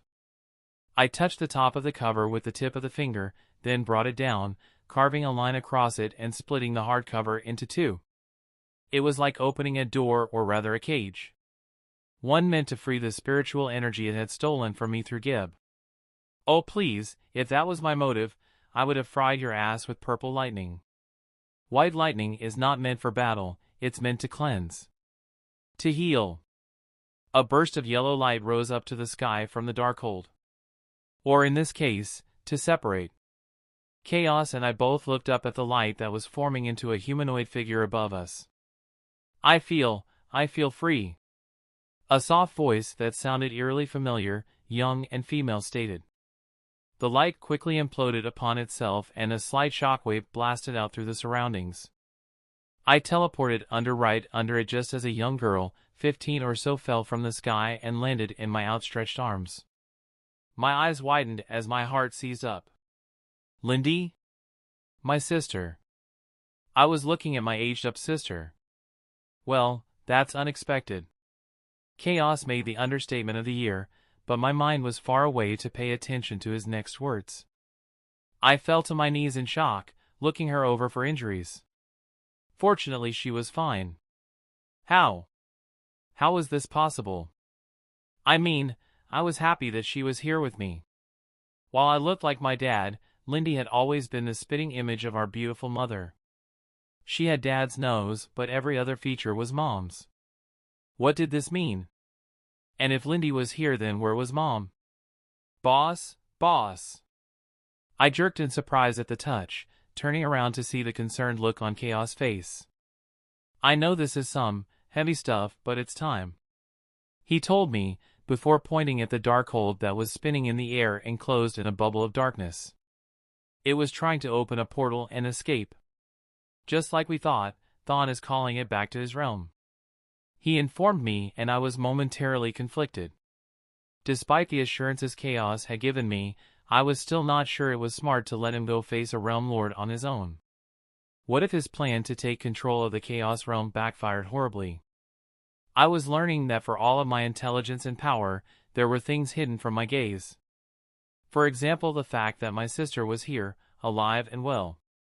Was she the one I had been talking to, or had that simply been her corrupted version? Or could it be that it wasn't any of that and her appearance had been mere happenstance? Stop! Chaos shouted at me before grabbing my shoulder in a tight grip. You're doing it again. Don't be cautious. Don't doubt yourself. You're Aden Strong. He pointed at Lindy. Whatever this whole thing is, you'll figure it out. He got to his feet. You always do. The trust in his tone was almost too much. I closed my eyes and brought my forehead against Lindy's. Yeah, he was right. Okay. I couldn't even recognize my own voice. It sounded weak. I hated that. Okay. I repeated, this time firmer and more confident. Go do what you need to do. Show that fucker what true chaos is. Chaos smiled. That more like it. Chapter 298, Intricacies of Dimensional Crossing. Aiden's POV, the Watcher had kept time. We met on a hill, watching as the sun dawned on the horizon, lighting up the red Martian landscape. You seem troubled, Aden Strong. He commented. Both of us sat in meditative poses. I looked at him from the corner of my eye. Observant. I said. Then again, I'm not really surprised. With a name like the Watcher, you have to be. There was a brief silence between us. You told me that your goal in life is to pursue knowledge and reach the pinnacle. He broke the silence. But you also said you're dedicated to your family more than anything. Yes, I did. I sighed. Where are you going with this? Wata blinked. I wanted to comfort you. 90% of times when a human is feeling negative, it has to do with their families. I barked out a surprised laugh. Wow. You're not wrong, but that was unexpected. As much as I hated to admit it though, Watu was right. So I am correct in my assumption? He wondered, to which I nodded. Yeah, you hit the mark. It's my sister. I hadn't seen her in so long, and then out of the blue she appears. It's left me with many unanswered questions, and given the fact that she seems to be in a coma, I can't even ask her myself. That is quite a conundrum. Wata commented. Yeah, tell me about it. I breathed out and clapped my hands. In any case, I need a distraction, and learning how to travel the multiverse is the best distraction I can think of. Watu nodded. As per our bet, I shall teach you what you need to know. The rest will depend on you. I nodded, getting pumped up at the prospect of seeing Corey, the kids, and everyone again. Watu then did something. He waved a hand and reality seemed to fracture around us. 1 second we were on the surface of Mars, the next we were in a space that was above the third dimension but not quite on the fourth. It was somewhere in between. Somewhere that defied the laws of time and space. This is the nexus of all realities. I interrupted, floating in the middle of mirrors. Mirrors that went up, down, and sideways infinitely. They showed different worlds and universes, each separate and unique yet so similar. Space-time shares a pattern in multiple universes. I muttered in realization, my connection with space allowing me to see further in and spot the strings connecting each universe with the other. Correct. The Watcher stated, hovering in front of me, his vast form shimmering in the infinite expanse of the Nexus. Here, his strength was incalculable. You're subject to the laws of any universe you enter. I concluded. That's why in the mortal plane your strength is barely galactic buster level. He didn't confirm nor deny. The art of traversing the multiverse is not to be taken lightly.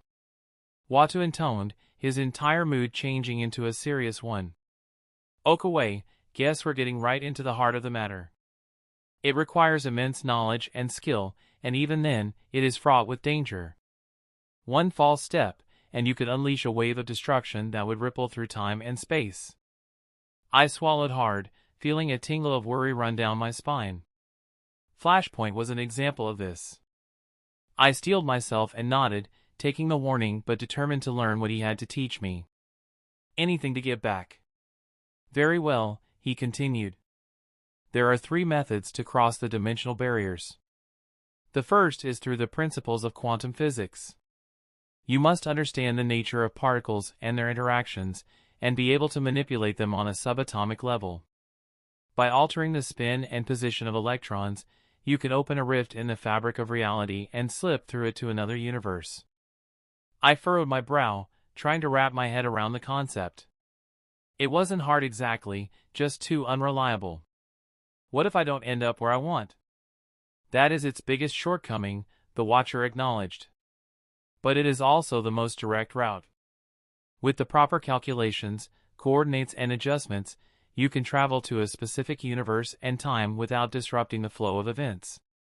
However, it requires a great deal of energy, and if you make even the slightest mistake, the consequences could be catastrophic.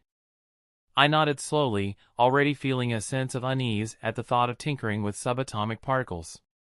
What's the second method? I asked. The second method is through the manipulation of vibration frequency, the Watcher said. Everything in the multiverse vibrates at a certain frequency, and by attuning yourself to that frequency, you can move between worlds.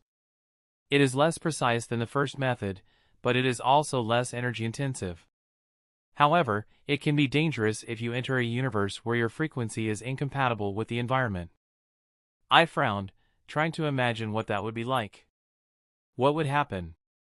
You would experience a sudden shift in your physical state as your molecules are torn apart by the vibrational dissonance, the Watcher explained matter-of-factly.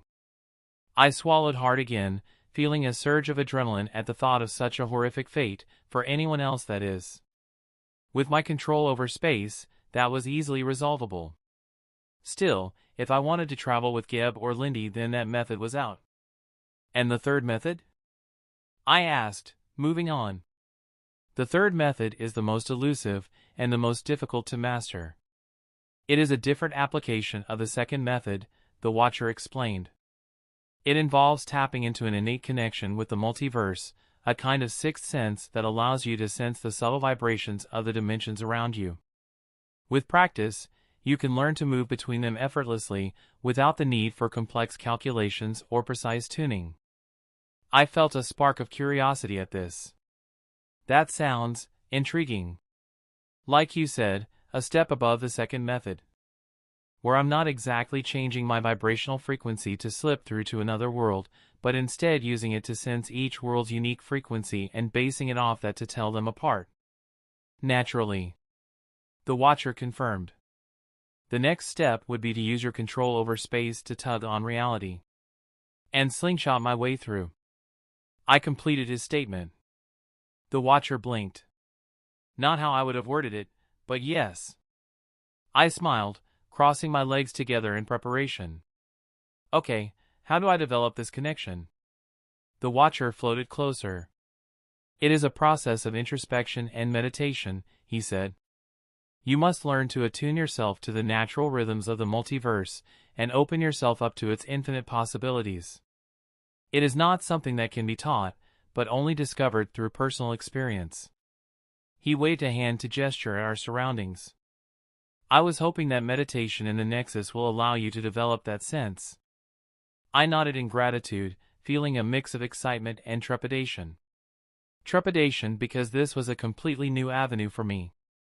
The Watcher's brief teachings had opened up a whole new world of possibilities. If I mastered this, then leave alone, getting back to Gia or even finding order and giving him a necessary ass-kicking, I could make it back home. My original home. I could find out what happened to Mom and Dad and my universe. And so I begun, by taking in a deep breath.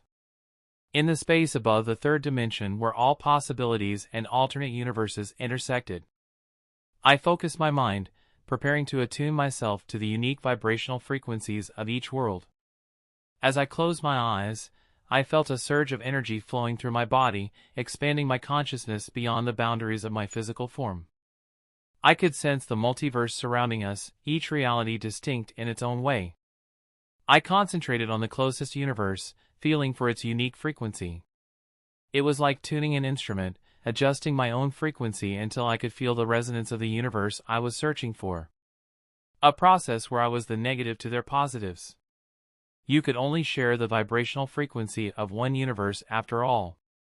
Then as my mind opened up, my innate energy control took the wheel, enabling me to sense the different energies that made up the universe, the people, the animals, and the very fabric of space and time. It was unlike anything. A brand of energy that was on par with spirit energy. The foundation of all my powers. Once I had identified the frequency of that particular universe, I moved on to the next step and began to manipulate the fabric of space through my space divinity. I used every shred of control over space to create a rift, something akin to my boom tubes that would allow me to return to the universe we had just left. Sparks of blue appeared before me. I scrunched up my eyebrows. This was actually not as easy as I had initially thought. No matter how hard I tried, I could not manipulate the energy in the Nexus by pushing it with spirit energy. I could see the rift, a hole before me that seemed to blink in and out. Come on, I muttered, holding out both hands to stabilize the stubborn thing. The portal sizzled with power, looking ready to explode. Dimly, through my passive divine sense, I could feel the walls of reality on both sides tremble a little. The portal begun to stabilize. Come on, just a bit. And then I felt a hand land on my shoulder. Stop! The word was a command. The portal fell apart into nothing. I blinked my eyes, only now noticing the heavy atmosphere. Spirit energy covered us in a blue mist of power. What happened? I wondered. Cosmic energy is outside your influence, I'm afraid. Watu answered. And what does that mean? It means you will have to find another way. He sighed. To connect with reality, you need the fuel it runs on. Chapter 299, Inuance. General POV, the minute he was through, he moaned. Not out of any sexual inclination but because of the feel of the dimension. It felt like a comfy bed after a day of exhausting work. It was like chaos had been let loose upon a full-course meal after not eating for millennia. That's how the chaos energy in Thon's realm felt. A tornado of red and black energy surrounded him. He wantonly sucked in the power, uncaring that he was in a realm lord's home turf. Chaos had no influence here, at least not more than the owner. Well, time to change that.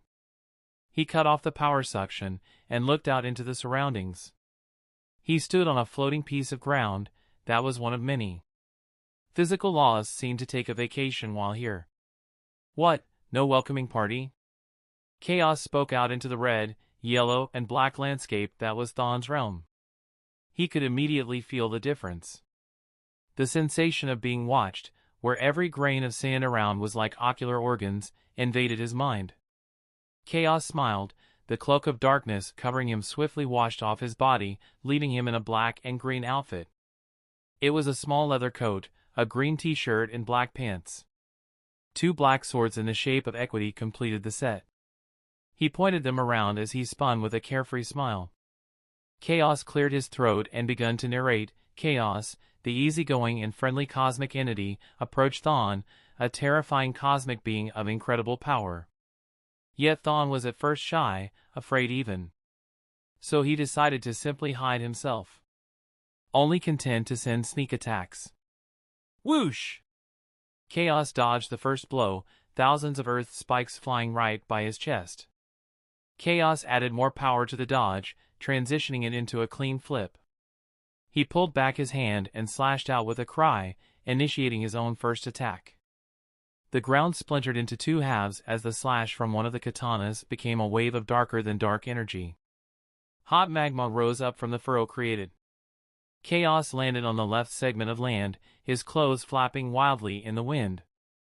The katanas dematerialized as Chaos grabbed control of the hot magma, calling out to it, causing it rise up in a pillar of hot swirling liquid.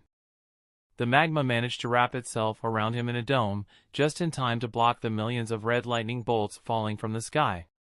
Chaos laughed maniacally as he commanded the lava to move along with his every thought. He stepped forward and threw his hands up. The lava changed shape into a massive arrow, aimed for the sky. Chaos slashed out his hand and the arrow leapt forward, bearing up at the clouds of black and red spitting down lightning. There was a grand explosion. And the sky lit up with a collage of different colors. Enough! The voice cut through Chaos' narration and the events he had caused simply by speaking up. Chaos went silent with a small smile on his face. Finally, the big bad decides to show himself. A blast of power shook everything as the false reality caused by Chaos manipulation broke apart in small pieces, like a mirror thrown to the floor. The scene changed to show the real reality.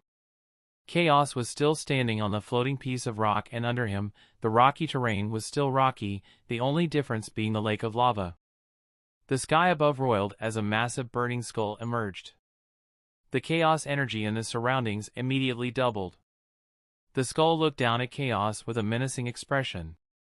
One that promised no mercy. Chaos, undaunted, flashed a bright smile and greeted Thon with a friendly wave. "Hey there, big guy. How's it going?" Thon pulled back in shock, then snarled, his voice deep and echoing. It made the surroundings tremble. "What do you want, Chaos? I have no time for your foolishness." Chaos was not surprised that Thon knew him. Thon was immensely powerful. He was the hub for all Chaos energy, which meant they were intrinsically connected. He had felt Chaos the minute he and Aden had clashed on Mars, billions of years ago. Chaos chuckled. "Oh, come on, Thon. You know me. I'm all about fun and games. I came here to see if you'd be willing to share some of your power with me. You know, sharing is caring and all that. Thawne let out a deep, menacing laugh. Even if I could, you think I would just relinquish it to a second-rate chaos creature? A dog with a leash on his neck and a weak master, whose biggest achievement was to hide when the fight was brought to him? Chaos frowned. You know nothing of what you speak. The skull changed forms once more into a writhing darkness full of tentacles. Oh really? I know enough. The others might have not felt it, but I revel in chaos. And your master has caused more than his share. I felt his death, then not. He undid time. Thawne replied. In my eyes, that only proves why I am loyal to him. He is powerful and knows how to wield that power. Chaos told Thawne. Preposterous. True chaos is never tethered. The realm shook with his words. True chaos sees the world crumble. True chaos is unrelenting. Thawne sneered, his voice a cacophony of screams and whispers. You know nothing of true power. You are but a shadow of what I am. Chaos laughed in response. And what you are is just mindless destruction, Thawne. That's the difference between us. It's about creation and destruction, chaos and order, all at once. It's the ultimate balance of all things. Thawne snorted, sending tentacles wriggling in the air. You speak of balance? Balance is the antithesis of chaos. Chaos is about the unexpected, the unpredictable. It is the tearing down of everything that exists and the creation of something entirely new. Chaos' eyes narrowed. That might have been the case for me in the past. But now I see further, and it has not only given me purpose, it has brought with it understanding as well. So I ask you this, what about the chaos that comes from the unexpected meeting of two different elements? Chaos formed from order?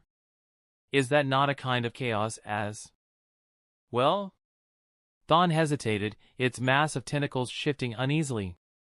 Perhaps, it said begrudgingly. But that is a lesser form of chaos.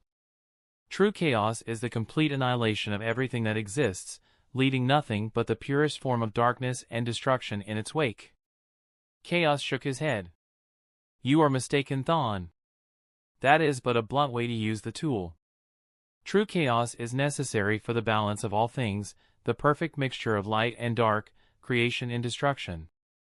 It is not mere death, but a force that creates as much as it destroys. Chaos held out his palms.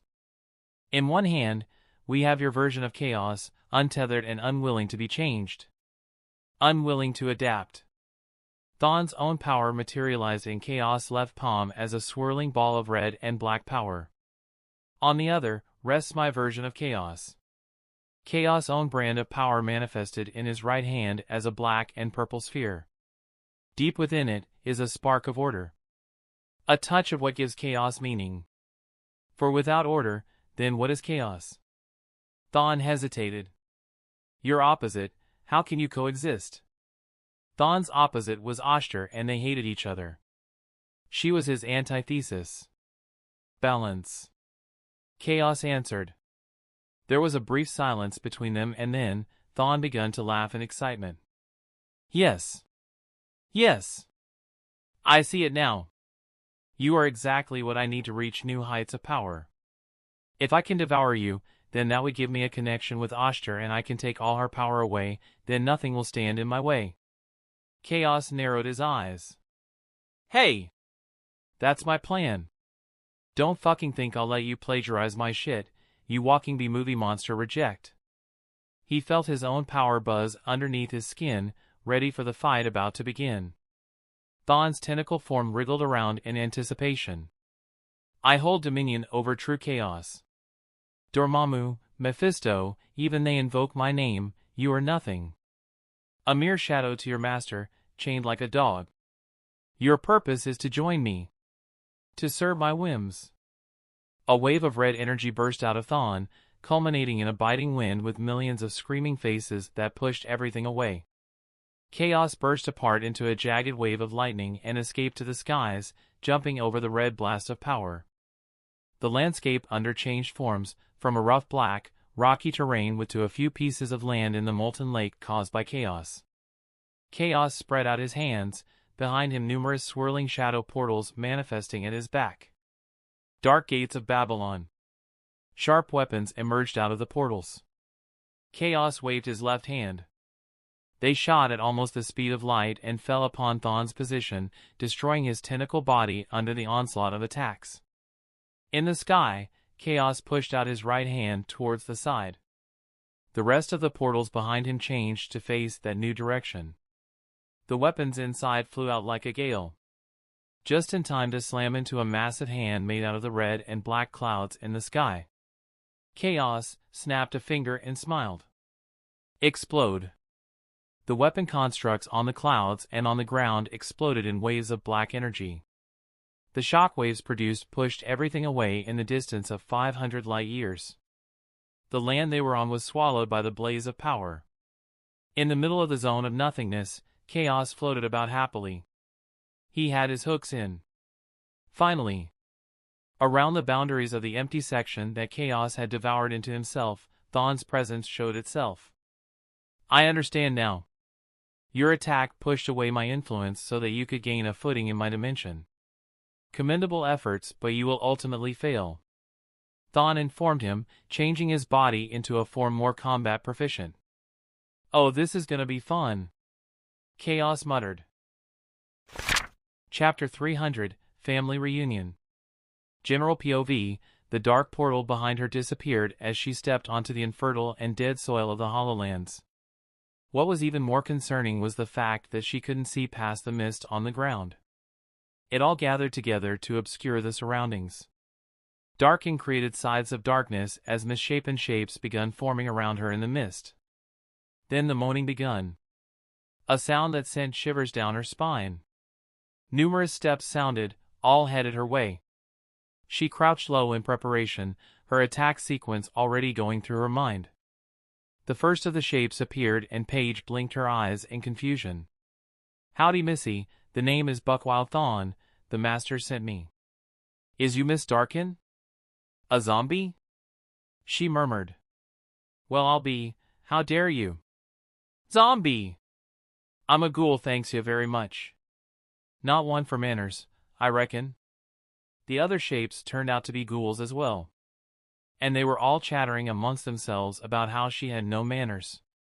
Paige felt a headache form. All right, get out of here you lot. A new voice made itself known. Paige looked up and was even more confused.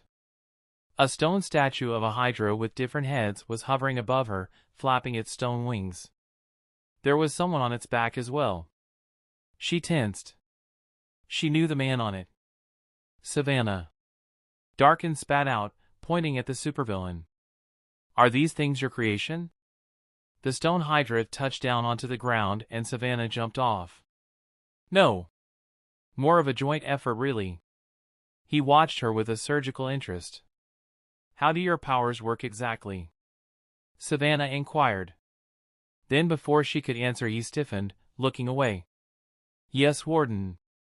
Then he turned to Darkin. No time. The Warden wants to see you. You mean Michael?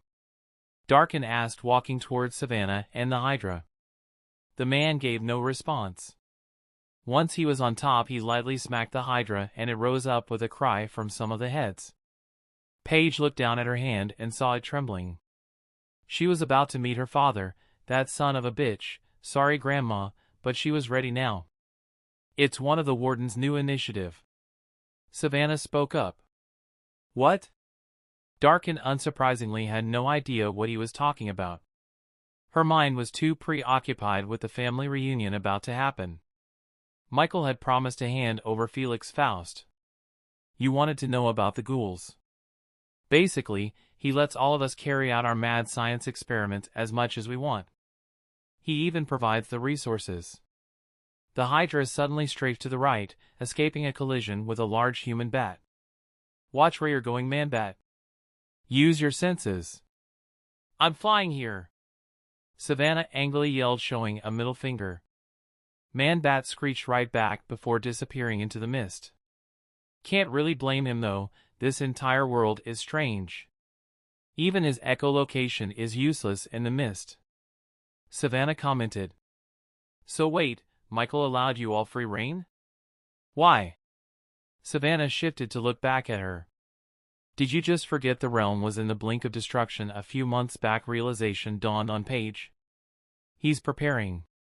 Getting ready for another attack. If it even happens. Savannah laughed at Paige. How naive. Not if but when. He turned his head around. He's given us a chance. A chance to prove we can go up against the true monsters and come out winning. Light shone on his glasses. It's power. I would never say no to power. Paige didn't know what to feel. Then again, they had only won because of stalling for time. Next time they might not be so lucky. The drums for the final war. She whispered to herself just as a huge shape appeared past the mist. A huge castle with dozens of skyscraper-sized towers. Welcome to the Warden's Palace. We grunts call it. The Dark Tower? Paige interrupted with an unimpressed look. Savannah scratched his bald head. Yes. How did you know? Well, you villains lack an imagination. Paige shrugged. Savannah frowned. You're not getting a Savannah specially baked cookie, young lady. Elsewhere, Vatu. A whisper only he could hear. Vatu's divine sense spread out across the palace, the city, and then the whole planet. Nothing was amiss. The source of the whisper was nowhere to be seen. There was a small laugh. Oh, come on, brother, you think I would make it that easy for you? The voice, Vatu realized, was male. Male and very familiar. A wisp of green flame appeared right before him. Follow the ember. The voice instructed. Vatu leaned over to Rava. Look after the kids and the queen. I will be back shortly. Rava was about to ask questions, but he was already gone, following after the wisp only he could see. Vatu knew how to lower his presence so he was not noticed as he left the chamber. He was also relieved to be leaving. He hated these fancy social affairs where everyone pretended to be cordial yet were planning plots on each other. It reminded him too much of Olympus. The wisp led him through the hallways of the huge opulent palace. Each hallway seemed to have a portrait of the queen but not of Corey or their parents. Vatu passed through the hallways, occasionally smiling at the bowing servants. No one asked him where he was going. Even the guards did not prohibit him from passing through the door to the outer garden. It showed just how loved Corey was to her people that they did not care. The garden was a massive slot of land with an orchard, various water fountains, sculptures and hundreds of different flowers. Vatu breathed in deep, smiling at the end. The garden reminded him of Demeter. I knew you'd love it here. A new voice said as the wisp disappeared. Vatu turned to the side and his eyebrows rose up. Well, I'll be damned. A few hours later, the dinner party had ended and all the guests had left. Corey had also just finished tucking in the kids. Now, Corey and her sister were alone. The former caressed her pendant for courage. This talk would likely determine the future of not only their relationship but to some extent Tamarin and its people. Although Corey wanted a good relationship with her sister, she was also a mother and a queen now. She couldn't show weakness. Queen Commander stood in the throne room, her heart pumping nervously. It had been months since she had seen her younger sister, Princess Coriander, and their last encounter had been fraught with tension and resentment. Commander had managed to escape their captors, but Corey had been left behind, subjected to unimaginable horrors at the hands of the Gordanians. When Corey had arrived with her entourage, Commander's heart had leapt into her throat, jealousy and anger at the forefront of her mind. She had asked herself why. Coriander was back. Hated her for surviving. But things were different now. She wasn't sure how, but they were. Corey was like her.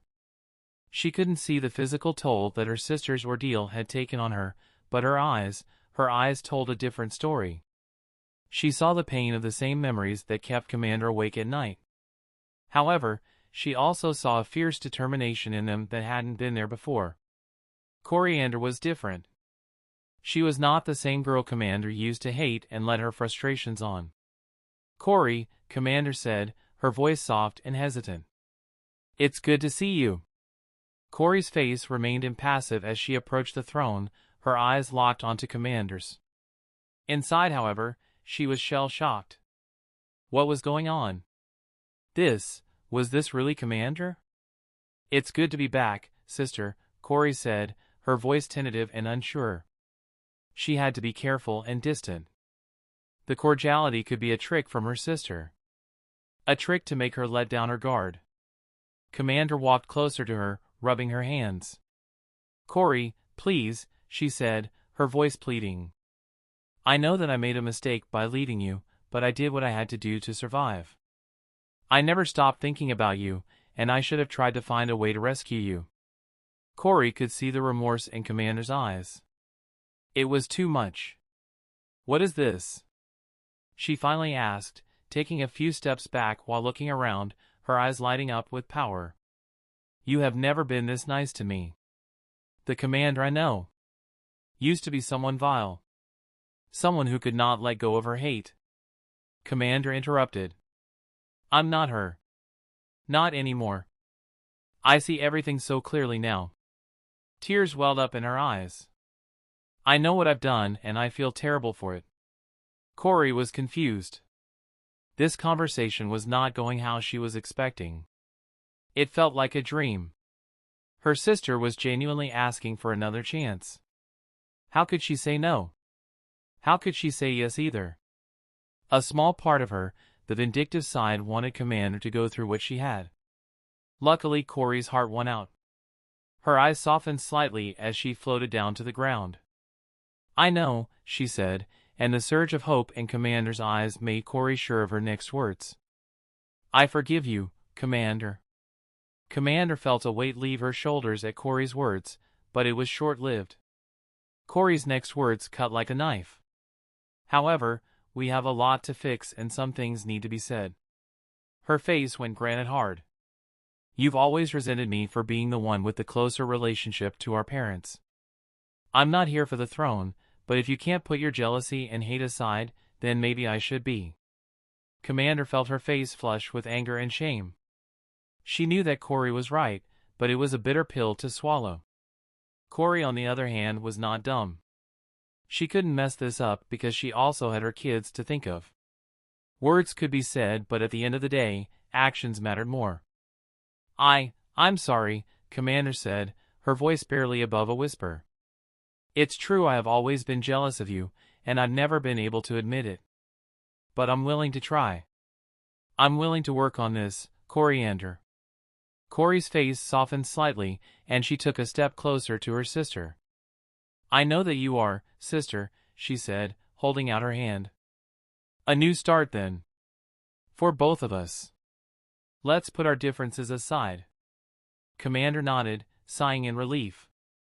"Thank you." With those words, the two sisters embraced, a symbol of their renewed commitment to each other and to Tamarin. Under a veil of divine spirit energy, Vatu and Sai watched the reunion between both sisters. This feels very wrong. Intruding on their moment.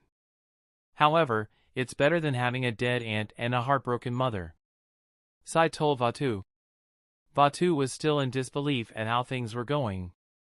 The Sai next to him was not the cute little brother he knew. This Sai was from the future. His resemblance with Aden was uncanny. The only difference was his green eyes. Everything from the tall height of 6 feet 4 inches, to his handsome face, to his black clothing and long hair, it was all Aden. Then again, the two of them were very close.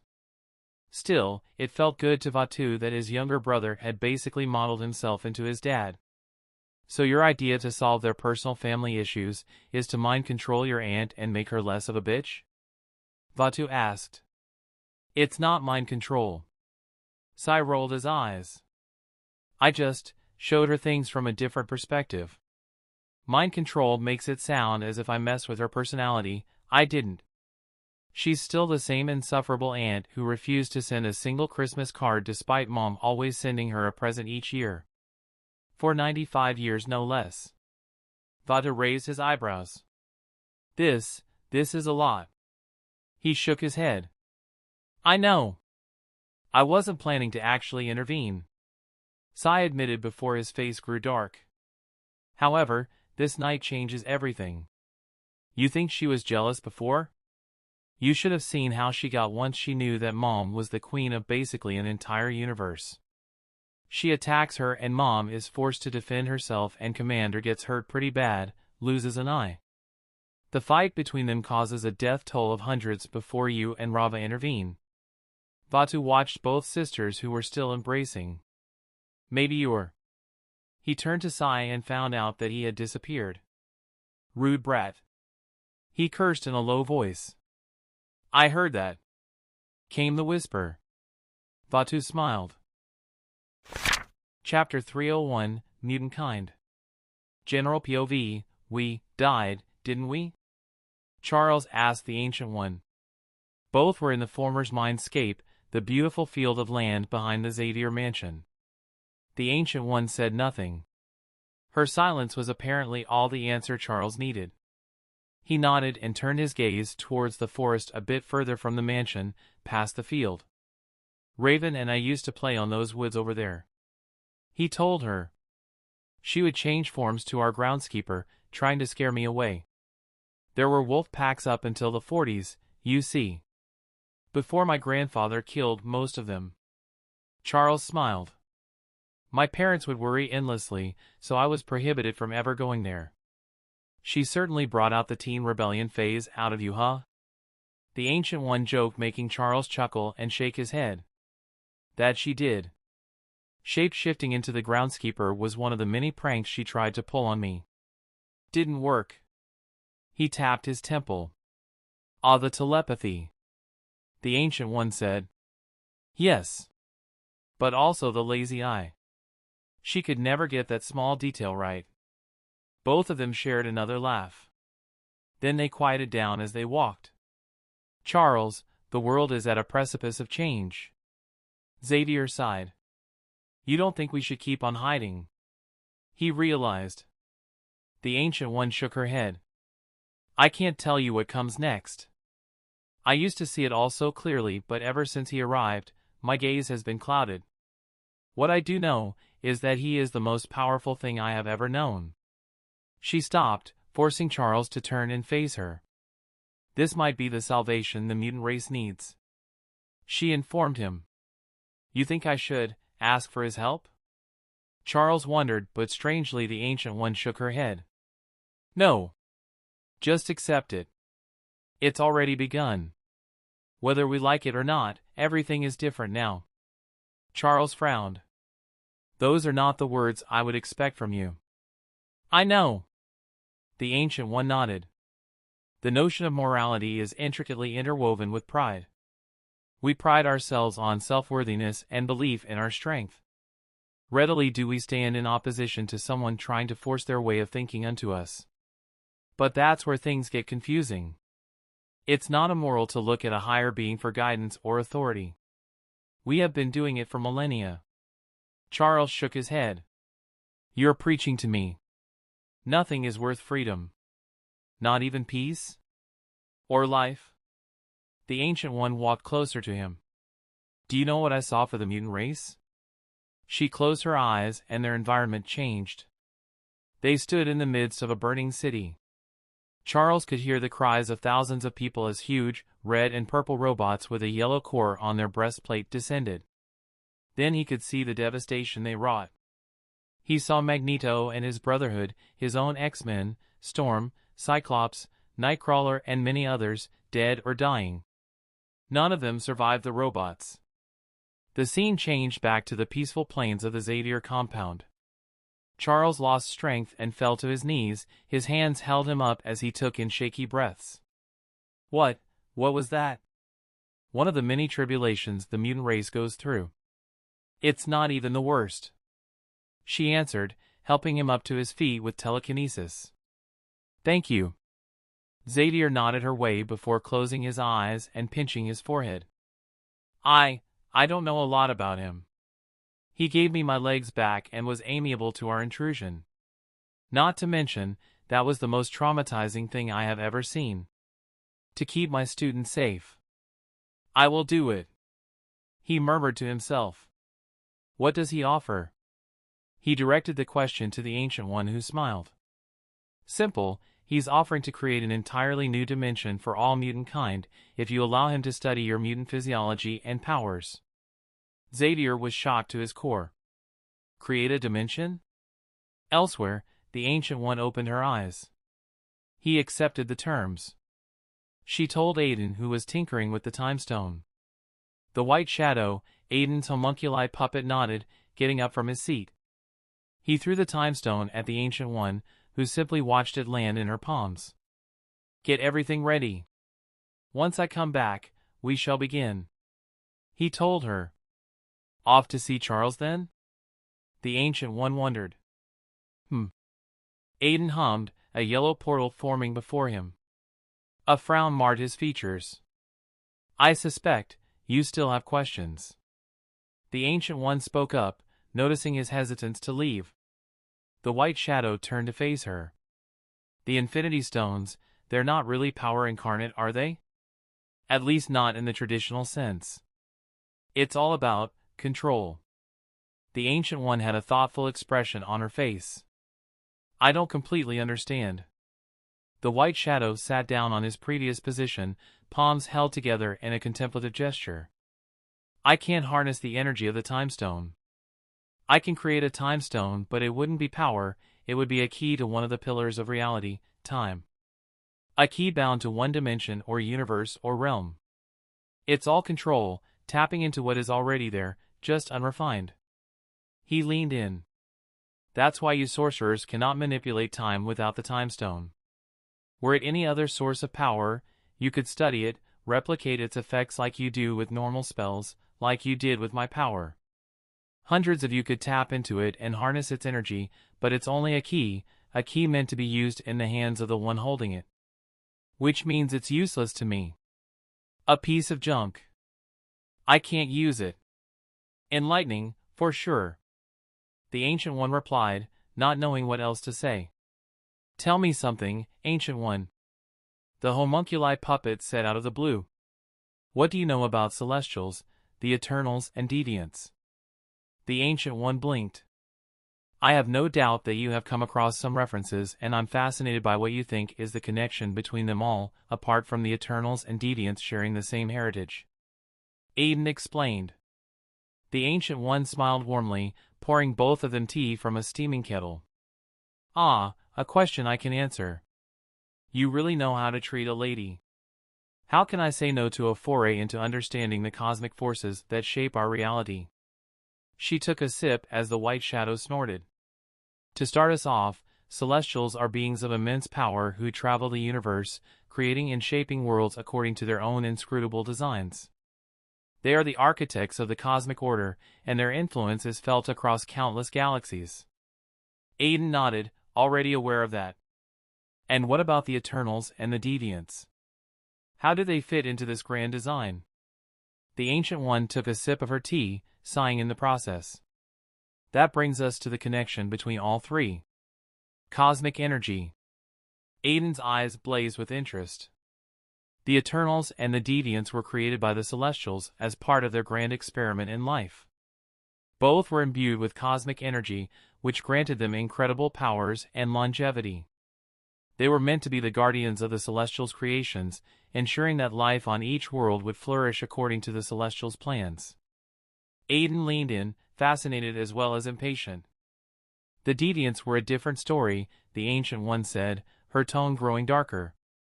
They were also created by the Celestials, but their purpose was more insidious. They were meant to be the harbingers of chaos and destruction, meant to test the resilience of the Celestials' creations and weed out any weaknesses.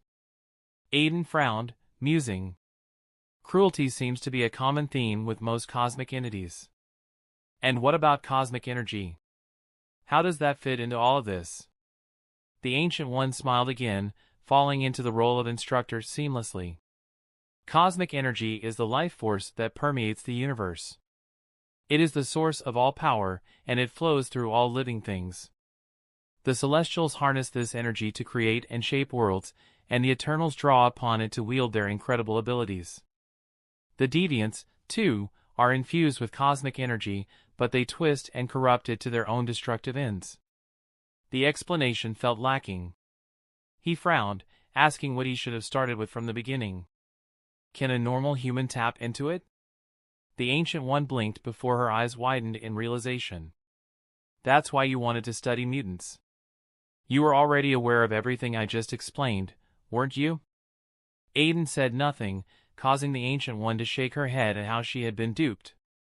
I can't tell you if it is possible or not. Through a rare occurrence?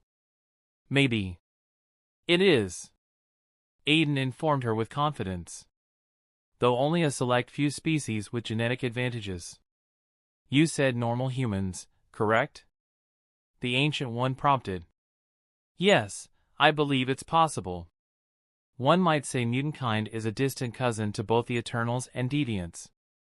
Aden answered. And because both species are more mechanical than biological, you believe you can glean more from studying mutant biology than the other two. She connected the dots. Correct. The White Shadow smiled. That's a far stretch.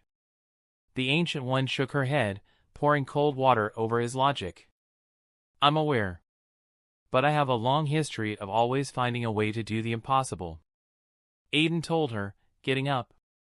This time he didn't bother with a portal, he simply unraveled into energy, briefly saluting the Ancient One. In the nexus of all realities, the Avatar opened his eyes. So you have decided then? Watu asked. Yes. Aden straightened from his meditative position. I have made little to no progress here. Maybe there's a chance down there. Maybe. Watu stated. What Aden did not tell him was that he was also interested in the mutant gene for another purpose. He hadn't forgotten about the creation of the strongest race, the Kints. Gia would have a field day if he brought back samples of the X gene for her. Chapter 302, Taking Over. General POV, Chuck, are you sure about this? Wolverine asked from Xavier's side.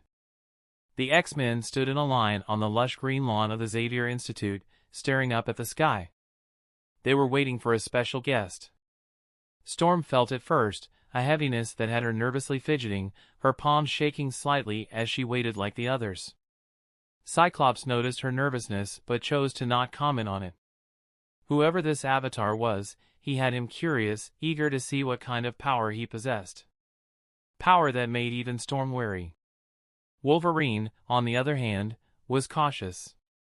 He didn't trust anyone he didn't know, especially someone with almost infinite power beyond normal comprehension, as Chuck had put it.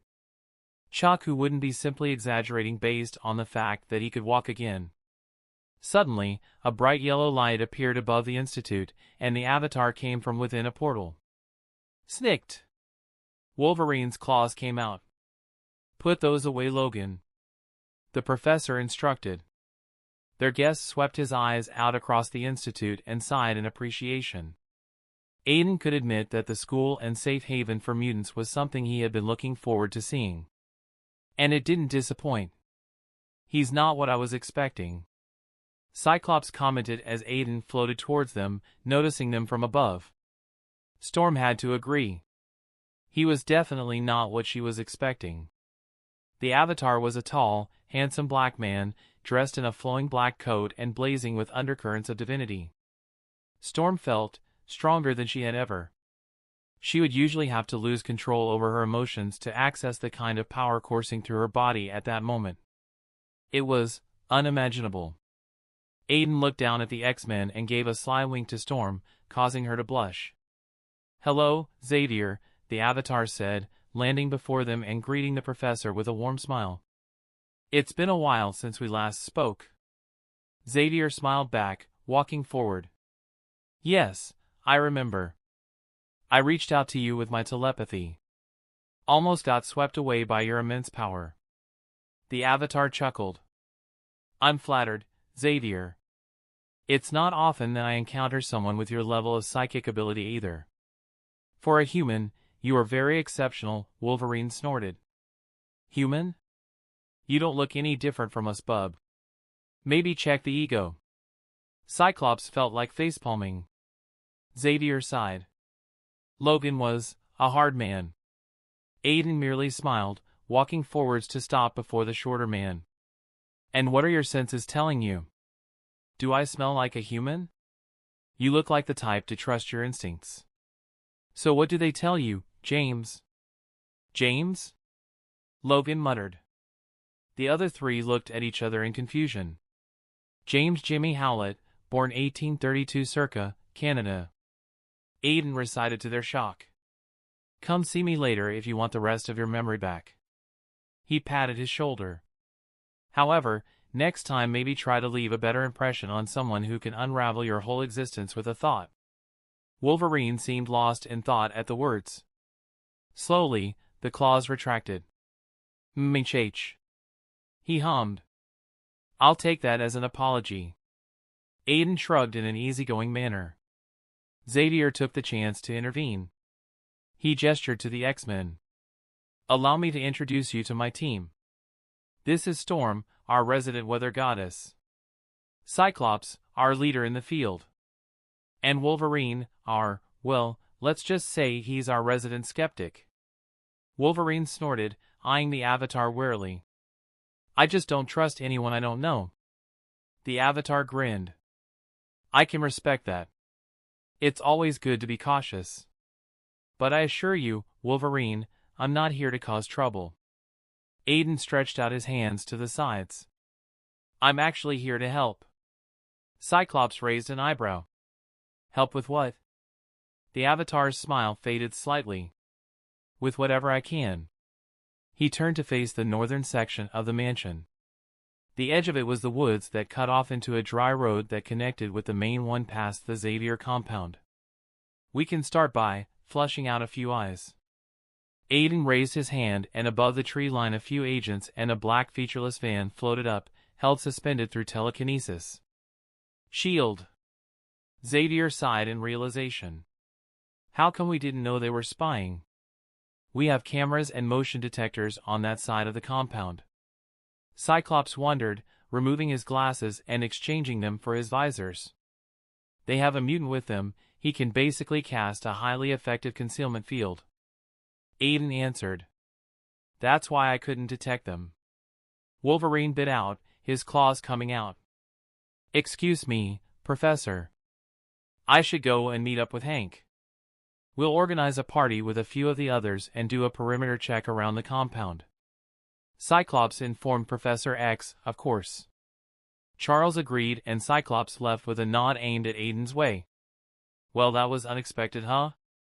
Aden asked out loud. Once again, I cannot thank you enough. Xavier informed Aden, who simply waved it away.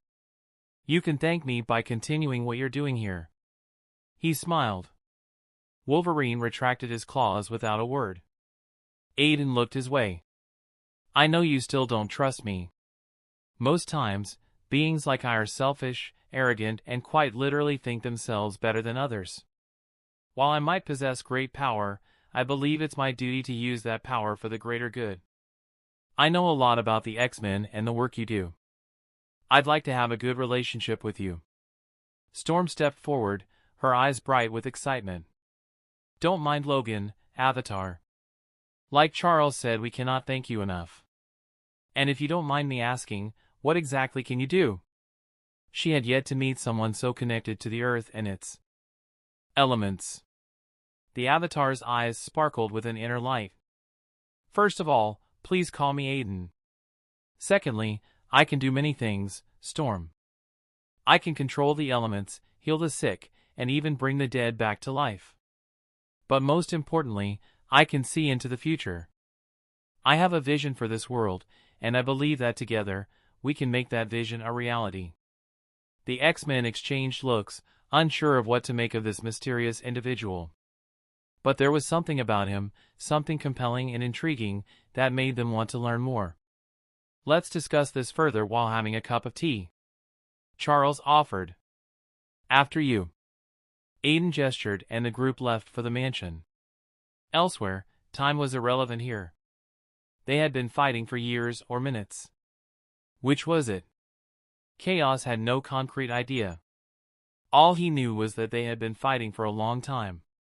Every blow traded was not aimed at killing Thawne. Chaos was after occupying more of Thawne's realm. And he was almost halfway through. That was until Thawne decided that he needed allies against this madman. No matter what he did, Chaos came up with a way to tank the blows and, while not come out on top, slip and manage to gather more influence. It was infuriating. And so Chaos found himself not only standing before Thawne, but lesser realm lords. Thawne had convinced them all that Chaos would go after them next, and so they had banded together to get rid of him, once and for all. Chaos floated in a world of different hues. He was a formless cloud of energy before the wills of beings that were as old as time. The space they all occupied was stretched to the limits of what physical space could contain. Fundamental laws of reality were put up against them and found lacking. Just like the nexus of reality, these realm lords looked down at the material world's rules as mere suggestions. Space was fracturing around them, and Chaos took advantage of that to gain more ground over Thawne's realm, extending out limbs of darkness through the cracks and corrupting more of it. "Stand down, creature of chaos," Thawne informed him, standing at the head of what was a group of terrifying individuals. Chaos smiled inwardly, looking out at the gathered beings. It was like the boss said, sometimes you need a one versus many match to keep things interesting. He closed his metaphorical eyes and took a breath. "I promise to do better with your immense power, Thawne." Chaos smiled. Then he stared at the ones behind Thawne, Sidorak, Dormammu, Mephisto, and more. They weren't really here. Merely constructs of their will. It would have been incredibly dumb for Thawne to allow them in without countermeasures. "For standing with my opponent, I hope you're all ready for death. It's nothing too personal." He addressed them. "Your arrogance shall be your downfall."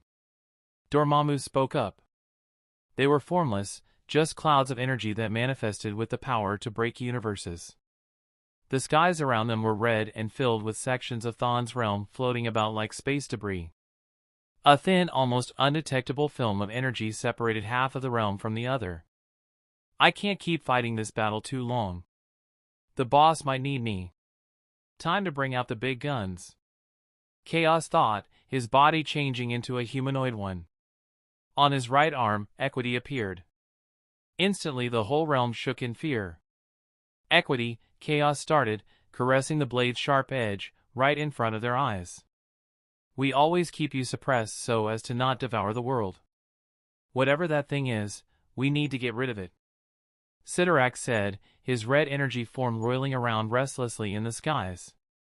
The gathered wills of the realm lords responded by sending a multitude of attacks, most of whom manifested as beams of incredible energy. Energy that was enough to destroy galaxies 10 times over. Aden touched down on a chunk of floating earth and looked up at the attacks bearing down on him. It was beautiful and terrifying. "Now, I unseal you, Equity. Judgment of the Avatar, destroy all opposition," he chanted, gripping the sword in a two-handed grab. Time seemed to slow down as the weapon blazed blue, then red, then purple, then black before turning itself and Chaos into a creature of all white. Then Chaos slashed out and the world broke apart. All the attacks aimed at Chaos were devoured under the torrential amount of power that Equity unleashed.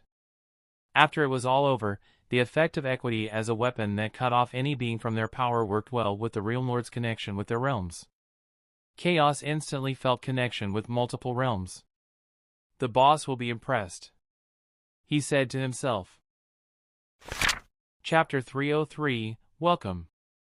Aden's POV, the walk towards the mansion was both short and long. Short as it was only a few feet away, and long because of the never-ending questions I was receiving from Storm. I'd never seen her this excited. Wolverine spoke to Charles through telepathy. I was eavesdropping without actually meaning to. At this point, my powers were past any normal constraints or limitations. I was far ahead. Having touched heights in psionic manipulation that no Martian, metahuman, or mutant could reach. I had become a hub for psionic abilities, just like the Phoenix Force was in this world. Storm lost the roots to her heritage. Having someone who she feels connected to must be a welcoming change. Charles replied to the former Weapon X. Wolverine grunted. I still don't trust him. He stubbornly replied. Storm pulled me out of eavesdropping at their mental conversation by a question. How do you keep yourself in control? Resting the forces of nature to work for you is not an easy thing. She scrunched her nose in a little annoyance. It's something she's been struggling with for years. Xavier joined in before I could answer. Meditation has helped her know when to stop, but it hasn't addressed the larger issue. Wolverine added as well. And she can speak for herself. Storm interjected with a scowl. Charles muttered a sorry while Logan grunted and looked away. I stopped at the entrance to the courtyard leading up to the mansion. My face was set in a frown. That sounds like a problem. I told them, remembering that sometimes metahumans mutants were stuck with undesirable powers. Some were more of an inconvenience than a gift. Charles shared a look with both Storm and Logan. Mutant abilities are varied, both in power and control. He answered. While control is a large issue during the first few months after the X gene manifests, some mutants are not that lucky. Xavier said, pushing the doors to the mansion and revealing kids walking around in a flurry of activity. There was a wide range of obvious mutation. One had bird feathers for hair and red eyes. Another was gliding on top with bat-like wings flapping in the air. For twins, sharing similarities to Emma Frost passed by us, with all winking at me. The Stepford Cuckoos, I think. Weren't they supposed to be 5? Xavier continued. Either because their ability is particularly dangerous to anyone around them, or their mutation causes a permanent change in one's body, making it hard to blend in or in extreme cases, live normally. We came across a kid, playing with a purple ball of flame in his palms. Mr. Whitmore, I would appreciate it if you did not burn down the house. Charles admonished. Sorry, Professor. The belated teen extinguished the flame with a wave, grabbed his backpack off the floor and ran off. I used my energy sense to get a reading on what type of fire that had been. I noticed something interesting that I decided to think about later. So what do you do in those cases? I asked. Specialized training, positive reinforcement, addressing emotional needs and fostering creativity in their young minds. Those that can, manage to attain a level of control to live without fear of being different, the rest accept themselves for who they are. Xavier answered. She was right, you really have given them a home, Professor. I complimented him. Thank you. He smiled as we moved through the throngs of kids, headed for his office. Along with catching a lot of attention from the kids, bursts of light and other different mutant abilities were freely displayed across the hall. A stern look from Storm and they stopped soon after, wary of her. I kept my energy sense on for the entire duration, trying to understand where mutant abilities actually come from. In just a short time, I had learned so much. A few short steps, a staircase and a hallway later, we reached Xavier's office. It had this feeling to it. Please have a seat, Avatar. The professor offered. I took the seat with a smile. It's Aden, Professor. I would like to think we are friends. Wolverine leaned on a wall that had a lot of framed photos while Storm took the couch on the side of the professor, facing me. It was a good strategy, this way they had me cornered from 3 sides. Of course. Xavier replied. Would you like a drink? He offered and I nodded. Thanks, a glass of water please. Storm got up and entered the next room. So, how should we? Xavier begun. I want to help. I interrupted, making eye contact. I can't promise anything, but I can at least help a few of the kids achieve control over their abilities. Charles was clearly not expecting that and took a minute before answering. I would be helping kids plus, I would get a chance to study their abilities at close range. Say yes, Chuck. It would make training much easier if some of them could control their abilities. Logan surprisingly supported my offer. Xavier nodded at Logan's advice. That would be splendid. Thank you for the offer, Aden. I smiled, reclining back in my seat. Don't mention it. Storm came in and placed a cold glass of water on the table before me. Thanks. She smiled and sat back on the couch. Now then, how should we do this? How exactly are you going to study mutant biology? Charles asked, and I contemplated my answer while taking a sip. I guess we can start by allowing me to observe your training sessions. H. That can be arranged. Logan answered. The other way is a bit invasive, and so it's optional. I only need a few blood samples from volunteers. The mood in the room turned awkward. A certain tension fell upon us. Why would you need their DNA? Wolverine asked, clenching his jaw while staring at me viciously. Was that supposed to intimidate me? For a very important project. I didn't see a need to lie, so I told them the truth. The real truth. A few seconds later, I finished my explanation to a shocked audience. Okay, let me get this right. Your newly created universe needs a dominant sentient species, and because of danger you want to make them the strongest species to ever work on soil? Storm wondered out loud. Yes. I nodded in response. Well, at least you're direct. Wolverine commented. Meanwhile, Charlie's had a ponderous expression on his face. He was thinking too hard. Listen, I snapped a finger before him. I'm not out to create an army of mutants. I don't need an army. I just want to give my creations, my children, an advantage. That will have to be something I discuss with the entire faculty, Aden. Charles answered, unsure. No problem. I knew that he wouldn't immediately agree, but this was fine. If there was a fallout, I could still extract all the DNA without them knowing. Plus there were many other mutants out there in the world. I just didn't want to plunge into another fight, especially with my childhood heroes. I wonder, will our decision affect the deal? Charles inquired. The answer here should have been yes. However, they were operating out of fear and wariness. I had to understand them. Plus, the project even by itself was very important to me. I needed to know if I could create a realm by myself. Like Order had done to Gia. Energia could be argued to be something I created, but that was more of an expression of energy, imagination, and magic. It wasn't technical.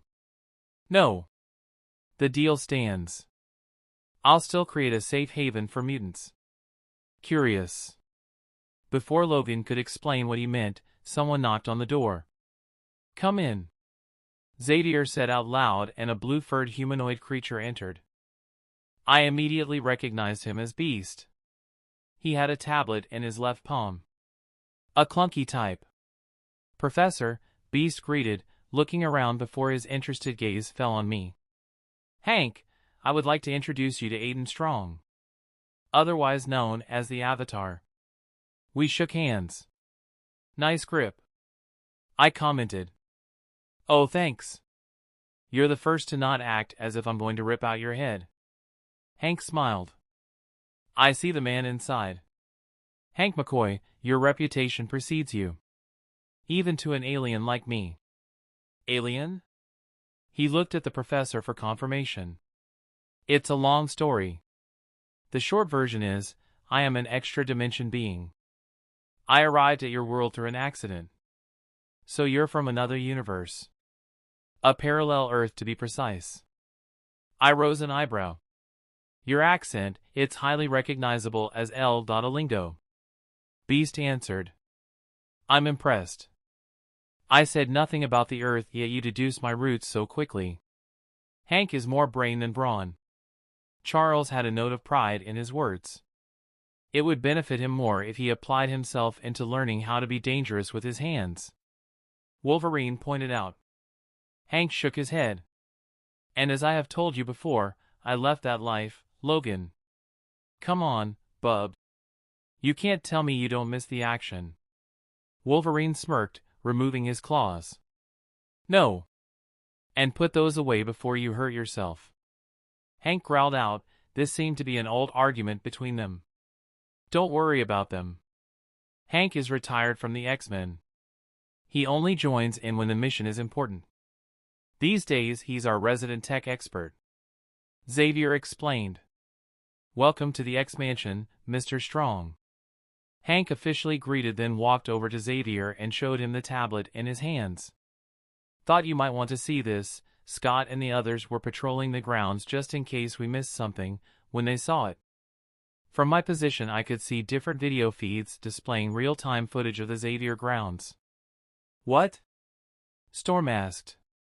Getting there. He tapped the tablet and it displayed a different image. Wolverine came around me to stare at it. It was a large boot print. I know that size. He growled out and then cursed. Victor. Oh, I perked up. That's interesting. Yup. Hank stated. His tracks carve a path on the eastern wall. Sabretooth? What would he be doing at the eastern side of the mansion? Storm wondered. After the attack from the Purifiers a month ago, we had to reinforce our weak points. The pattern of his tracks, Victor is mostly just scouting to see the easiest point of access. Wolverine answered. Xavier sighed at Wolverine's gloomy words. Which means that Eric must be planning something. All the while I had been listening without saying anything. I was surprised at their general blasé outlook. Apart from discussing strategies and how to tighten defenses, they didn't seem too worried. I hope you now understand why you need the safe haven, Charles.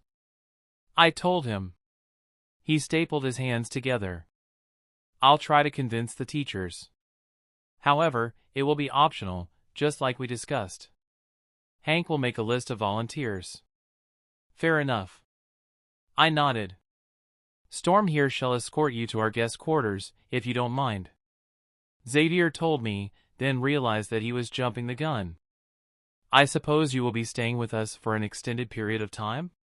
Yeah. That was the plan. I replied, getting up from the seat and stretching my body before proceeding to the door after the weather demigoddess. Oh Logan, hope you don't mind if I join in on your next danger room exercise. I threw over my shoulder. The Wolverine grunted. So was that a yes or a no? Alas, I did not speak grunt. How about a tour first? Storm offered as we made our way through the hallway. She turned to face me with a small smile on her beautiful face. Where Corey was gorgeously breathtaking, Storm had this mature aura surrounding her. I also won't lie, I have a thing for black queens and she ticked every requirement on the list. Yeah, I wouldn't mind that. I replied with a smile. Her eyes trailed to my lips for a millisecond before she blushed and looked away, clearing her throat in the process. Follow me. We made our way through the mansion, talking about everything as she introduced me to the kitchen, dining area, teacher's lounge, her office, the wing containing the classes as well as the backyard. Throughout the tour, Storm kept asking questions about me, my powers and where I was from. It's called Gia. I told her once she asked about my dimension. The mother goddess. Storm muttered in realization. Yeah. I drew the inspiration from her. Gia is in one word, beautiful.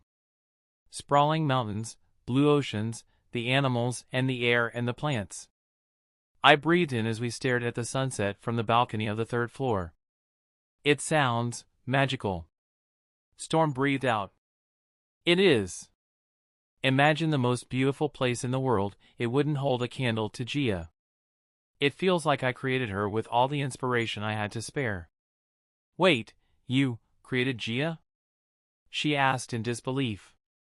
I turned to her with a cheeky smile on my face. You haven't really seen what I can do. I walked closer.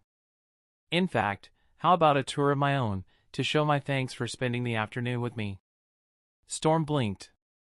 I could feel her heart rate speed up from the close proximity between us. I'm not sure. Hey, I promise we'll be back before you know it. She bit her lip, an action that made me annoyed that I liked it. For some reason before nodding. Okay, let's do this. However, we need to be back before dinner. Of course, my lady. I bowed, making her chuckle.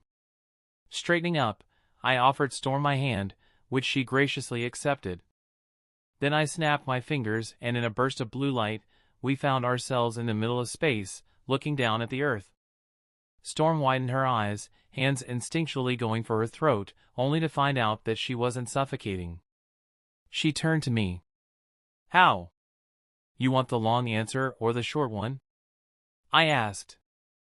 The short one. She replied. I basically covered you with an environmental aura shield. There were small pockets around the environmental aura that sent in oxygen from Energia. Storm gently pulled her hand away from my palm as she floated closer to the beautiful blue planet. I watched her go, her expression one of awe and appreciation. She's beautiful. Storm sighed. So fragile and beautiful. I floated closer after her. It's crazy to think that every human you know is there, contained in this tiny, marvelous ball of earth teeming with life. She stared at me from the corner of her eyes. Is this where you bring all the girls you want to impress? I barked out in laughter. That's not a bad idea, actually. I could get some tail by basically being the cheesy MC who always manages to say the right thing at the right time. Storm giggled at my statement, floating closer to me. You're an enigma, Mr. Strong. She passed by me and started going circles around my form. Oh really? Some might call that having a personality, Miss Monroe. She pulled in, stopping mere inches away. It's Aurora. Only Carlson calls me Miss Monroe. She said, then added. He's a friend. I pulled closer as well. Aurora, the name flowed off my tongue softly. I love it. Something was charged between us. Something I couldn't explain. From this close her eyes were like pools of serenity, waiting for a trigger to turn into a storm. Her face was beautiful, soft yet regal looking. Her ebony skin contrasted well with her white hair. And her scent, it reminded me of dew and lilies. Corey's face flashed before my mind and I stopped in place, looking away a little ashamed. The spell was broken and Aurora turned to stare out into the naked space. Wow, there are so many stars out there, she commented. I cleared my throat, thankful that the awkwardness was swiftly killed. Yes, each star represents a star system, with the possibility of life forming in one or two planets that can support it. It's a big universe out there, filled with things no man can know. We went silent. Sorry about the depressing comment. I perked up as an idea came to the front of my mind. Come with me. I held out my palm and she grabbed onto it without hesitation, flashing her beautiful set of teeth my way. Hold on, we'll move at fast speeds. She nodded and I pushed us towards the moon at supersonic speeds. Whoa! Storm screamed as we lit up the space behind us with a trail of starlight. The satellite loomed before us, taking up the entire view. Storm's fingers on my palm tightened. We are not gonna crash, are we? She asked, but I kept silent, merely smiling at her devilishly. Right? She questioned again, and this time I couldn't help but laugh. Trust me, I told her, and just before we entered the atmosphere, I strafed us to the right, so we passed around the satellite on the side that faced the sun. Through my passive divine sense, it was easy to spot Adelan, the Inhuman capital. That reminds me, I need to get Inhuman DNA too.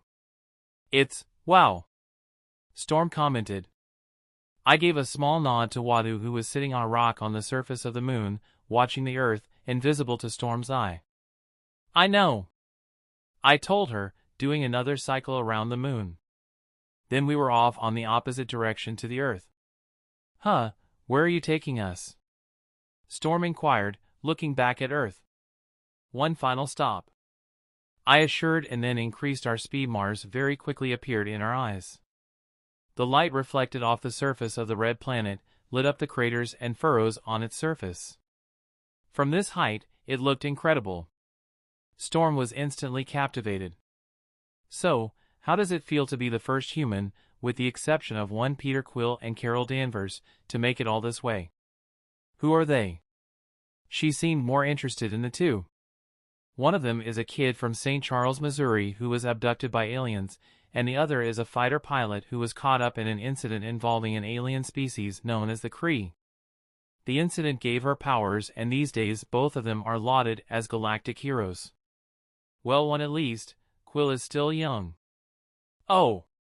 They sound exceptional. She praised. An image of Star-Lord dancing to the tune of Come Get Your Love by Redbone replayed in my head. Oh, you have no idea. I chuckled. You ready? For what? She met my question with her own. You didn't think I brought you all this way to just see Mars, did you? Storm blinked. How can you logically top this? She gestured around us. We're literally in outer space. Exactly. I shot back in excitement. There's nothing happening here. No meteors to watch or alien invasion headed to Earth to stop. We need another climax for the night. Storm shook her head in disbelief. I'm beginning to think you might be crazy. She pointed out, making me laugh some more. I won't deny that. Now come. Onwards to adventure. We swooped down into the Martian landscape like a comet. Aden, the ground. Storm panicked as we quickly arrived towards the surface. Trust me, I told her, squeezing her palm. Storm closed her eyes, our trajectory taking us towards a crater. A few tens of meters above the hard ground, a portal of yellow manifested around us. Storm screamed in fear, grabbing onto my left bicep as we plunged inside the portal and broke out through rainbow clouds. The gentle breeze full of magic and wonder hit us first. Storm reflexively took a deep breath as I undid the environmental shield around her. My God, she stated, the first glimpse of Energia hitting her with power. The high hills covered with a lush of greenery, plants and flowers of any and every color.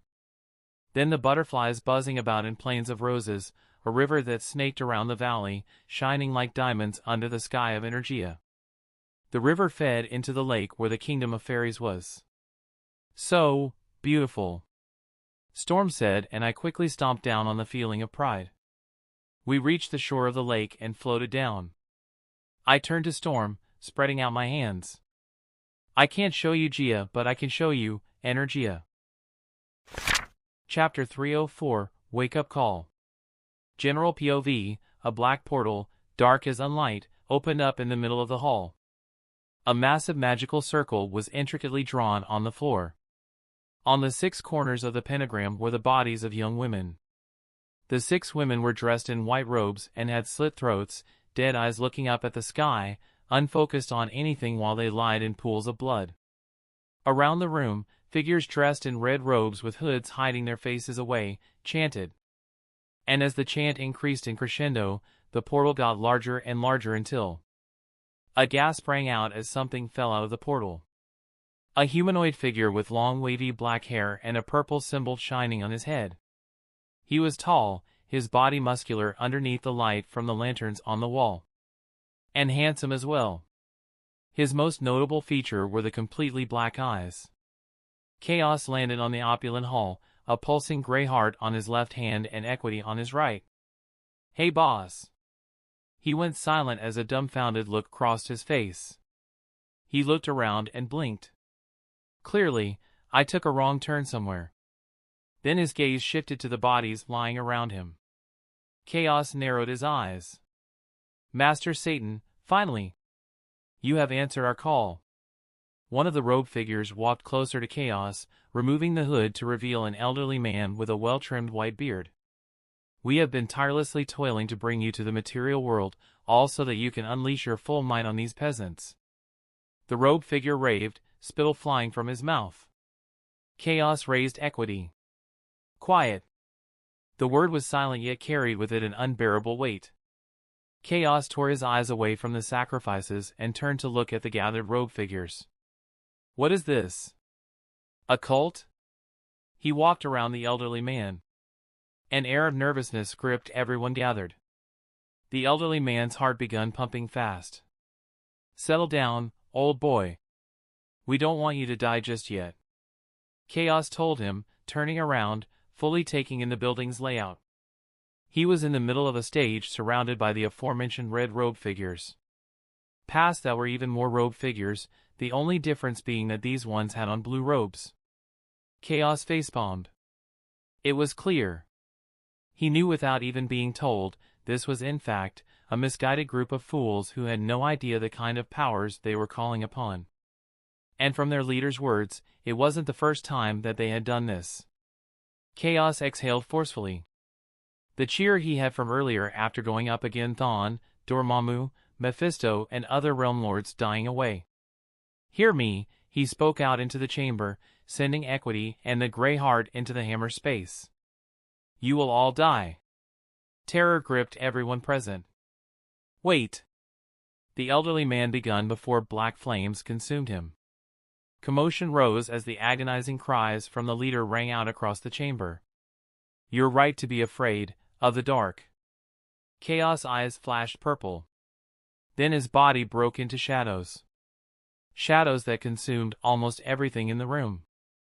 A few minutes later, Chaos sat on a throne in an almost empty chamber. Empty, for there were still the dead corpses of the girls along the magical circle. He sighed, shifting to lean his cheek on his right hand instead. Fuck it. His left hand disappeared into the hammer space, and with it, out came the Grey Heart, still pumping. A prize, acquired after wresting control of Mephisto's realm before devouring his will. Equity was now full of the refined essence of several realm lords. The weapon was so powerful it was getting hard for even Chaos to use. Chaos speculated that only Aden could wield it. Equity was his divine weapon. After all, Chaos had also found out the deal with the cult. The cult of Bloodhaven had been sacrificing young girls and even whole villages in the past to Mephisto. And because Mephisto had died under Chaos' hands, that meant that when he felt a distortion in space, it had been the souls of the young girls being funneled into the heart of the realm for Mephisto's use. Chaos looked at the heart, then at the girls. Again, fuck it. He couldn't exactly bring them back without having their souls get affected by Chaos energy, but he knew someone who could. X Mansion, it had been 4 weeks. 4 weeks in which I had lived the mutant life. Interacted with them and generally been there for everything. By everything I mean an attack from a little-known splinter group of the U-Men. Splinter group because these fools were not the real deal. They loved the idea of having powers, and their way of actually getting some was attacking the Institute head-on while using outdated, old-model exoskeletons. Apparently, many governments had begun projects on how to fight the mutant menace, and creation of power armor was among them. Funnily enough, the exoskeletons seemed to be modeled after the Crimson Dynamo, a Russian supervillain from the comics. Then again, this world was not strictly the MCU, and my presence had also changed a lot. The group was quickly dispatched by storm, calling down a literal storm down on their asses. It was a spectacle to watch. I clapped along with the others. Of course, that's when S.H.I.E.L.D. arrived to pick them up. Contrary to most fanfiction tropes, the S.H.I.E.L.D. agents that arrived were ones I didn't recognize. No Fury, or Coulson, or Widow. Actually, that reminds me. I opened my eyes from my meditation, a portal manifesting before me. I waited for a few seconds and Chaos walked through. Boss, I would ask if you were psychic, but I already know the answer to that. He stated, looking around at my room. Cozy. He commented, grabbing an apple off the bowl. Wait, what do you mean? At my question, Chaos frowned mid-bite. You didn't know I wanted to talk to you? I thought that's why you created a boom tube right in front of me. I shook my head. I called you in because there's something I needed your help with. Chaos widened his eyes. Then you're not gonna believe what I found, boss. 3 minutes later, we were on the beach in Energia. Chaos, what is this? I wondered, somberly looking down at the corpses of what turned out to be 6 girls, probably between the age of 18 to 22. I know. Fucked up, right? He stated before explaining everything to me. Once done, I reevaluated him. Wait, you took down some of Marvel's big baddies all by yourself? He waved me off. Oh, it wasn't easy. They couldn't really kill me and I had equity. Plus, it took me about 1,600 years to deal with them. I raised an eyebrow. Time was indeed wonky in other dimensions when compared to Earth. I knelt on the ground before one of the girls. Thank God Geb is not here to see this, I muttered. It was a Saturday and I had dropped him and Nandini off at Shuri's, his best friend. It had become a sort of ritual. Every weekend I would leave him with the Wakandans, who I was steadily forming a good relationship with. The only other person around, apart from Chaos and I, was Lindy. And she was yet to wake up. Each night I would meditate with her, trying to find out why her soul activity was so low. It was what kept her in a coma. So far, I had not found any answers. I know what you want. I sighed at Chaos. Oh, come on, boss, this is nothing for you. If I do it, they'll come back wrong. He insisted. Plus, I think having a few priestesses in this world to preach about you is a good idea. We can gain another foothold in this world. Whether you like it or not, we have all formed connections here. You with the X-Men, Geb and his little girlfriend, and then there's me. I just love pissing off cosmic entities. This isn't a one-off world, he concluded, and his words managed to stir something in me. Okay. I sighed in defeat. He was right. We had formed connections here. Strong ones. Storm and I, we had gotten closer over the few days. And the kids at the Institute, they reminded me of my own kids. Still, I had let it become a distraction. The connections we had formed did not mean that we forgot our main mission. It didn't mean we forgot about Corey, Sai, Kai, Breeze, and Vor.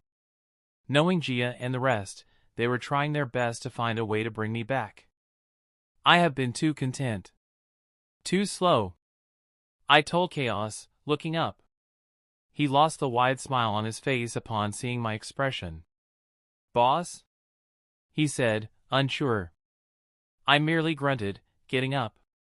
Chaos had given me the gray heart containing not only the girls' souls but also the souls of trillions other beings.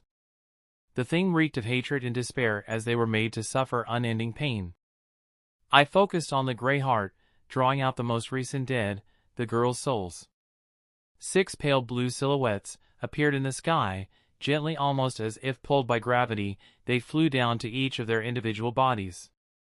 I called upon my flame divinity, white flames washing down their forms, healing the slit throats and dead bodies. Then I stepped forward and pulled on the water from the lake, bending it so that it surrounded me before it spun and launched off, covering each of the women before glowing with light. Water healing was different from my white flames of healing. It eased stress on the soul and mind, while white flames only dealt with the body. This way, they wouldn't come back wrong, as Chaos had put it. The water pulsed around them, acting as a glowing cocoon while I turned to Chaos. This is not our world, I spoke up. I know that. Chaos begun, but I interrupted. No. I don't think you do. I shook my head. Where's the urgency, huh? Where's the drive? The passion? I pointed at the sky. I have my homunculi puppet flying towards the wider galaxy, getting DNA and looking for other ways we can use to leave this universe. I'm betting that if this doesn't work, then Ego's celestial energy might be the key. I stepped closer to him. You have forgotten the mission. Even I had to a degree. But each night, I leave for the Nexus, trying to decipher how exactly we can use cosmic energy to get back home. Boss, no one has refused that. Chaos placed a hand on my shoulder. You're doing the best you can. The best? I chuckled. Well, it doesn't feel good enough. I turned away as a boom tube manifested behind Chaos. They will be completely healed in a few minutes. Oh, and see if you can do something about the Red Room. Might as well save Black Widow and the rest of the girls now that you're in the business of being a White Knight. I threw over my shoulder, leaving Chaos to stare at my back in confusion. Meanwhile, it felt as if I'd woken up. These past few weeks had lulled me into this false fantasy. I had a kid on the way, for crying out loud. Something had to change. I needed to make it back. Chapter 305, Aqua. General POV, it's bomb. She nudged her. Ivia's eyebrows rose up as she traced her pencil over the crossword. She then wrote it down, before looking at the young girl wearing oversized glasses. She had long blue hair and a green hairpin on it. You know, Aqua, you helping me solve the crossword defeats the purpose of it being a challenge. Ivia admonished. They were sitting inside a pastry shop, their favorite hanging out spot. Aqua pouted, turning her wide blue eyes towards Ivia. But big sis Ivy, it's not my fault you don't know stuff. A waiter passing by them snickered, holding in his laughter. Ivia threw a glare his way and he quickly ran away. Ivy lightly knocked her knuckles across Aqua's head. Oh! The younger girl rubbed the spot with a trembling lip. Ivia rolled her eyes. That's not going to work on me. Now drink your chocolate before it gets cold. Aqua happily placed the book she was reading down on the table. The book was Physics of the Impossible. Written by an author called, Ivy had to lift up the cover to see the writer's name, Michio Kaku. How can you read and understand this stuff? You barely look 10. Ivy asked the younger girl. Age is not an indication of maturity. Aqua replied, taking a sip of her chocolate and sighing in happiness. Can I get a refill? Finish what's in the cup first. Ivy nodded towards the younger girl's palms. Aqua frowned, adjusting the frame of her glasses. You know, if it was Dad, he'd let me have a refill. She said sadly, looking down at the cup in her hands. Ivy felt a pang of sadness stab through her. Aqua had only just been getting to know Aden. The young girl would often tell Ivy of the times that Aden would connect their minds, to show her their family. Aqua had known of everyone before she even met them. Her dad had shown her how to dream, which was the only way she could interact with them. Kai, Sai, Breeze and Vor would always end up forgetting the dream the next day, but whenever they slept, Aqua would have so much fun getting to really know her brothers and sisters. Even her mom too was amazing. Whenever she would get into her dreams, Aqua would be covered by joy and warmth. Happiness that she could not explain. In the real world, only Gia and Idia were really around for her. Her other big brothers were too busy to play with her, but they always brought her treats and books. Okay. Fine, stop pouting, you'll get your damn refill in a sec. Ivy growled in frustration, cracking a smile as she saw the happiness in Aqua's eyes. Good, with a delicious, savory, sweet, incredibly tasteful hot chocolate as a pick-me-up, I can finish this book before evening. Then I can start reading up on Paving Reality's Way Through the Intricacies of the Mind by Lex Luthor. The young girl whispered to herself. Ivy acted as if she didn't hear the whisper. It was clear to her why Aqua loved reading. She wanted to study science and magic and spirit energy for one sole purpose. Finding a way to bring Aden back. Aden's POV, how long ago did you sustain this injury? I questioned Scott. The man was as rigid as a statue as he sat on the patient's chair. It's been close to a decade, he answered. I nodded, putting down the tab with his medical reports displayed on the screen. Gotta say, Scott, you are one tough bastard. I stood up, walking behind him to place my palms on the sides of his head. What do you mean? Scott wondered after a few minutes. You have been in many fights, correct? I didn't wait for him to finish. I was using my energy sense to look into his soul and the core of his abilities. Broken bones, torn flesh, dislocated joints and wounds that have never healed the right way. Why have you never said anything? Scott was silent, his eyes betraying nothing under the shades he wore. It is my duty as a leader to be 200% whenever you're out in the field. It's not enough to just be strong, Cyclops. You need to be able to push past your limits when you can. And you can't do that if your body is simply waiting for a reason like that to break down. He went silent in contemplation at my words. I cut off my energy sense. Seems like Cyclops was part of the first category of mutants I named Aspect D. We'll get to that in a few. Okay, don't be afraid. Hold your breath, I instructed. White flames washed out of my hands, covering his head before going through his body. The flames entered his mouth, ears, and nostrils, briefly cutting off any air supply. Then I controlled them to move through the sequelae left behind from his past injuries. A few seconds later the white flames vanished and I clapped my hands. Done. Cyclops held himself on the chair, losing his balance for a split second. I reached out and removed the shades. No, what are you doing? He scrambled for them while closing his eyes. Open them, Scott. I told him softly. He directed his gaze to the ground, aiming his eyes to the floor so as to not hurt me. Ha! Cyclops opened his eyes and immediately, concussive beams tore through the marble floor. Cyclops instantly closed his eyes, his face changing into a rictus of anger. You said you would fix. Hey! I interrupted him. You have to consciously deactivate your powers. That stopped in short. Oh! Sorry, I shook my head, sighing. It's fine. Try again. Scott exhaled and then, almost gingerly, he opened his eyes. No red beams of pure force, just old regular blue eyes. Scott touched his face and eyes, seeing his palms and fingers for the first time without a pair of shades or a visor obstructing his vision. My God, it actually worked. I stood to the side, sending divine energy to my eyes. Based on the fact that I was a god of light, I had super sight that was probably even stronger than a regular Kryptonian's. No, not probably. I just chose not to use it. Scott's body hid no secrets from me. I could see past everything, flesh and bones, to his nerve network to even the atoms making up his whole biology. You are right as rain. Take a few days off to let your body acclimatize itself to your powers. The injury may be gone, but your body still has some catching up to do. Scott turned to stare at me. Thank you, Aden. How can I ever, achoo? He sneezed and a blast of concussive beams exploded out of his eyes. My own eyes glowed red before concentrated beams of divine energy zigzagged across the air, cutting corners to collide against Cyclops' unintentional attack.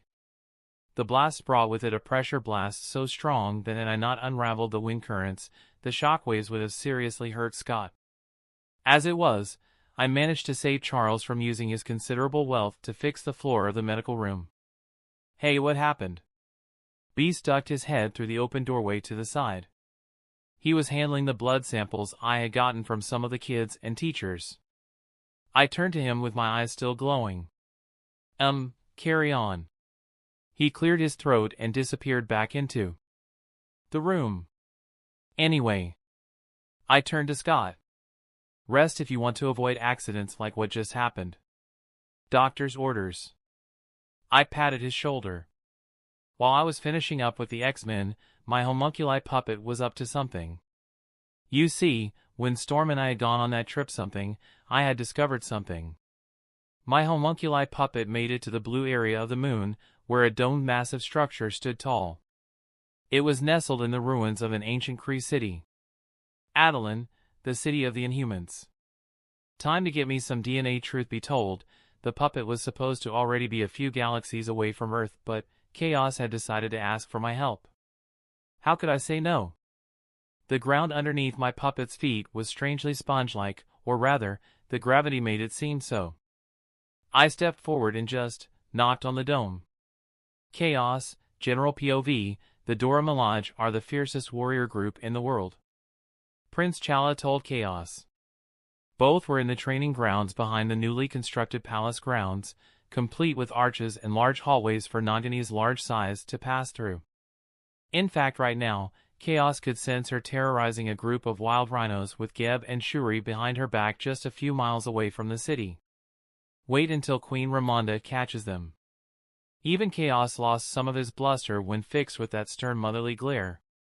Back to the training grounds, Aden could see it. The way their bodies moved. It was extremely fluid. Their handle on the spear and martial prowess elevated them from mere humans to something else. Warriors that could be trusted to have the Black Panther's back. Or rather, the White Panther now. What about my girls? Chaos inquired of the White Panther. Follow me. Chala told him with a smile, leaving the training grounds behind, in favor of moving deeper into the jungle of the Wakandan royal grounds. Chaos followed after him with a curious look on his face. They did not use a conventional path either. The White Panther simply jumped onto a tree and began taking silent leaps across the branches. Chaos flew after him. The sounds of running water grew more and more prominent. Before long, Chala raised his hand to stop him. Chaos touched down on the branch as the White Panther pointed his hands through the branches at a huge waterfall before them. On the bottom of the massive amounts of descending water were the 6 women Chaos had rescued. They are undergoing conditioning. He tapped his head. Both mental and physical. In preparation for their Dora Milaje training. Chaos narrowed his gaze. Are you sure they can handle it? Chala patted his shoulder. My friend, you worry too much. Whoever they are, their bodies are attuned with the energies of the world. They are stronger, faster, more durable, it is a marvel. With the training we shall provide, they will be a force to reckon with. You will have your own Dora Milaje. Chapter 306, 5 months. Aden's POV, 5 months had passed. Time in which, all I had done was concentrate on figuring out the secrets of the X gene. And I finally had my hypothesis on, well, everything. As I delved deeper into my research, my awe and intrigue only grew. It was complex. I was no scientist, but with my mind at the capacity it was in, I understood the bare basics of what it entailed. Hypothesize, research, analyze, then test. Not a simple thing, even as a genius. But my gamble worked. I had analyzed and researched. The former being everyone in the whole Xavier mansion and any outstanding mutants in the wider world. The latter were all books and research documents from the 2 foremost experts on mutants, Xavier and Hank. What I found was that they could be categorized into 3 classes based on how they basically obtain the energy to fuel their powers. The universe had some immutable rules. One of them being the law of conservation of energy. The law of conservation of energy is a principle that asserts that energy cannot be created or destroyed, only transformed from one form to another. When all types of energy are considered, the total energy within an isolated system remains constant. A fancy way of asking, why did a gene give and continue giving power to a set of different people? Where was it getting all the energy from? That's when I came to the most obvious conclusion I could. The mutant is a bulb and the X gene was merely the socket.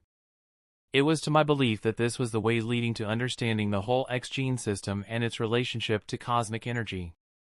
That understanding would finally lead to harnessing the power for myself, help me create a waypoint to another universe, beat up order, find my universe, see my kids, make it official worth Corey, create a superfragilistus expelliarosius race and conquer everything. That was it. That was the plan. Of course there would be side quests like gaining more and more power. I was strong, but I knew and could feel it in my bones, they weren't going to let me go so easily. I had felt a gaze on me. Not the Watchers. Something else was watching. A few somethings. The Living Tribunal and that other guy. The one person I did not need right now. Please. Deadpool was coming for this universe. Sooner or later, he was coming. I could foresee it in glimpses of clairvoyant vision. Of course, I wasn't afraid of him personally. Rather, is any of this real? Am I me? So let's go over it in really simple terms. I'll dumb it down as much as I can. The mutant is the bulb, the X gene the socket, the color of the light it produces the specific power. That was everything in a pinch. The other major difference I found was that using that analogy, the power grid was always different just by virtue of certain abilities necessitating it out of immutable characteristics. Psionic and empathic abilities are personal, individual-oriented and had a tendency to gather together. It's the will of life. Various bulbs were connected to different power grids. There were 3 classes of these. 3 types of power grids. The first class were mutants who gained their powers through their X genes tapping into a certain dimension of power. Examples of this type of mutant were Cyclops and Nightcrawler. Cyclops' power to emit powerful optic blasts was a result of his X gene providing him access to a dimension filled with concussive energy.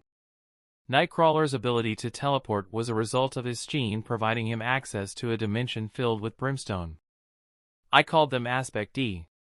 The second class were mutants who seemingly gathered universal energies to power their abilities. By universal energies, I mean psionic power or eldritch energy, which is effectively just dark matter. It existed around the universe. The outer layer. The smoke after the process of manufacturing is done, hanging around the building and darkening the skyline.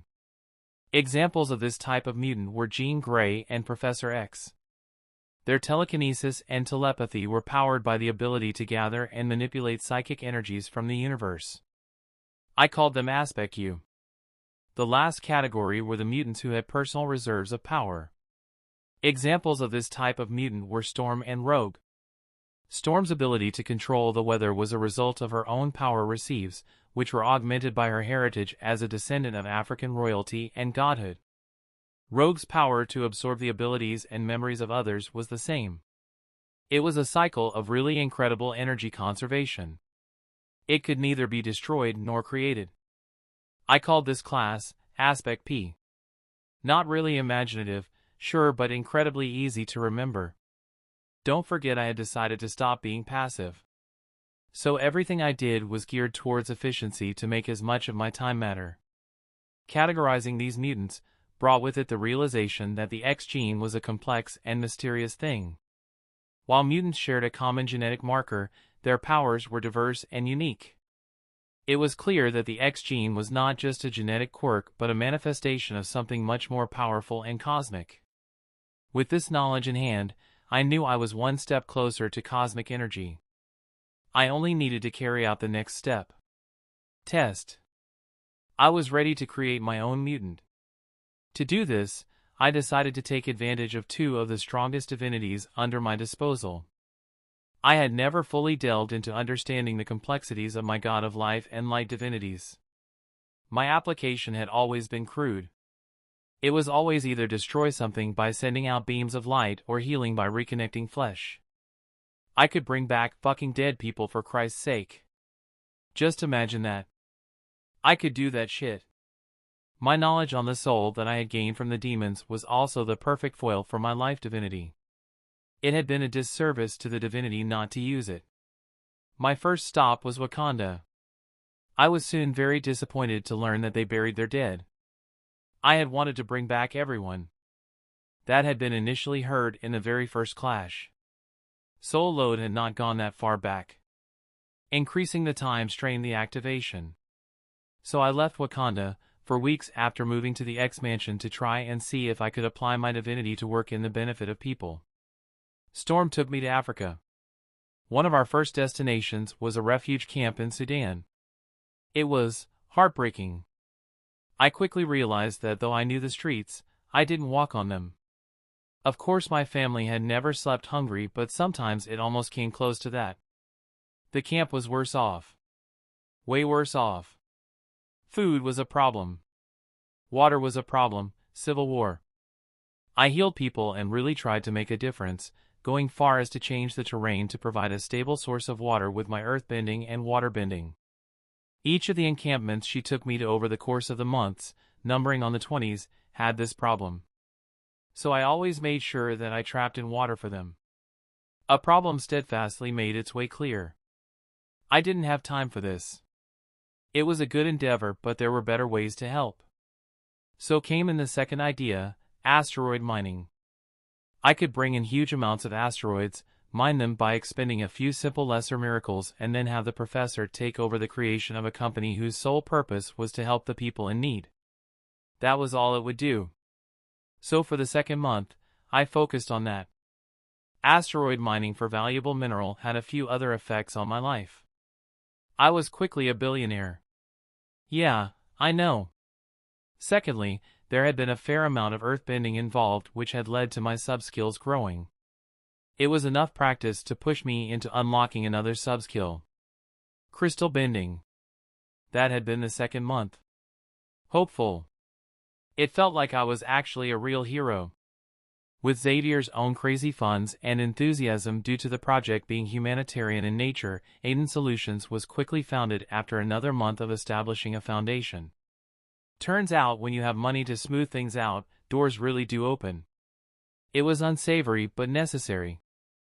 Corruption, our age-old adversary. With everything in place, Aden Solutions got to work changing the world. I made sure to hop in unannounced at meetings just to get a sense of where they were taking the ship. On another thing, the whole school had finally warmed up to me. Most probably because when you made the most beloved teacher, Storm, smile and laugh more often than before, it was a sign that you were apparently cool. At least to the majority of the older teens. The smaller kids still thought I was the weird guy who was seen all the time with either Storm or Hank or was gone for lengths of time before popping back up again. Most of that absenteeism was spent looking for any chance to use my God of Life divinity. Once I had grown confident enough of my healing to use it consistently on a person, I decided to stop by the intensive care unit. I know how it sounds. Dubious as hell. But I need to remind you that if someone was dead for less than 10 minutes, I could bring them back. Hell, as long as the body was intact, even if it was a week, I could still do it. So they were in no danger. It also helps that I basically read through every medical book ever written. Yuck. The human body is yucky and fascinatingly yucky. Fascinating being the keyword. It was complex and nothing like what you might expect, and I learned the whole subject on it. Super speed and super brain for the win. I went to hospitals all around the world, invisible, simply healing who I could. There wasn't a pattern to it. I just went where I felt like going. Today, I would be in a small mining town with townfolk affected by black lung and combine my light divinity with life and cast a healing aura on all of them. For added measure, I would strengthen their lungs to work at maximum capacity and beyond. The chances of catching any mining-related disease was basically zero. Then the next day, I would leave for the worst prisons and do the same. Or a hospital in Uganda another instant. Maybe a pediatric hospice, where I would heal cancer kids and those afflicted with other diseases. I didn't get all of them. As a god of life, it was very important to respect death. I wasn't meant to save everyone, so I didn't. And one day, I felt a change in my divinity. It wasn't healing or rejuvenating flesh anymore. It was more than that. I went from simply having a shallow mastery of reshaping flesh, only being able to strengthen its tensile strength, to actually reshaping it. Like I could make a butt look like a nipple. Fuck, that's weird as fuck. It was disconcerting and weird. Like so very weird. I went around seeking out burn victims as well as amputees. Army veterans who had lost legs. People born that way. The first time I saw skin germinate on the face of a small kid was intriguing. I could effectively heal scars. Further delving into the mysteries of flesh sculpting, as it had changed from science to an art, only brought more benefits. Blood bending was effortless now, no moon, not like I had ever needed it, and no excessive movements. I just thought and it happened. I could de-age or age up someone. Reverse their gender. Cure them of diseases, which sounds easier than it is. Naturally from there, I begun the real thing. Manipulating genes and entire strands of DNA. I changed genetic markers, exchanged and swapping out genes, a task that was an information overload nightmare. There was so much. Luckily, Super Brain to the rescue. I understood why a cat was a cat and a dog was a dumb but sweet dog. It was the placement of the building blocks, the pairings. Finally, Cyclops' X gene made better sense. He could absorb concussive energy because of the weird and unique equation in his body. It was all laid bare. After 4 continuous months, it wasn't hidden from my eyes anymore. I managed to control them. More than anything, my body was the best specimen and test subject. So the fruits of my labor went into more vanity as a side effect of pursuing strength. It wasn't me being selfish, I just wanted to be prepared. Oh boy, the surprise that came with it threw me out of loop. Let me explain. With what was effectively a supercharged up biokinesis, I got a little extreme. Last time I checked, my lifting strength had to be in the billions in terms of tons. That was not close to enough when dealing with cosmic entities. I needed more. My vessel needed to be stronger. I was meditating inside a cave in the mountain ranges of the Himalayas. I had my brows scrunched up in annoyance. While it had been peacefully silent there up until a few minutes ago, I had decided to improve my sense of hearing through flesh sculpting. The noise hit me like a freight train. It was the same for my other sensory organs too. The overload was something I was still getting used to. That done, I moved on to direct physical changes. With regeneration and adaptive physiology, I had nothing to worry about, even if I messed up. With a deep breath, I closed my eyes and focused on the divine power. I could feel the energy coursing through my body, gently massaging my cells and tissues. I started with the skin, thickening it and hardening it to make it more durable. Then I used flesh sculpting to reconstruct the epidermis into something smooth and pliable. I tested it in the far outer reaches of the Kuiper Belt. A blast of my own elemental combo hitting me dead on from a portal. The same attack that had been reflected back to me by the cosmic beings after I had tried breaking through the universal wall. That time I had died, this time, there was barely a scratch on me. I felt a few star systems get swept away by the cosmic reverberations caused from the impact. Next, I turned my attention to my muscles. I increased their density and strength, adding more fibers to make them stronger. I could feel the power coursing through them. Muscle strands bulging and expanding. I flexed my arms, marveling at the incredible strength I possessed. Merely closing a fist broke space apart, producing weird anomalies like spatial tears from which dark energy bled out, infecting the location and turning it into an antimatter zone. A zone that embodied entropy. It was cold and dead. I had made the universe bleed. I instantly mended that, though it was not at all easy. That level of spatial understanding was something I was close to but not quite savvy with. It was a testament of the strength I actually had that I could cause such a disastrous outcome. Hence I decided to carry out the rest of the experiments from a zone that was just as extreme. The middle of the largest black hole in the quadrant. There was an abandoned outpost 1,000 light-years away that was slowly being pulled inside the black hole. It hadn't breached the event horizon though. My body at its current level handled the pressure admirably, even though I was yet to finish the whole project. Next were my organs. Except my brain, I was not touching that. Strength wasn't enough, I needed endurance, stamina, and an enhancement in the ability to convert energy into usable power. I focused on my cardiovascular system, next. Increasing its efficiency to pump more blood and oxygen to my muscle. I also converted my body's energy production to a more efficient form. Inspired by Cyclops' own energy relay system. It allowed me to imbue my flesh with more of my internal energies like spiritual energy. I was changing from having the foundation of a human to something else. My bones were next, I imagined them growing denser and more reinforced. With the new strength, my bones would need to be able to withstand tremendous pressure. I felt my bones creak and crack as they restructured themselves, becoming thicker, more durable than the strongest of metals.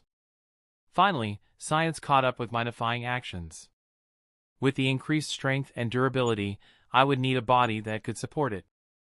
This caused me to grow several metals taller, my body becoming more muscular and lean. My brown skin turned golden, openly glowing inside the nothingness that was infinity in the bounds of the black hole. I possessed a very unique awareness.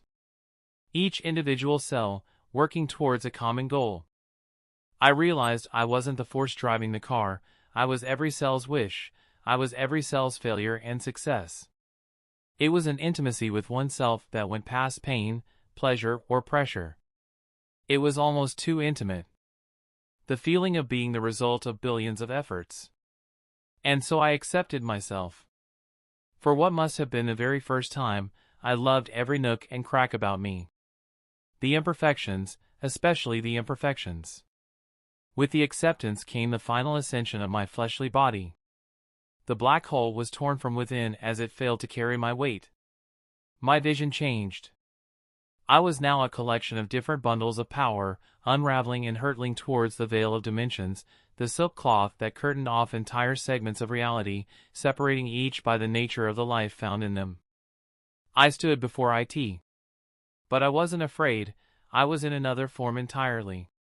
With acceptance of the flesh, bringing harmony to the flesh and the spirit, my unchanging self, the ideal of what I represented, faced me. This was not simply me. It was a throne missing a ruler. A throne missing the slayer of Darkseid. It was a seat in the sixth dimension. I could feel it beckon me. Not yet. God's speak escaped out of my mouth as I drifted across outer space, surrounded by a true void where the black hole had existed before. My body glowed like Adam Warlock. Then my form shrank as I compressed all of it. My muscles and bones became denser. I stopped at 6 feet 9 inches. A height that was crazy but not unwelcome. Corey would freak out. Reality began shaking around me, then simply stopped. A symbol of the Avatar flashed on my bare chest. I sighed, stretching my body out. I had to expend a major miracle to allow my body not to break reality. Now then, I reoriented myself to face Earth's general direction. Let's make a mutant. Chapter 307, Natasha. General POV, will this hurt? A young Natasha Romanoff asked. She was young. Barely 17. Yet, her mind, I had had to undo a lot of brainwashing, forcing me to go through her memories. Extensively. Suffice it to say, the future Black Widow had not had it easy. Don't worry, you won't feel a thing. I smiled down at her, patting her head. We were both inside a tree house, if you can imagine that. The tree house was built on top of the tree of healing's branches. The same tree that had the weird bees. Nagini also loved to cuddle underneath it, and the shade it provided was like a flesh massage on the skin. If I was the core of Energia, then the tree was the face of it. It represented the mystic side of the realm. The last time someone told me that, I ended up infertile. She stated in a monotone, prompting me to look back at her. You do know all you have to do is ask, right? She blustered at my statement. What? I grabbed her palm in my own. Natasha looked away in a flush. It's not shameless or a sign of weakness to ask for help. Her eyes swept across my face briefly. How did you know? When I freed you from the Red Room, I gave you girls a choice. 1. I have a friend of mine help you rejoin your families or go back to your previous lives. 2. I send you to a place where your talents can be used the most efficiently. A place where you could learn to become stronger and maybe one day make a difference. And 3, join me, no questions asked, whatever I tell you to do, you do, and a promise of danger, all the way. Natasha turned to stare at me. A brief silence descended upon us. You're the only one who decided to join me, I concluded. Natasha smiled proudly. That was before I knew the benefits were shit. She joked. I smiled down at her. I know what you have gone through, Natasha. You did not deserve any of it. You're a brave, beautiful, talented, and good person. Your past actions were not done out of malice. You had to survive. I don't blame you for what you did. I patted her hand. Don't forget that. I stood up from my kneeling position. Now, the process will hopefully be painless. If you feel any discomfort, however, speak up. During my tour around the world, meeting new mutants, I had come across some nefarious activities. For instance, my buddy Hydra and I had met in Beirut. Things did not go well for them. Hydra were up to it again. It seems I had stumbled upon one of their arms-dealing weapon cache. They had to fund their terrorist activities, I suppose. I made sure they saw the weapons go up in an explosion of fire and light, only for the whole thing to implode upon itself as I inverted the space around it. That run-in had opened the floodgates. Secret societies that weren't even familiar to me, doing horrible things in the name of monsters or race or some other stupid shit. There was one where they sacrificed one of their eyes in reverence to Odin. Anyway, one instance, while in Moscow, Russia, a certain idiot thought to take me out, due to Aden Solutions calling them out on how they were poisoning the environment. The company was quickly growing at an unprecedented rate. They were already taking over many industries. Aden Solutions was meant to save the world. That was the motto. And a certain Roderick Fincher had a problem with the world getting saved. Basically, it removed a few zeros from his paycheck. So the fact that I was in Russia, having visibly flown in on a private jet and booking a hotel room at one of the finest hotels in the city, was a lucky coincidence. Ha! Not. From there I had just had to wait until they came. And what do you know, Roderick hired the Red Room. A beautiful assassin known as Kira had arrived, disguised as the maid. They had no idea who they were coming for. Kira had blonde hair. She didn't have blonde hair anymore. And no, I didn't kill her. She was in the Bahamas, name changed from Kira to Ashley, and enjoying 1 month at the best resort. This was a reward for helping me know the location and activities of the Red Room. You might ask why I was so invested in this. They groom children. Little kids trained from a young age to become killers. That was investment enough.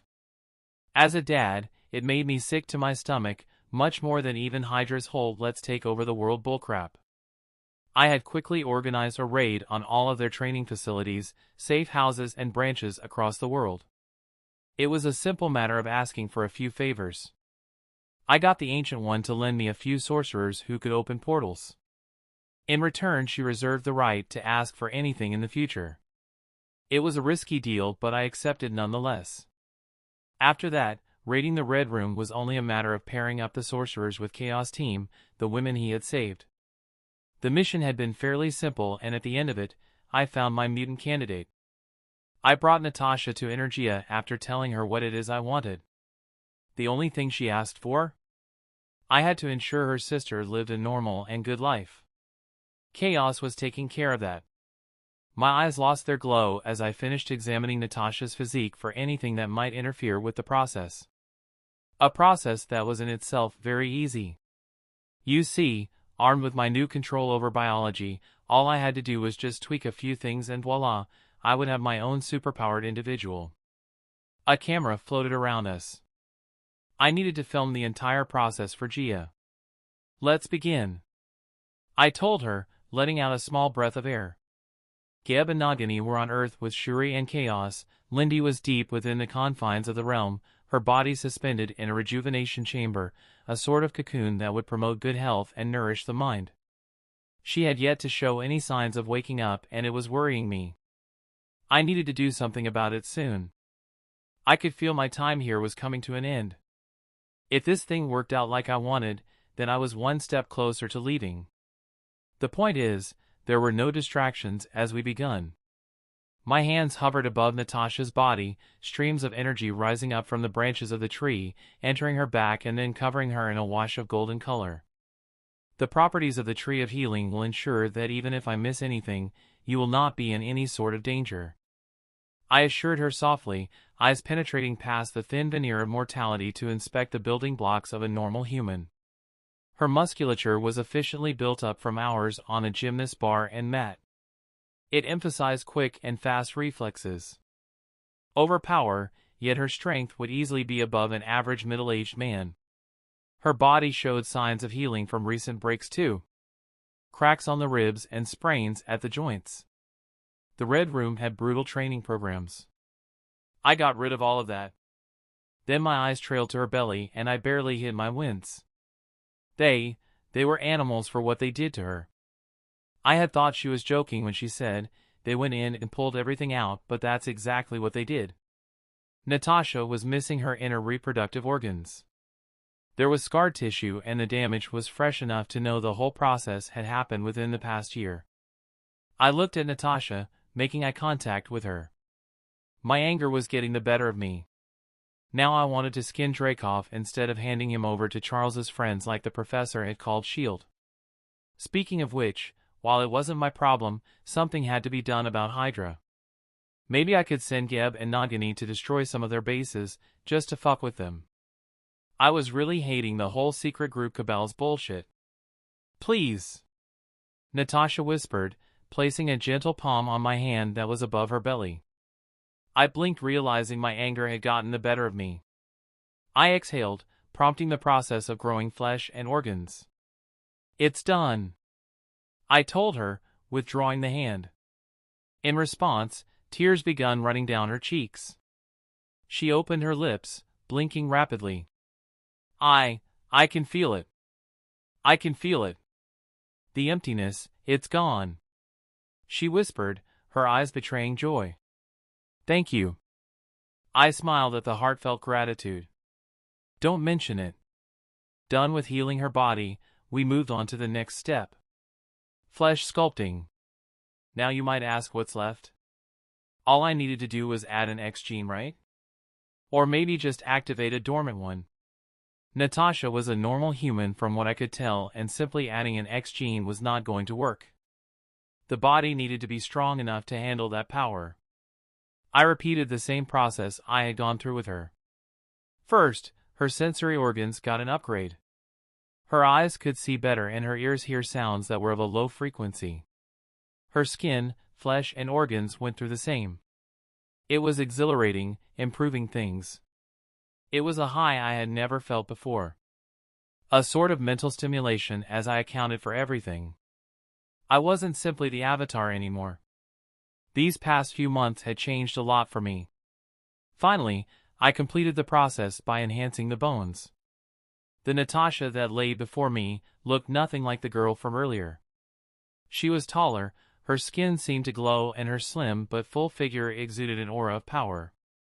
The final step was introducing the X gene to her DNA strands and hoping it didn't break it down. This brought with it complicated number crunching, as I had to be precise. My entire focus was on that.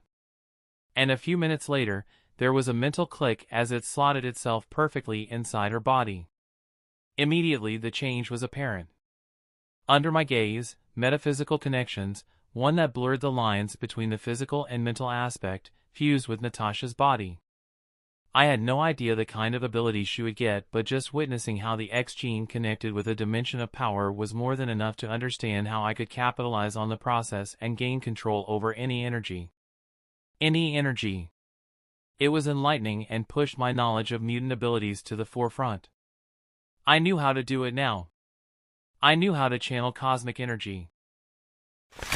Chapter 308, Steps to the End. General POV, 3 years later, a blast blew open the double doors of the hallway, sending the squad of Hydra agents waiting behind it, with weapons, flying away. Dust momentarily covered the long room, causing the disarrayed agents to cough while looking around for the enemy.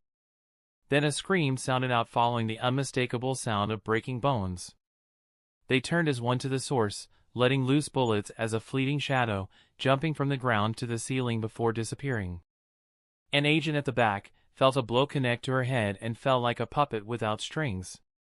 The rest turned and immediately started firing, peppering the walls with bullets. "Up here, boys," a voice stated from above their heads. Alexander Pierce swallowed as he huddled underneath his desk.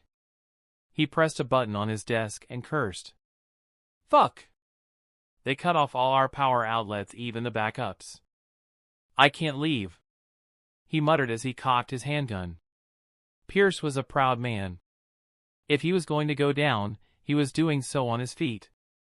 Besides, he only needed to hold on for 5 minutes. That's how long it would take his people to arrive. Till then, he would live. What he couldn't understand was who they were. Who was she? All he'd seen in the footage was a black-clad figure with red hair floating behind her. And the way she made short work of his men.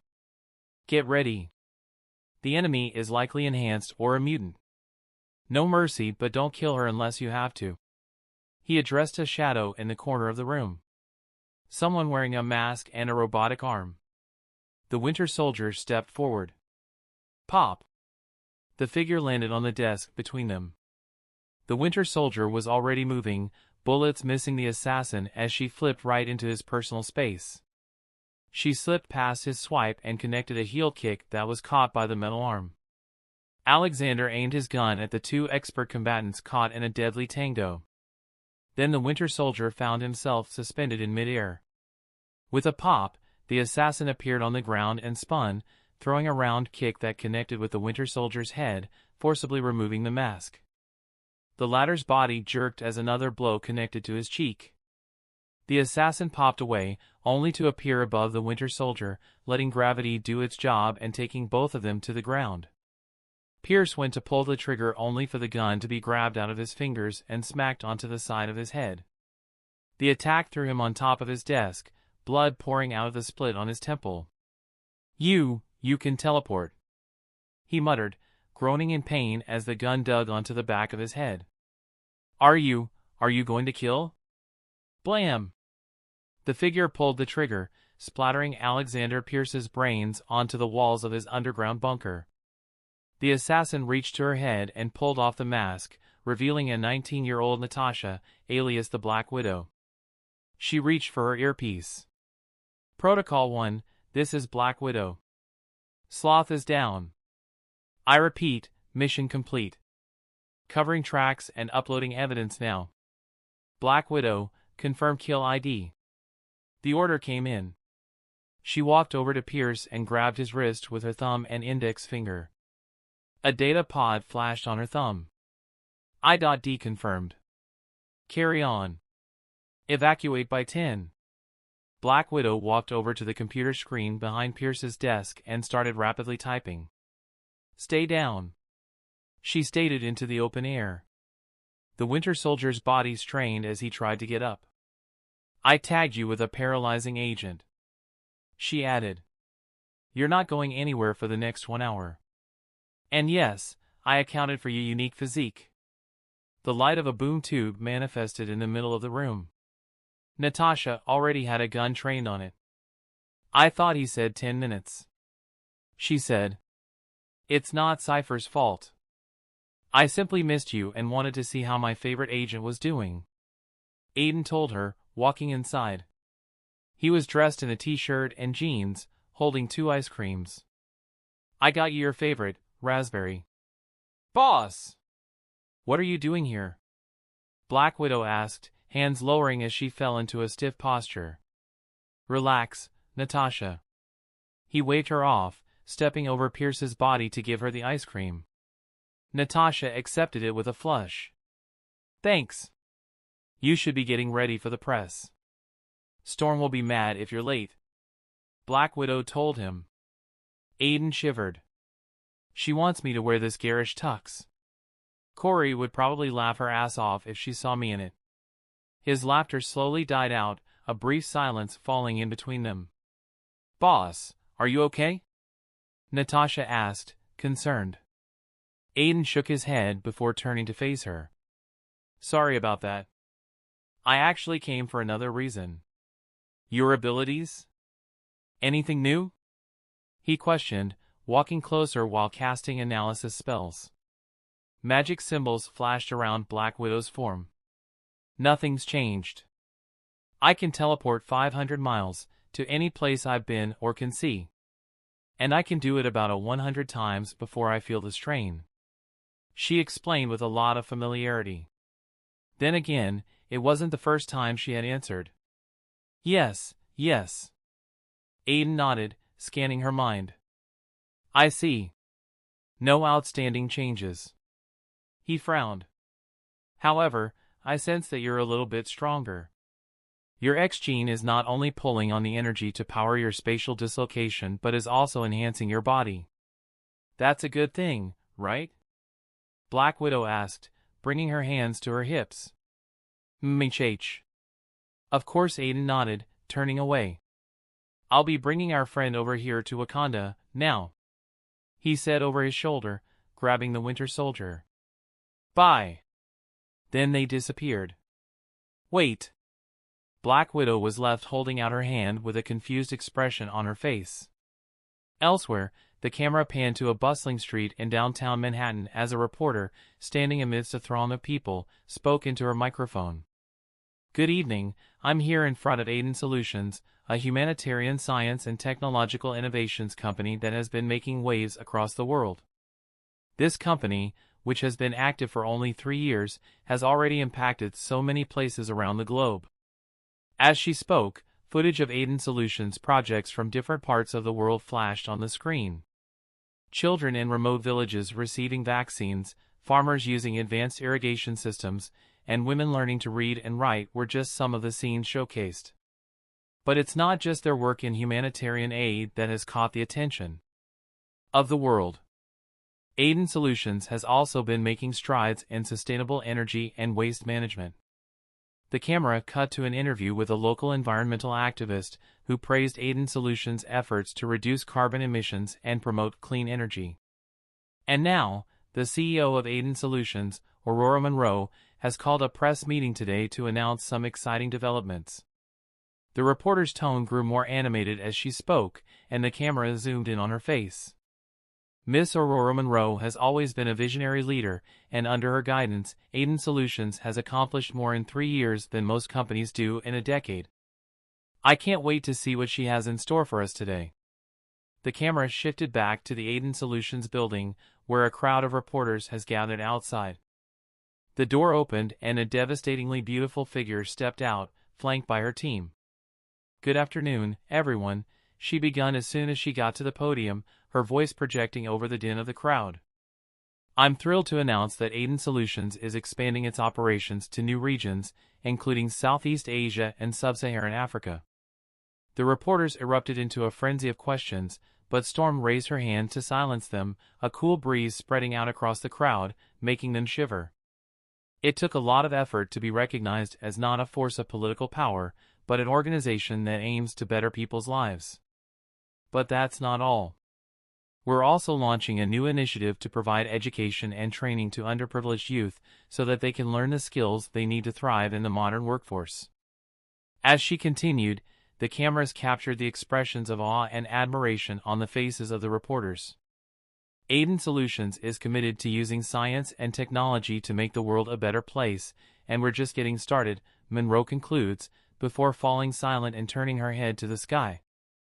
"Though I believe that we cannot fully ignore all the good we aim to bring, I will let our actions speak for themselves." She looked around at the gathered masses. However, today was not meant to highlight that. Today was the day we were going to introduce to you the real power behind Aden Solutions. A hush fell over the crowds, murmurs spreading out. Storm cleared her throat. "It's been widely speculated. He is the sole owner of, well, everything. He came into our lives and changed them for the better." Her eyes glowed with power as she floated off the ground a little, causing a wide intake of breath. "I have never hidden my true nature. I am a mutant," she declared.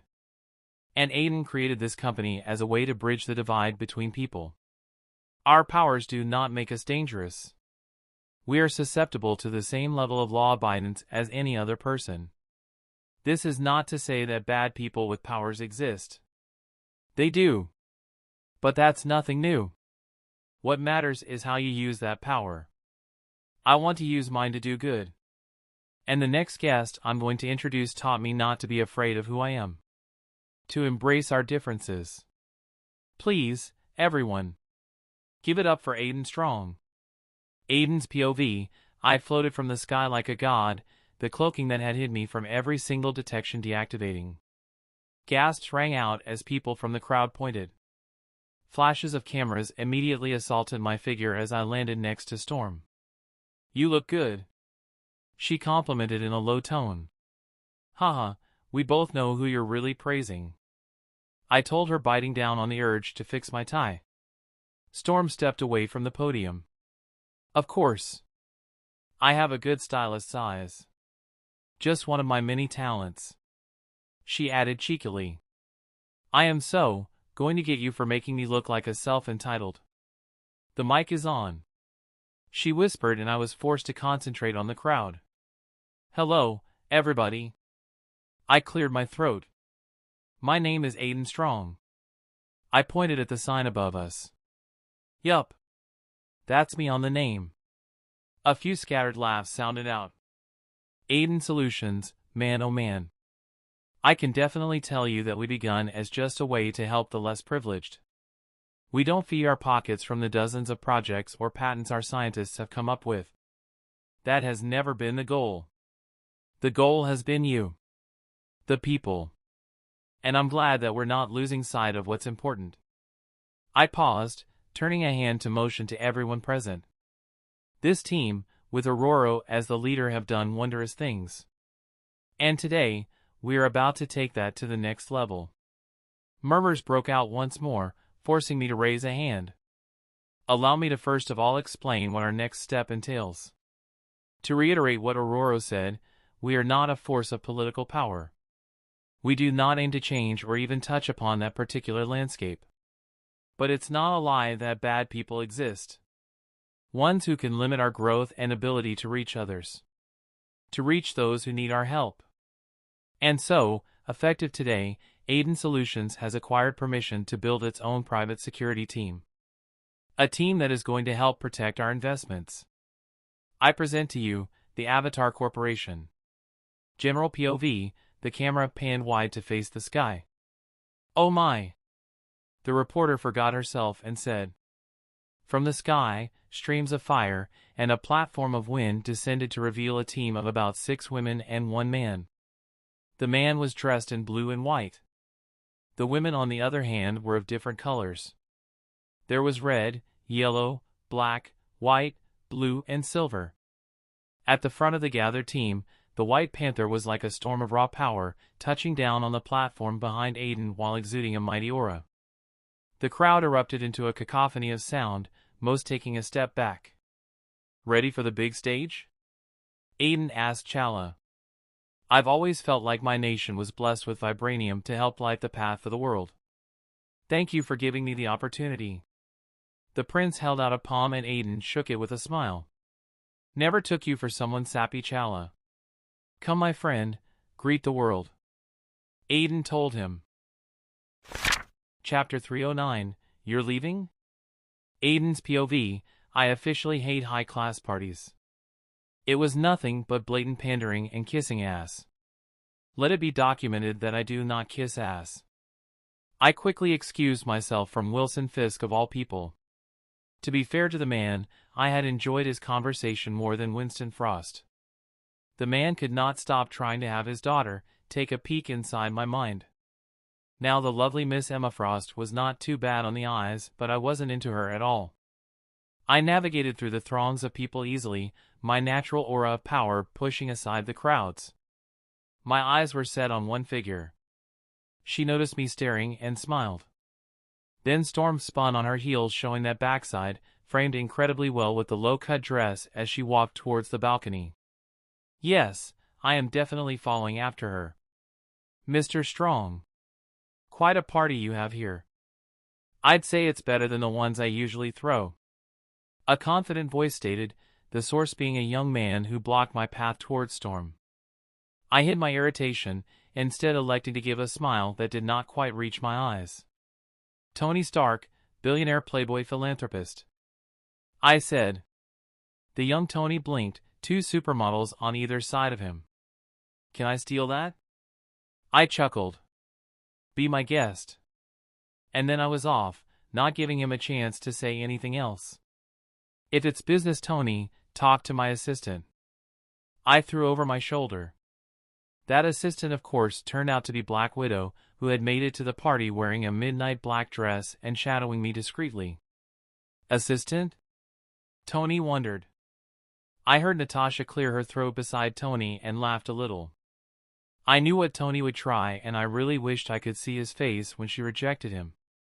Very quickly I was out on the balcony, and under the moon, there she was. A true goddess. I snatched a glass of champagne from a waiter and drifted closer, loosening my tie. It took about 20 minutes to have you looking like that. Storm told me without even looking back. I stepped up closer. The deal was I would wear it. I did. She looked back at me with an eyebrow raised. So, what's a lovely lady like you doing out here alone? I asked, in curiosity but mostly to change the subject. feeding my inner romantic. She answered, taking a deep breath. I gulped, the way that chest rose up. The moon is bright, the stars in the sky are beautiful. All that's missing is a song to dance to. I told her, then snapped a finger. Low jazz music started playing around us. My homunculi puppet had been busy. Music was surprisingly enough a subskill of sound. Yeah. Turns out subskills could have subskills. Though there were conditions to it. For starters, I had to know the song. Then, using the same principle of someone learning the keys on a piano, I simply learned the notes and how to replicate them using airbending. May I have this dance, my lady? I held out a hand to Storm. She smiled and grabbed it. I wrapped a hand around her waist, pulling her close to me. Our eyes met in the middle, conversing without a need for words. You're leaving, Storm said after 5 minutes of enjoying each other's warmth. I sank my head in her white locks of hair, breathing in her scent. Yes. We glided over the floor, unbidden and unobstructed. I'm coming with you, Storm finally responded. The music died down. My hold on her loosened somewhat. Why? I questioned. You know why, she replied with a soft smile. Aurora. I found my lips sealed by her own. They were soft and full. My body shivered. Storm broke off the kiss, staring up at me with a soft expression. You belong to her, I know. But I don't have to prove my love by trying to steal you away. I only want to be with you. Her words stole my next words away. I had no answer for that. I was stumped. Completely and utterly stumped. Then I realized she was waiting for my answer, a worried expression on her face. In response, I followed my heart, pulling her body closer and kissing her forehead. Okay. I'd like that. The White Shadow POV, over 82 alien DNA samples. Geo would be thrilled. And now I'm finally here, I thought, descending on the beautiful planet that had a few dark secrets. One of them being that this entire planet was actually alive. I could feel Ego's presence as I broke through the atmosphere around his body. My descent was followed by a trail of fire that could be seen from afar, and when I landed on the beautiful forest before the mansion that was his home, I made sure to have the accompanying impact. The ground rumbled and broke apart, a massive shockwave rippling out into the surroundings and changing the landscape into a burning hell. Who dares? Ego's voice boomed out as the soil underneath us reconstructed itself into a middle-aged man that looked nothing like Kurt Russell. Good, Ego was a disgrace to the real deal. I floated out of the massive crater formed around my body. He blinked in surprise. A human? I smirked, stretching my neck. I dare. Anger met my words. The whole planet shook with his fury. Do you have any idea who you stand before? He bellowed. A discount celestial. I replied, floating closer to him. In fact, I doubt you're even that. Your cosmic energy is diluted to the point where it's no different than universal energies. You're not really a celestial, are you? Ego's eyes began burning. His hair rose up and energy rolled off him in waves. Diluted or not, cosmic energy is still cosmic energy. Now die! He opened his mouth, the jaw widening into impractical proportions, reaching his belly. Photons gathered from the surroundings as cosmic energy twisted and gathered inside his mouth. Then the beam exploded out towards me, further destroying the ground by superheating it to magma under the path it took. I patiently stood, waiting for the attack to arrive. Only for it to disappear the second it touched my form. Ego couldn't believe it. Impossible. The discount celestial stumbled back in shock upon seeing my body. I was covered in a shroud of cosmic energy. Cosmic energy that I had absorbed from him. My studies into the metagene had paid off. I won't lie, this feels good. Any sapient life on the planet was swallowed up by portals that deposited them in relatively safe planets across the galaxy. I sent Mantis to a spaceport on one of the moons in Xandarian space. That's where Quill and his Ravager family were docked. Hopefully they would reunite. If not, I tagged Mantis with my energy signature. If anything were to try and harm her, an energy shield would deploy, one powered with dozens of lesser miracles. What are you? Ego's puppet backed away in fear. I raised a hand and a projection of my face appeared in the sky, drowning out the sun and casting a shroud of darkness on the planet. Your worst nightmare. The projection opened its mouth, displaying an even blacker inky darkness inside its depths. No, please. Ego's puppets looked like a deer caught in headlights. The planet shuddered and groaned, a cloak of cosmic energy breaking down as my projection swallowed the entire planet. A few seconds later, I stood in outer space, occupying the space that Ego the living planet had been. His attire being cut off from the universe, placed inside my personal space next to the warworld. I turned to leave when several things arrived, spaceships getting out of hyperspace. There were over 100. Black massive ships filled with aliens like the Chitauri and other colonized sapient creatures. At the head of the group was a massive ship. On the deck, Thanos looked out at me. I smiled and took a step, appearing right before his throne. The Black Order immediately sprang to attack, telekinetic force blasting me point blank but doing nothing. I waved a hand and stopped them in mid-air by taking control of the flesh on their bodies. Everyone in the chamber sucked in a deep breath. Their energy weapons lit up but none attacked, too afraid of me. Thanos and I made eye contact. His left hand was covered in a gauze. He was missing a palm. Well had been, being the key word. I could feel the cybernetic replacement on the wrist.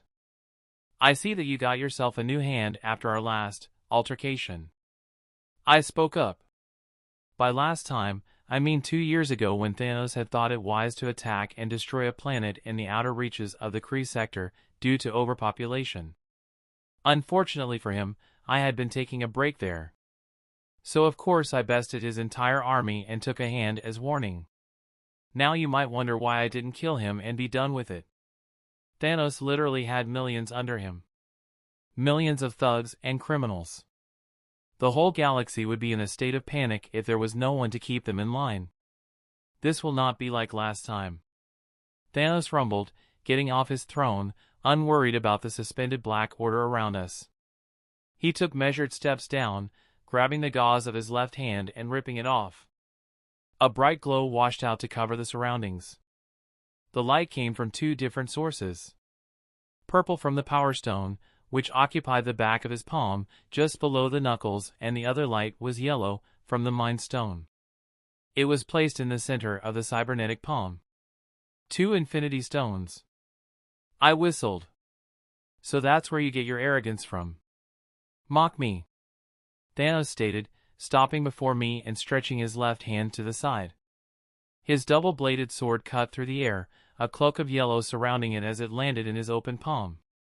However, you shall taste defeat here, White Shadow. He finished and I tried really hard not to laugh. I really tried. But I failed. Ha ha ha, that is so Chuyuni coming from you big guy. It almost seems as if I'm bullying you. Arg! The sword came hurtling down towards my neck. A barrier of air currents blocked its path. TSK tisk. I shook my head. Interrupting someone while they're talking? Bad manners, Thanos. I flexed my divinity, letting loose a massive shockwave of combustion and air pressure that threw everything away. Death arrived quickly and swiftly. The Black Order was entirely incinerated along with Thanos' army. The ship groaned, getting ripped apart forcefully into metal shards that tore into the other ships. In just a second, I had destroyed a quarter of his full forces. In the air, under a purple shield, Thanos lowered his hands, looking around in shock. You did one mistake, Thanos. You came to face me with your entire army. Which means, I can deal with all of you without having to worry about repercussions for the wider universe. I could see understanding dawn in his eyes. You're going to die here, big guy. Chapter 310, 2 years. General POV, he comes. That single word, sent a shockwave through the gathered universe 7 warriors. Supreme Kai looked around at the determined faces, all with other different emotions going through their eyes.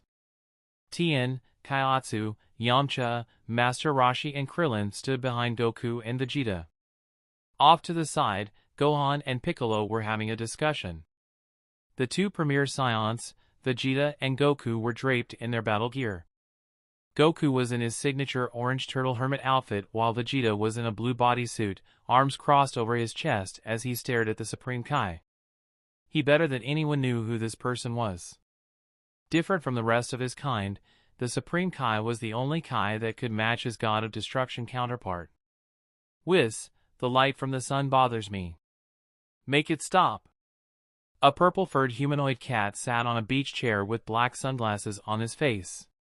How about you move your beach chair, my lord? Whis asked in his ever-cheerful tone. Nah. Beerus waved him off. I'm too lazy for that, maybe I should just destroy it. He muttered. Almost all the Z-fighters looked at him in fear and wariness. Don't mind him. The Supreme Kai dismissed. He is just trying to get a rise off me. Stupid lazy cat. It was more telling that while Beerus growled, he did nothing more. Merely snort and look away, closing his eyes. That Beerus guy sure is scary. Yamcha whispered to Krillin. And strong too. The shorter man responded, sweat appearing on his brow. It's more impressive that the Supreme Kai simply ignored him. Tien pitched in. Makes you wonder, for all their strength, why would they need our help to protect the universe? Who could they be so afraid of? Nobody answered. Then Vegeta snorted, walking forward to stand before the Supreme Kai. The Kai himself was a tall man, easily reaching 6 feet 8 inches. He had brown earthy skin, long black hair that was braided and reached to the middle of his back. He had on a long blue coat that was open on the chest, revealing a glowing white tattoo that no one knew what it meant. His pants were white and baggy, and for his feet, he wore nothing. You! Vegeta called out. The Supreme Kai, who had been up till then watching the sky with a small smile, sighed, narrowing his completely white eyes. For the last time, Vegeta, no, I am not fighting you. Even flexing my aura around the planet could have disastrous consequences. Vegeta! What do you think you're doing? Don't antagonize him. Bulma yelled from where she was fiddling with a device that seemed to warp gravity around it. She waved her spanner at Vegeta's best friend enemy rival. Goku, speak some sense into him. Goku laughed, rubbing his head in embarrassment. Shut your trap, woman. Vegeta yelled back. A knowing smile worked its way onto his face. Besides, I know Kakarot wants a shot at him too. Goku stepped forward only for a green hand to grab his shoulder. Are you sure this is wise? Piccolo questioned. Goku turned to face him. You want to fight him too, don't ya? I can see it in your eyes, Piccolo. Fuck that. He's mine. Vegeta cut in harshly, battle lust appearing in his eyes. I've heard stories about you. You trained Yamoshi and created Krypton. Too bad those fools killed themselves off. A blue aura exploded out of the Saiyan Prince as he faced the god of creation. I want to see it for myself. The strength that the third greatest warrior of the Saiyan race spoke of. Vegeta growled, his veins growing prominent under his skin. Who's the first? Yamcha whispered to Tien. Who do you think? The three-eyed warrior snorted. There is only one person that Vegeta sees as his equal. And that's Dad. Knowing Vegeta, he put himself first and Dad as the second. Gohan responded. Come on, Vegeta, you can't take him alone. Let's do it with style. You come in from the left and I the right. What do you say? Goku offered. Before he could answer, a small hum rang out from the device Bulma was fiddling with. She rose up and wiped her brow with her dust coat. Phew, all done. I have calibrated the sensor to automatically activate the dead zone for you to fight when he arrives. She told the Supreme Kai. The conditions inside will be harsher than even the hyperbolic time chamber. The more energy that is thrown around, the more stable the realm will become. It has no upper limit, but be careful not to overdo it, otherwise you might destabilize the space and time inside, causing the whole thing to collapse into a supermassive black hole that will devour everything. Oh dear, that does not sound good. Master Roshi spoke up after being silent for so long. Excellent. Vegeta rolled his shoulder while Goku began stretching his body. We can take it for a test run then. God damn it, Vegeta, don't be dumb. Bulma was very vocal. Her husband simply ignored her rant in favor of staring at the Kai. Order, the Supreme Kai of Universe 7, held the eye contact with the Scion Prince for a few more seconds before smiling and pointing to the sky. Right on time. Huh. Everyone turned to stare at the sky.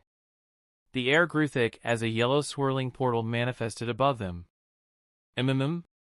Whis hummed, a serious expression appearing on his face. The sleeping Beerus stilled, removing the glasses and sitting up. Whis, what is that? Beerus' eyes were wide in shock.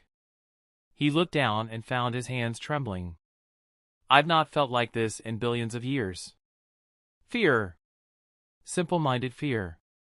Order spared the god of destruction a glance before he straightened from his position. He had been levitating with crossed legs. The smile that had been there was nowhere to be seen. Our guest has arrived. The Prima is here. Some time back, the darkness came from out of nowhere. It devoured everything in its path, covering the sky, the air, and the ground. Lindy! Hide! Her mom's voice sounded out. I love you. Her father's voice reached her ears, his strong back shielding her from the darkness. Then he smiled over his shoulder and burst into a tall flaming giant with a massive sword that glowed with angelic power. Find your brother. She woke up, gasping. The overhead lights made her shut her eyes once more. I can't believe it. She's up. A boyish voice said. Shoo! Remember, we're not supposed to be here after Nagini destroyed the doorway last time. This time the voice was distinctly female, belonging to a child. Fear gripped Lindy and she immediately backed up to the head of the bed. Wait! Don't shout! A young girl pleaded. Lindy managed to stay silent, but her eyes were running around the room, her heart hammering. She didn't know where she was. The whole room was all wrong. Where was her vinyl collection? Her family was very artistic in nature. Her big brother loved music to death, and so did she.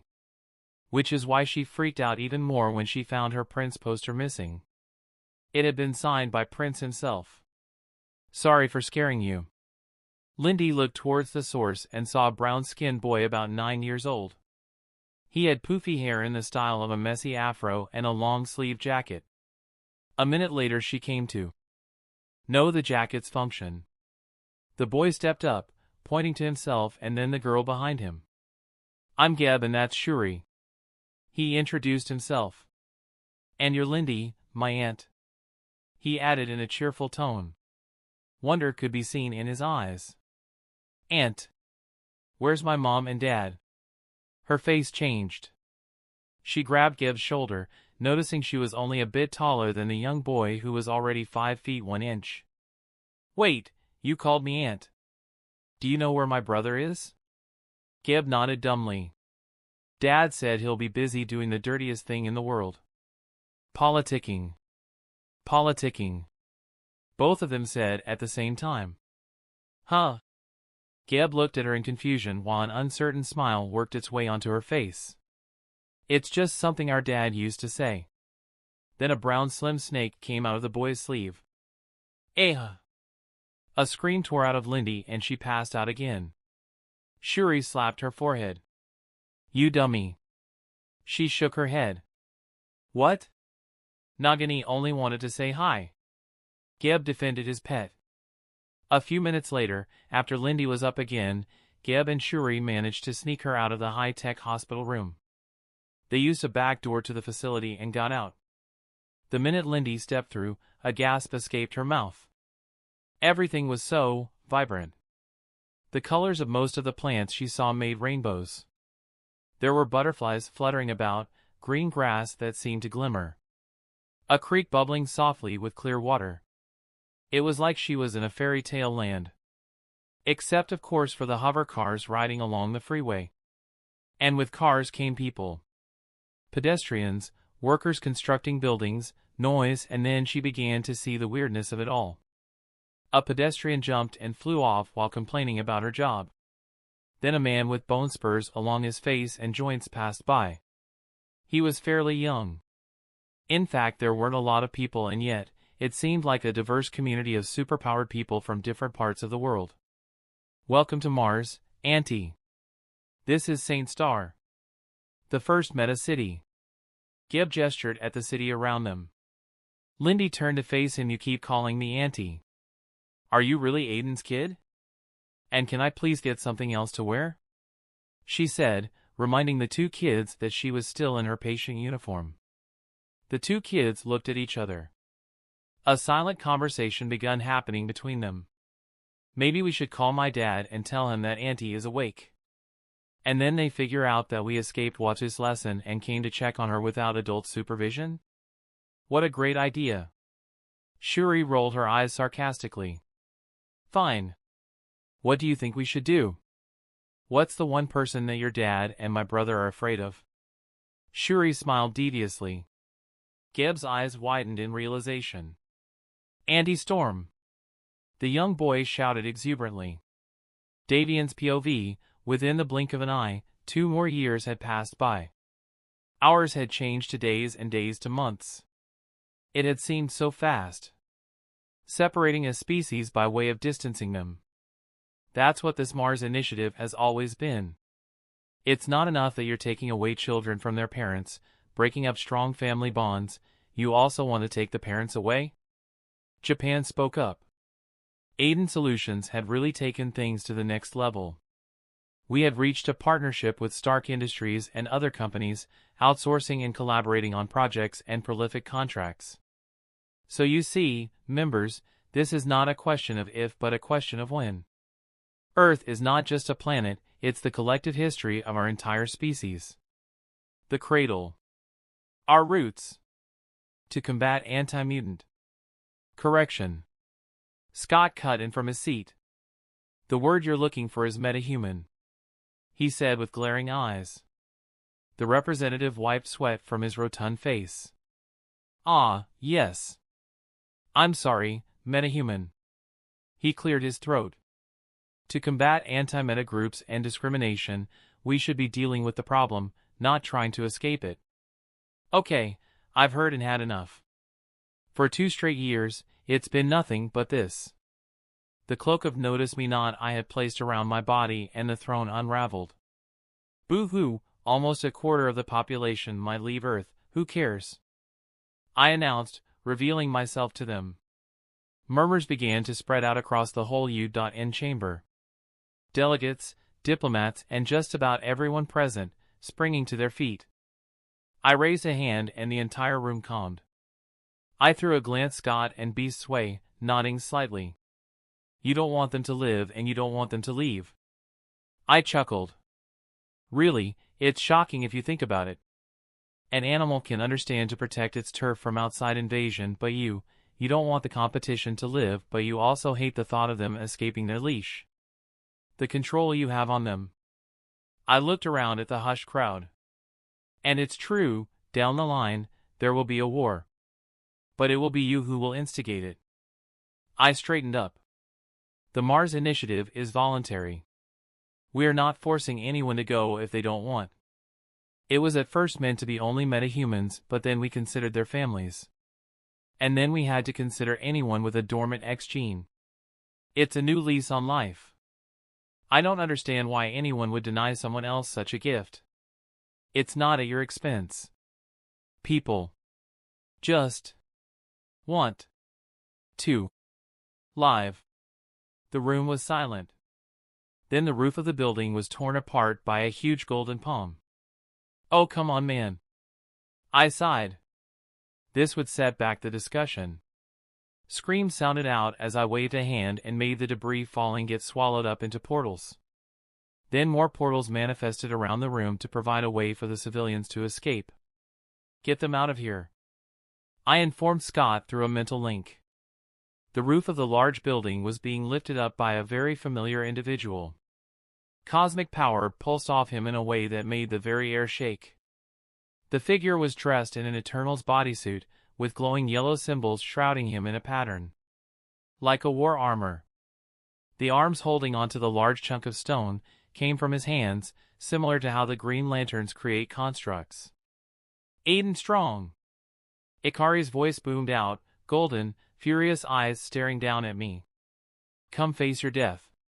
Come face Ikari's, champion of the Celestials, host of the Unimind. Laughter bubbled out of me as excitement gripped my mind. Finally!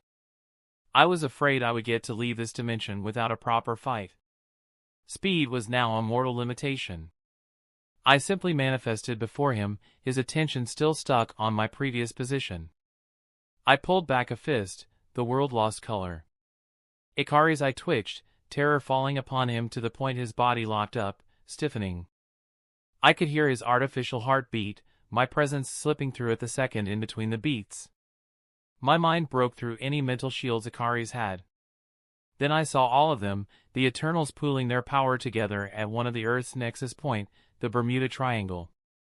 And like embers in the middle of a storm, I could snuff their consciousness out easily. But I didn't do that. Ajax, Thena, Gilgamesh, Druid, Sprite, their souls appeared around me. I had pulled out their spirits through the unified group mind they had. Their souls became spheres of golden cosmic energy, a shell protecting the pure conscious beings inside. It was a skill I had learned after blood bending. Basically, if I could control blood, why couldn't I physically control souls? Am I dead? A small voice wandered deep into the recess of my mind. A single wisp of will appeared in a beautiful, cozy, medieval room. No, you're not. I spoke to her while in the real world, the bigger part of myself was pursuing after a suddenly scared Ikari's. Cersei turned to stare at me, hands lighting up with cosmic energy. Don't come any closer, she warned, pointing her hands at me. I slipped past the folds of space and appeared beside her, holding her outstretched arm and studying it. She yelped and tried to use her enhanced strength to throw me off. I didn't budge. I've been trying to adapt to cosmic energy, but apart from energy beams, enhancement and construct creation, I don't have any special skills. I leaned in closer to her ear. How about you show me how your powers work? The question was repeated to the rest of the eternal souls I held in my hands. My real body fell through a portal as I escaped sudden eye beams of cosmic energy from Ikari's. You took them away. What did you do? I appeared behind him and slammed a palm onto his back, my right hand wrenching back his arm and dislocating his shoulder. Aiga! Ikari screamed, cosmic energy brimming inside him before exploding into a massive explosion. I shape-shifted into roaring white flames, the thermal energy rippling out before regrouping at his back. White fire had another term I love to use, ghost fire. Thick of phasing and allowing attacks to go through you, but better than anything the Flash could do. My body reformed.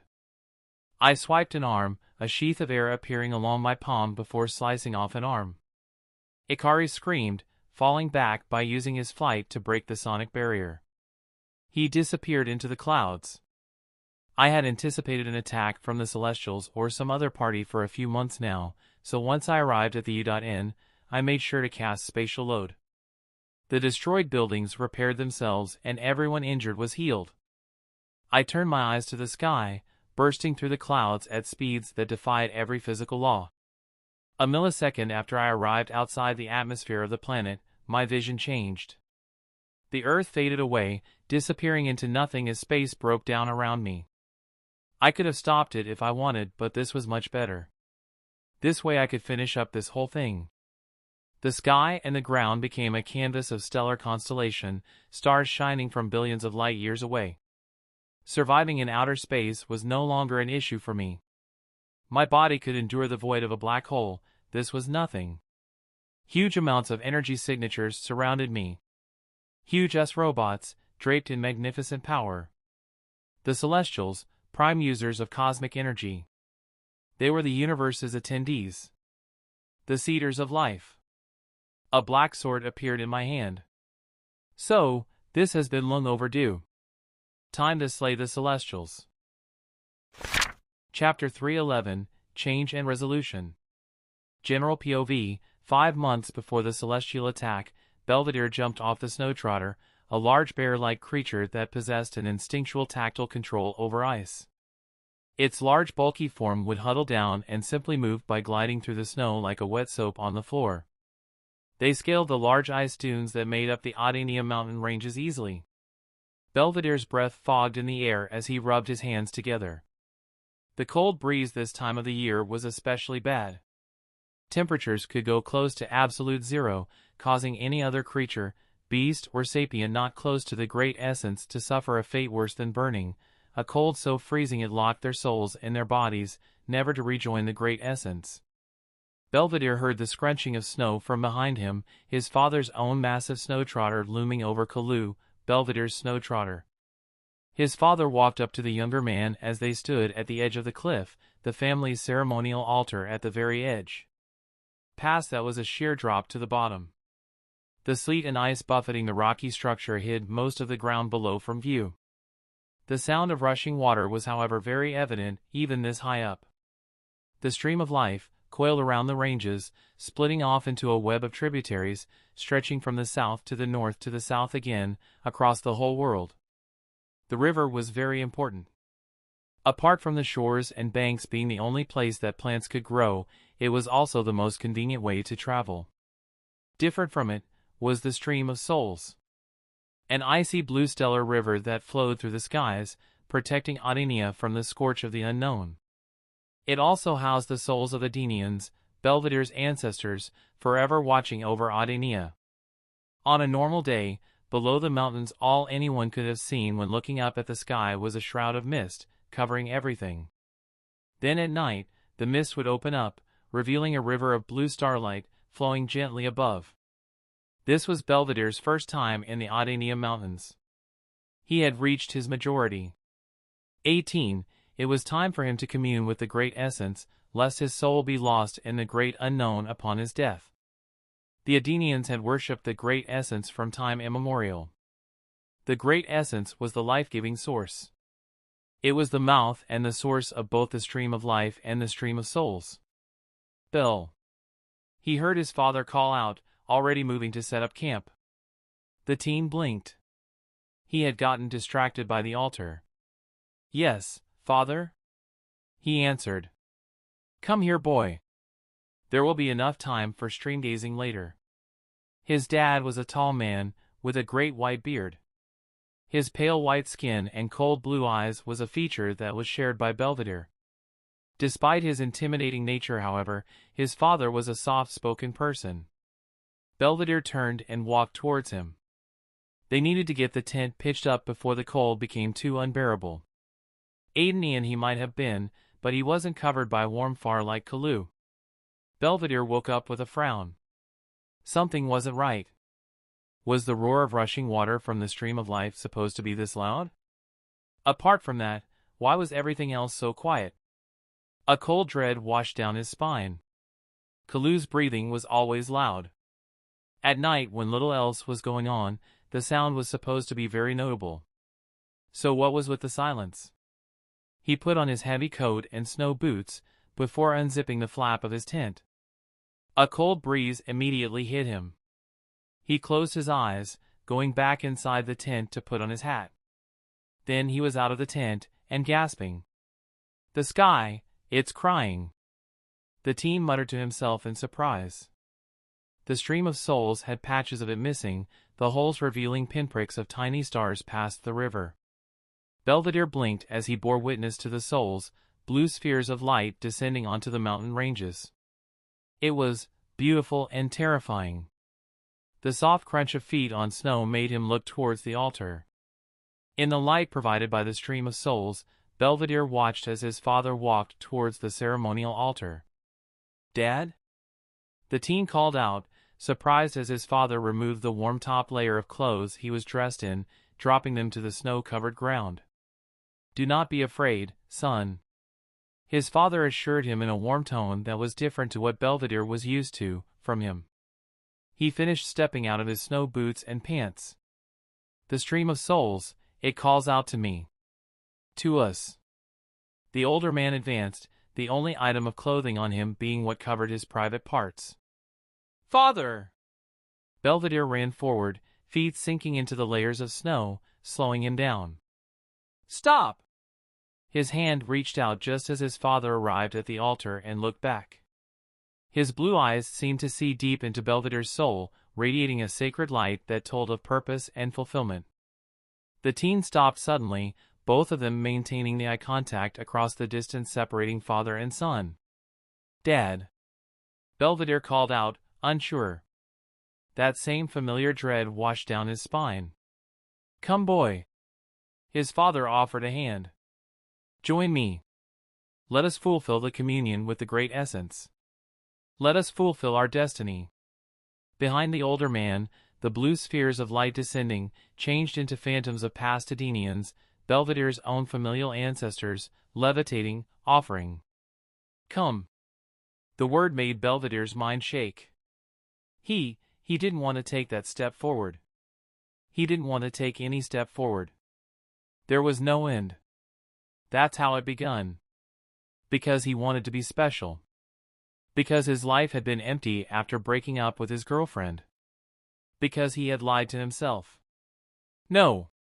He muttered. Foolish boy. His father's voice reached him just as the snowstorm around them became even more violent. How long will it take for you to understand? You cannot change the past, you cannot deny the present, and you cannot hide from the future. Nor should you seek to. Like water, always flow forward. This time the voice wasn't his father's. This time the voice was his. Belvedere felt his mind begin to stretch apart. Then there was a rumble as the altar his dad was on started to break apart. A crack ran out from Belvedere's position to the edge of the cliff. A groan escaped the teen. His head. He didn't want to go back. Boss? Someone called out from the unknowable darkness. Belvedere slammed a hand onto the icy ground. Something stirred from within. The snow begun dissolving. The ground begun melting. Everything sank to the floor in a sludge of water and mud. Meld with us, with the great essence. Like echoes from a dying flame, his father called out one last time. His hand, the same hand that had protected Belvedere, taught him how to hunt, taught him to ride a bike, how to tie a shoe, how to pitch a tent. It too dissolved into the air. Like a fever dream, he watched his father's form shimmer before his essence joined the stream of souls above. Belvedere rose to his feet. He was all alone. His father was gone. Kalu and the other snowtrotter as well. Why? Why did he want him to leave this peace? He trudged forward, shaking with anger. One foot was placed before the other. One step at a time. Soon he found himself on the edge of the cliff, the remains of the altar around him. He looked down into the abyss. And it stared right back. Belvedere sighed, his whole demeanor changing. He sat on the ground, his legs crossed over the other. I guess I can't keep lying to myself anymore. He muttered, looking up at the soul-filled sky. But now he knew what it was. The stream of souls and the stream of life combined to form the whole. Existence and its engine. Life. Time. The mysteries of water. The real trial, however, had not been to remember. A part of him always did know that all this was nothing more than a test created by the Avatar system to help him ascend into his water divinity. He held control over ice, mist, and blood. Over water. This test was one to see if he could take the chance again. If he would jump into becoming what he had already become. If he could let time move as it always did, forwards. If he could let life do what it always does, live. If he could accept his destiny as something to aspire to, not to dread. If he could let go of the child that had held on to dreams of making it as a star, for his destiny was much more incredible. The boy stood on the precipice of the same decision. Choose to stay behind in this unchanging cold world, or like ice, melt under the pressure and heat of expectance and the unbearable weight of infinite potential. Metamorphosize into life-giving water, forever unobstructed. Belvedere looked up at the great essence. The rest of him. He was but a tiny part of what Aden Strong had become. He was the boy before the man, the god, the entity. He closed his eyes and smiled. Then he got to his feet and took a step into the cold empty air. Instead of falling into the dreary abyss, Belvedere flew. Authority acquired, change. Elsewhere, Chaos looked up at the sky from his throne. He had replaced Aden's homunculi puppet. The Prima needed his entire focus on creating the dimensional power reserves he had promised the Ancient One. That massive undertaking had likely been Aden Strong's magnum opus. Using the realm of Energia as a base, for new realms connected to the Avatar's own Throne of Divinity had been created. The Throne of Divinity was a fancy name for the huge intimidating throne Aden carried around in his personal space. The creation of the realms was simply Aden taking a long-ass break in the dark dimension and simply letting out all the energy he could out into the surroundings. He had chosen the dark dimension because it would have caused the least amount of problems if it was destroyed. Most other dimensions were too connected to Earth to risk the chance of massive amounts of elemental energies rushing through the borders of the realms. In the ashes of the dark dimension, for new realms of power had been born. Interdimensional reserves of prodigious power. The realms were fire, a dimension that was nothing but zones of different colored flames, regions of subskills and mysteries like Aden's own understanding of what flames were. He had also included the essence of the authorities. Each elemental plane was the same. Even including the latest one, Earth. But it had only been possible because of the Earth Advancement Trial. Chaos could remember the feelings that had filtered through his bond with Aden while the latter was going through the trial. That particular trial, being the last one of the four, had been crazy. Earth Advancement Trial, Aden breathed in and out, meditating at the middle of the core of the planet. His body both existed at the center of the superheated metallic ball and also didn't. It was an ability he had gained while meditating in such extreme environments. He had melded his consciousness with the Earth. He had experienced its birth when the solar system had been nothing but dust and flames. Through the cycles, his spirit had persevered. This trial was different from any other trial before it. He went in knowing exactly what he needed to do. However, 1 billion years was too long. Billions of years, spent actively understanding himself, or rather, Earth. 4,600,000,000 years ago, the dust gathered into a rock. A rock that pulled more surrounding matter to it, a massive sister planet called Theia colliding onto its surface. Theia lost most of its mass to me. She became the moon. 4,300,000,000 years ago, asteroids keep on bombarding my form, deforming my shape, granting essential nutrients for life. I am forged anew. 4,100,000,000 years ago, an asteroid carrying a tiny amount of water crash lands onto my surface. 3,300,000,000 years ago, I am a snowball, floating around a young sun, caught in its influence. My inner core surges with heat. The heat releases to the atmosphere. The carbon dioxide released melts my outer layer, the icebergs, releasing a large amount of oxygen into the air. 2,700,000,000 years, I feel life from my sister, Mars, she thrives with life. 1,100,000,000 years, Mars is silent. I forge on, the atmosphere thrives. And then life forms. I stand in empty space, watching the Earth. Then she decides to speak. Don't you understand it now? It's been an eon. She bemoaned. Billions of universal cycles. It will never change. It has no meaning. We are like a leaf when it falls from a tree. Some get to soar in the wind, others don't. She spoke of meaninglessness. Of existence existing solely because it could. That was the crux of it. My chest inflated with breath. The wild lion packs of the savannah roared, a bear in North America chased after a deer, a volcano erupted in Europe. That's what you don't get, there doesn't have to be a grand reason behind it. I added. Theia, the moon snorted. I chuckled. Each time I watch it, from beginning to end, it never ceases to amaze me. I breathed out, another chuckle following closely behind my lips. Throughout each cycle, Earth is born through fluke, chance happening. Yet, every single time it does happen, life thrives. No matter what, she thrives. Her will strong. She treks on like a mad bull. My sister was silent as I stretched out my hands. Unyielding. I breathed out. Authority acquire, adamance. Congratulations. You have completed the advancement trials.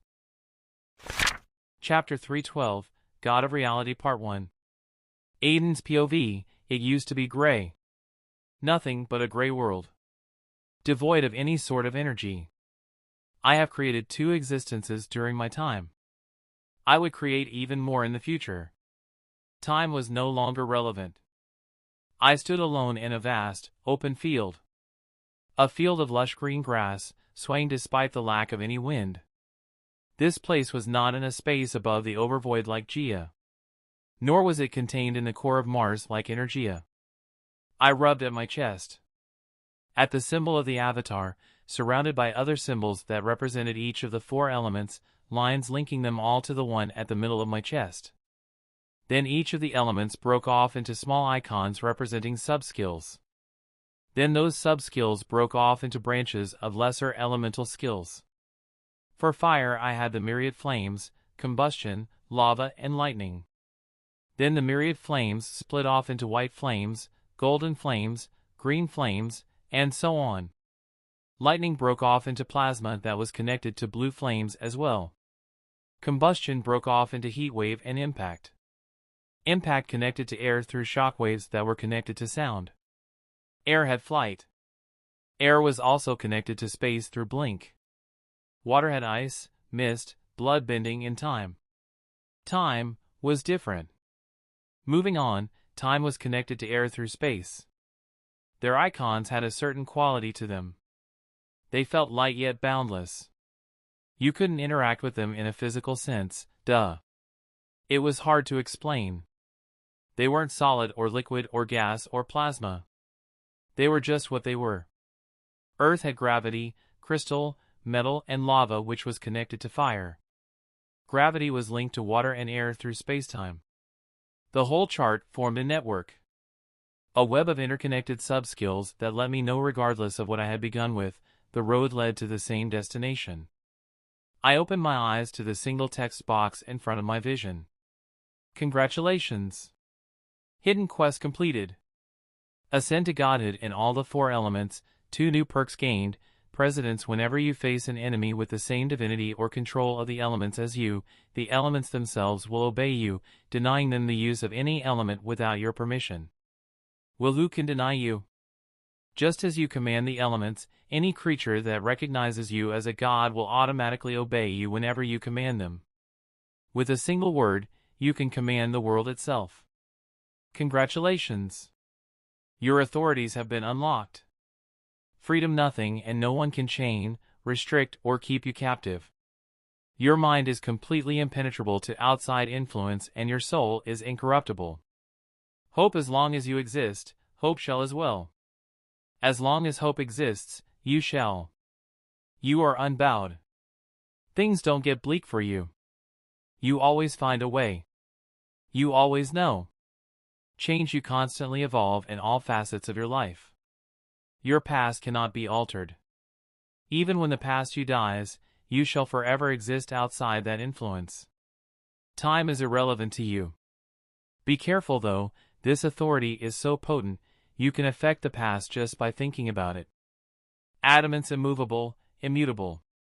No one can teleport you away, banish you, exile you or keep you away from what you want. You are completely bound to your own self.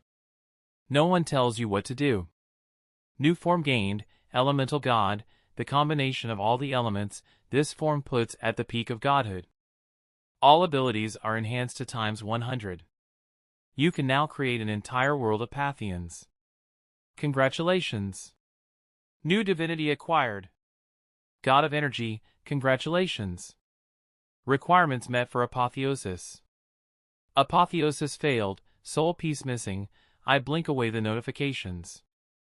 My vision returned to my surroundings, filled with the essence from the four elements. In the distance, I see a raging inferno, a turbulent ocean, a towering mountain, and a gust of wind that whips through the grass. I close my eyes and take a deep breath, focusing my mind on the elements around me. I begin to feel the power of water, the element of change, coursing through my veins. I extend a hand out and watch as droplets of water rise up from the ground, forming a sphere that hovers before me. Clear water. I can feel its willingness to respond to my will, twisting and turning at any of my commands. Next, I turn attention to the air, the element of freedom. My hands raise and I feel the wind rush past my body, lifting me off the ground. My body unravels into the gust as I soar through the atmosphere, feeling the winds carry me higher and higher. I feel free and alive, realizing for the first time that with this element, I could go anywhere and do anything. Then I land back on the ground, my focus shifts to the element of fire. There are flames flickering in the distance, covering the horizon. The heat and passion of fire runs through me. I extend a hand and watch as the flames grow taller and brighter into massive pillars that surge from the ground to blaze through the sky. The power of flames, different colored and oh so useful. With it I could ignite the passions of others or fuel my own desires. Finally, it's Earth's turn. The element of stubbornness. I can feel the solid ground beneath my feet, unyielding and unbreakable. Closing my eyes to focus on the energy, the power of Earth flows through the soles of my feet. Instantly I feel connected to this land. The ground can crack and shift at my command, a symbol of my mastery over the element of adamants. I don't know how long I stood there. How long I was lost in the elements. It felt like years. I had achieved a new level of control. My authorities were no longer a mystery, and the new perks ensured that I could only go up from here. I had become what I always knew I could be. Having control over the building blocks of reality was intoxicating. Especially when I could deny the same to any other god in my zone. Elemental God. I love the sound of that. But there was something still missing. The sole piece that stopped me from whatever apotheosis the system was talking about. It had to be Order's fault. I was incomplete still. I opened my eyes, letting my mind return to present times. To the fight I was about to be involved in. The force they had come with was not anything to scoff at. For full Celestials, all charged to the max with cosmic energy. Next to the Celestials, I looked like a slightly bigger ant. Equity was gripped tightly in my hand as we faced off. Aden Strong. Your crimes against this sector have been determined. Death is the fitting punishment for one such as you. Any last words? Arishem the judge of the world whispered to me. He was the one who spoke out. His metallic form was red, and out of the four of them, he was the most powerful of the bunch. You're going to need a bigger army if you want to take me down. I told them plainly. I'd been waiting for them. So of course I had. Prepared. Even with the four of you, I honestly have no fear for my life. So I guess the question would be better answered by you. Do you have any last words? Cosmic energy undulated as an attack was charged up from the left. Harjin the Measurer, the world supplied once more. These days, I saw existence differently. I had been stumbling in the dark before, confident in the little power I possessed. Then I had ascended to godhood on all the elements, and I understood. The me from before was but a child playing at being powerful. True power was when you stood before your most powerful enemies and worried for their lives. Neither the calculator floated forward. Once again, his name drifting to my ears. We were creating stars before the first sentient creature emerged. Our power is boundless. You would have been better off begging. That immediately pissed me off. Beg? Beg after all I'd been through? All the obstacles I had had to overcome. Going up against fourth-dimensional and fifth-dimensional beings. Going up against entire pantheons of gods. Did he just tell me to beg? I raised a hand and they stiffened like statues. The energy inside them was frozen, completely halted. You know, I've been waiting for this. I spoke up. But now that you're here, before me, I find you unworthy of a real fight. I raised equity. Then I brought it down. General POV, damn. Chaos said from where he was standing on a balcony. Behind him, Lady Death caressed his back. Come back to bed. She insisted in a seductive tone. We both know I cannot do that. Not when we're at the 11th hour. Chaos replied, staring up at the sky. At the cosmic storm brewing out in outer space, felt across the entire galaxy. Cosmic energy roared, released from the sudden death of a celestial. Then another Starmaker fell. Then another, then the last one. Impossible. Lady Death lost all traces of a joking mood, her eyes betraying her shock. Chaos, on the other hand, was counting something under his breath. That makes it 4. He's coming. A silence occupied everything for a second. The air stilled, the noise died away as someone simply appeared next to Chaos. The latter didn't even feel it. Lady Death was similarly caught in the frozen time zone. This surprised Chaos more than anything. Wow, boss. Seems like you got an upgrade. Before him, Aden floated in a new form. Cosmic power blazed around Equity, the amount enough to take out a few galaxies. At least he knew where the bulk of the Celestial's essence went. But the thing that stood out to Chaos was the huge tattoo taking up the entirety of his chest. Chaos, you need to get ready. The Celestials were only the opening act. The true threat arrives in. Aden stopped, a frown coming over him. They're already here. The sky changed as portals of all kinds begun opening around the gray skies of Titan. Only a cosmic entity on the same level as he could manage to break the time freeze. How dare you?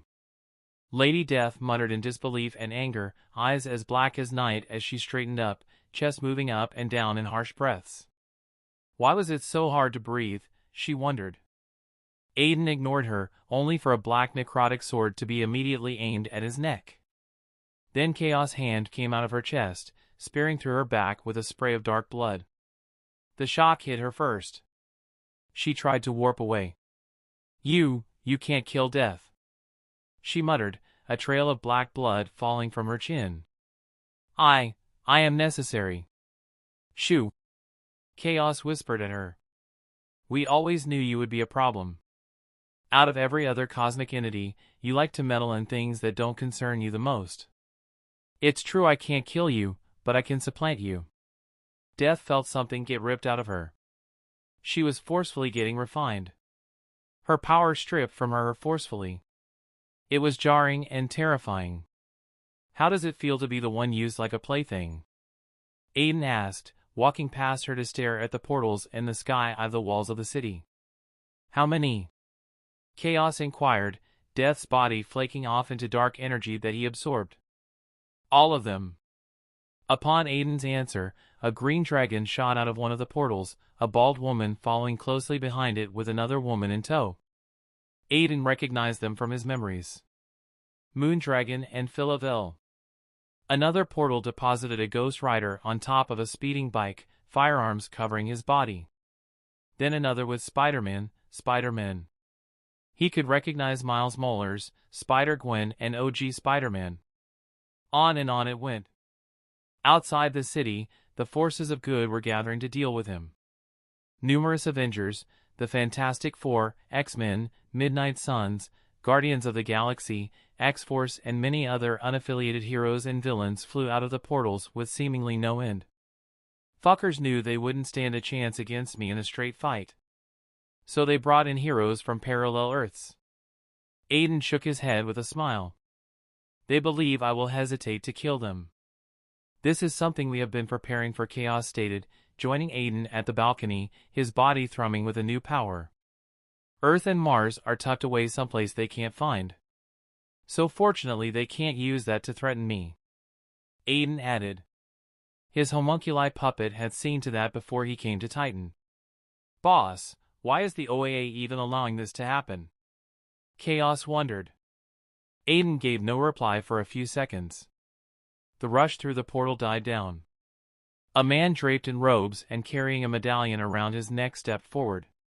Doctor Strange looked up at the palace that had belonged to the Mad Titan. His hands began flashing with numerous circles of magic. I've had Friday analyze the city. There's a core powering the security and defense measures. We need to get rid of that before we can break through. Iron Man said in a variant of his God-Killer armor, landing next to the sorcerer. We can handle that, Stark. Captain Marvel replied, Nova and Blue Marvel behind her. Iron Man nodded, turning to Strange. Be honest, Gandalf, are you sure this will work? At Doctor Strange's side, Thor gripped his hammer tight. He could feel the threat of death this figure before them presented. A hand clasped onto his shoulder. Thor looked back at his future self. He had wrinkles around his face and a great white beard bigger than even Odin's. He didn't need to speak. They understood each other. This day much was lost. All-Father Thor addressed Iron Man and the closest Avengers.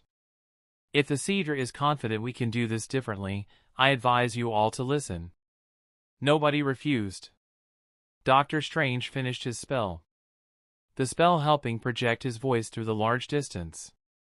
Aden Strong, I have come to bargain. That's the end of this tale for now. We've caught up to the story, and currently in K waiting for the author to put out further chapters. Until then I won't be updating this series. Thank you for watching this far, I appreciate you. And peace.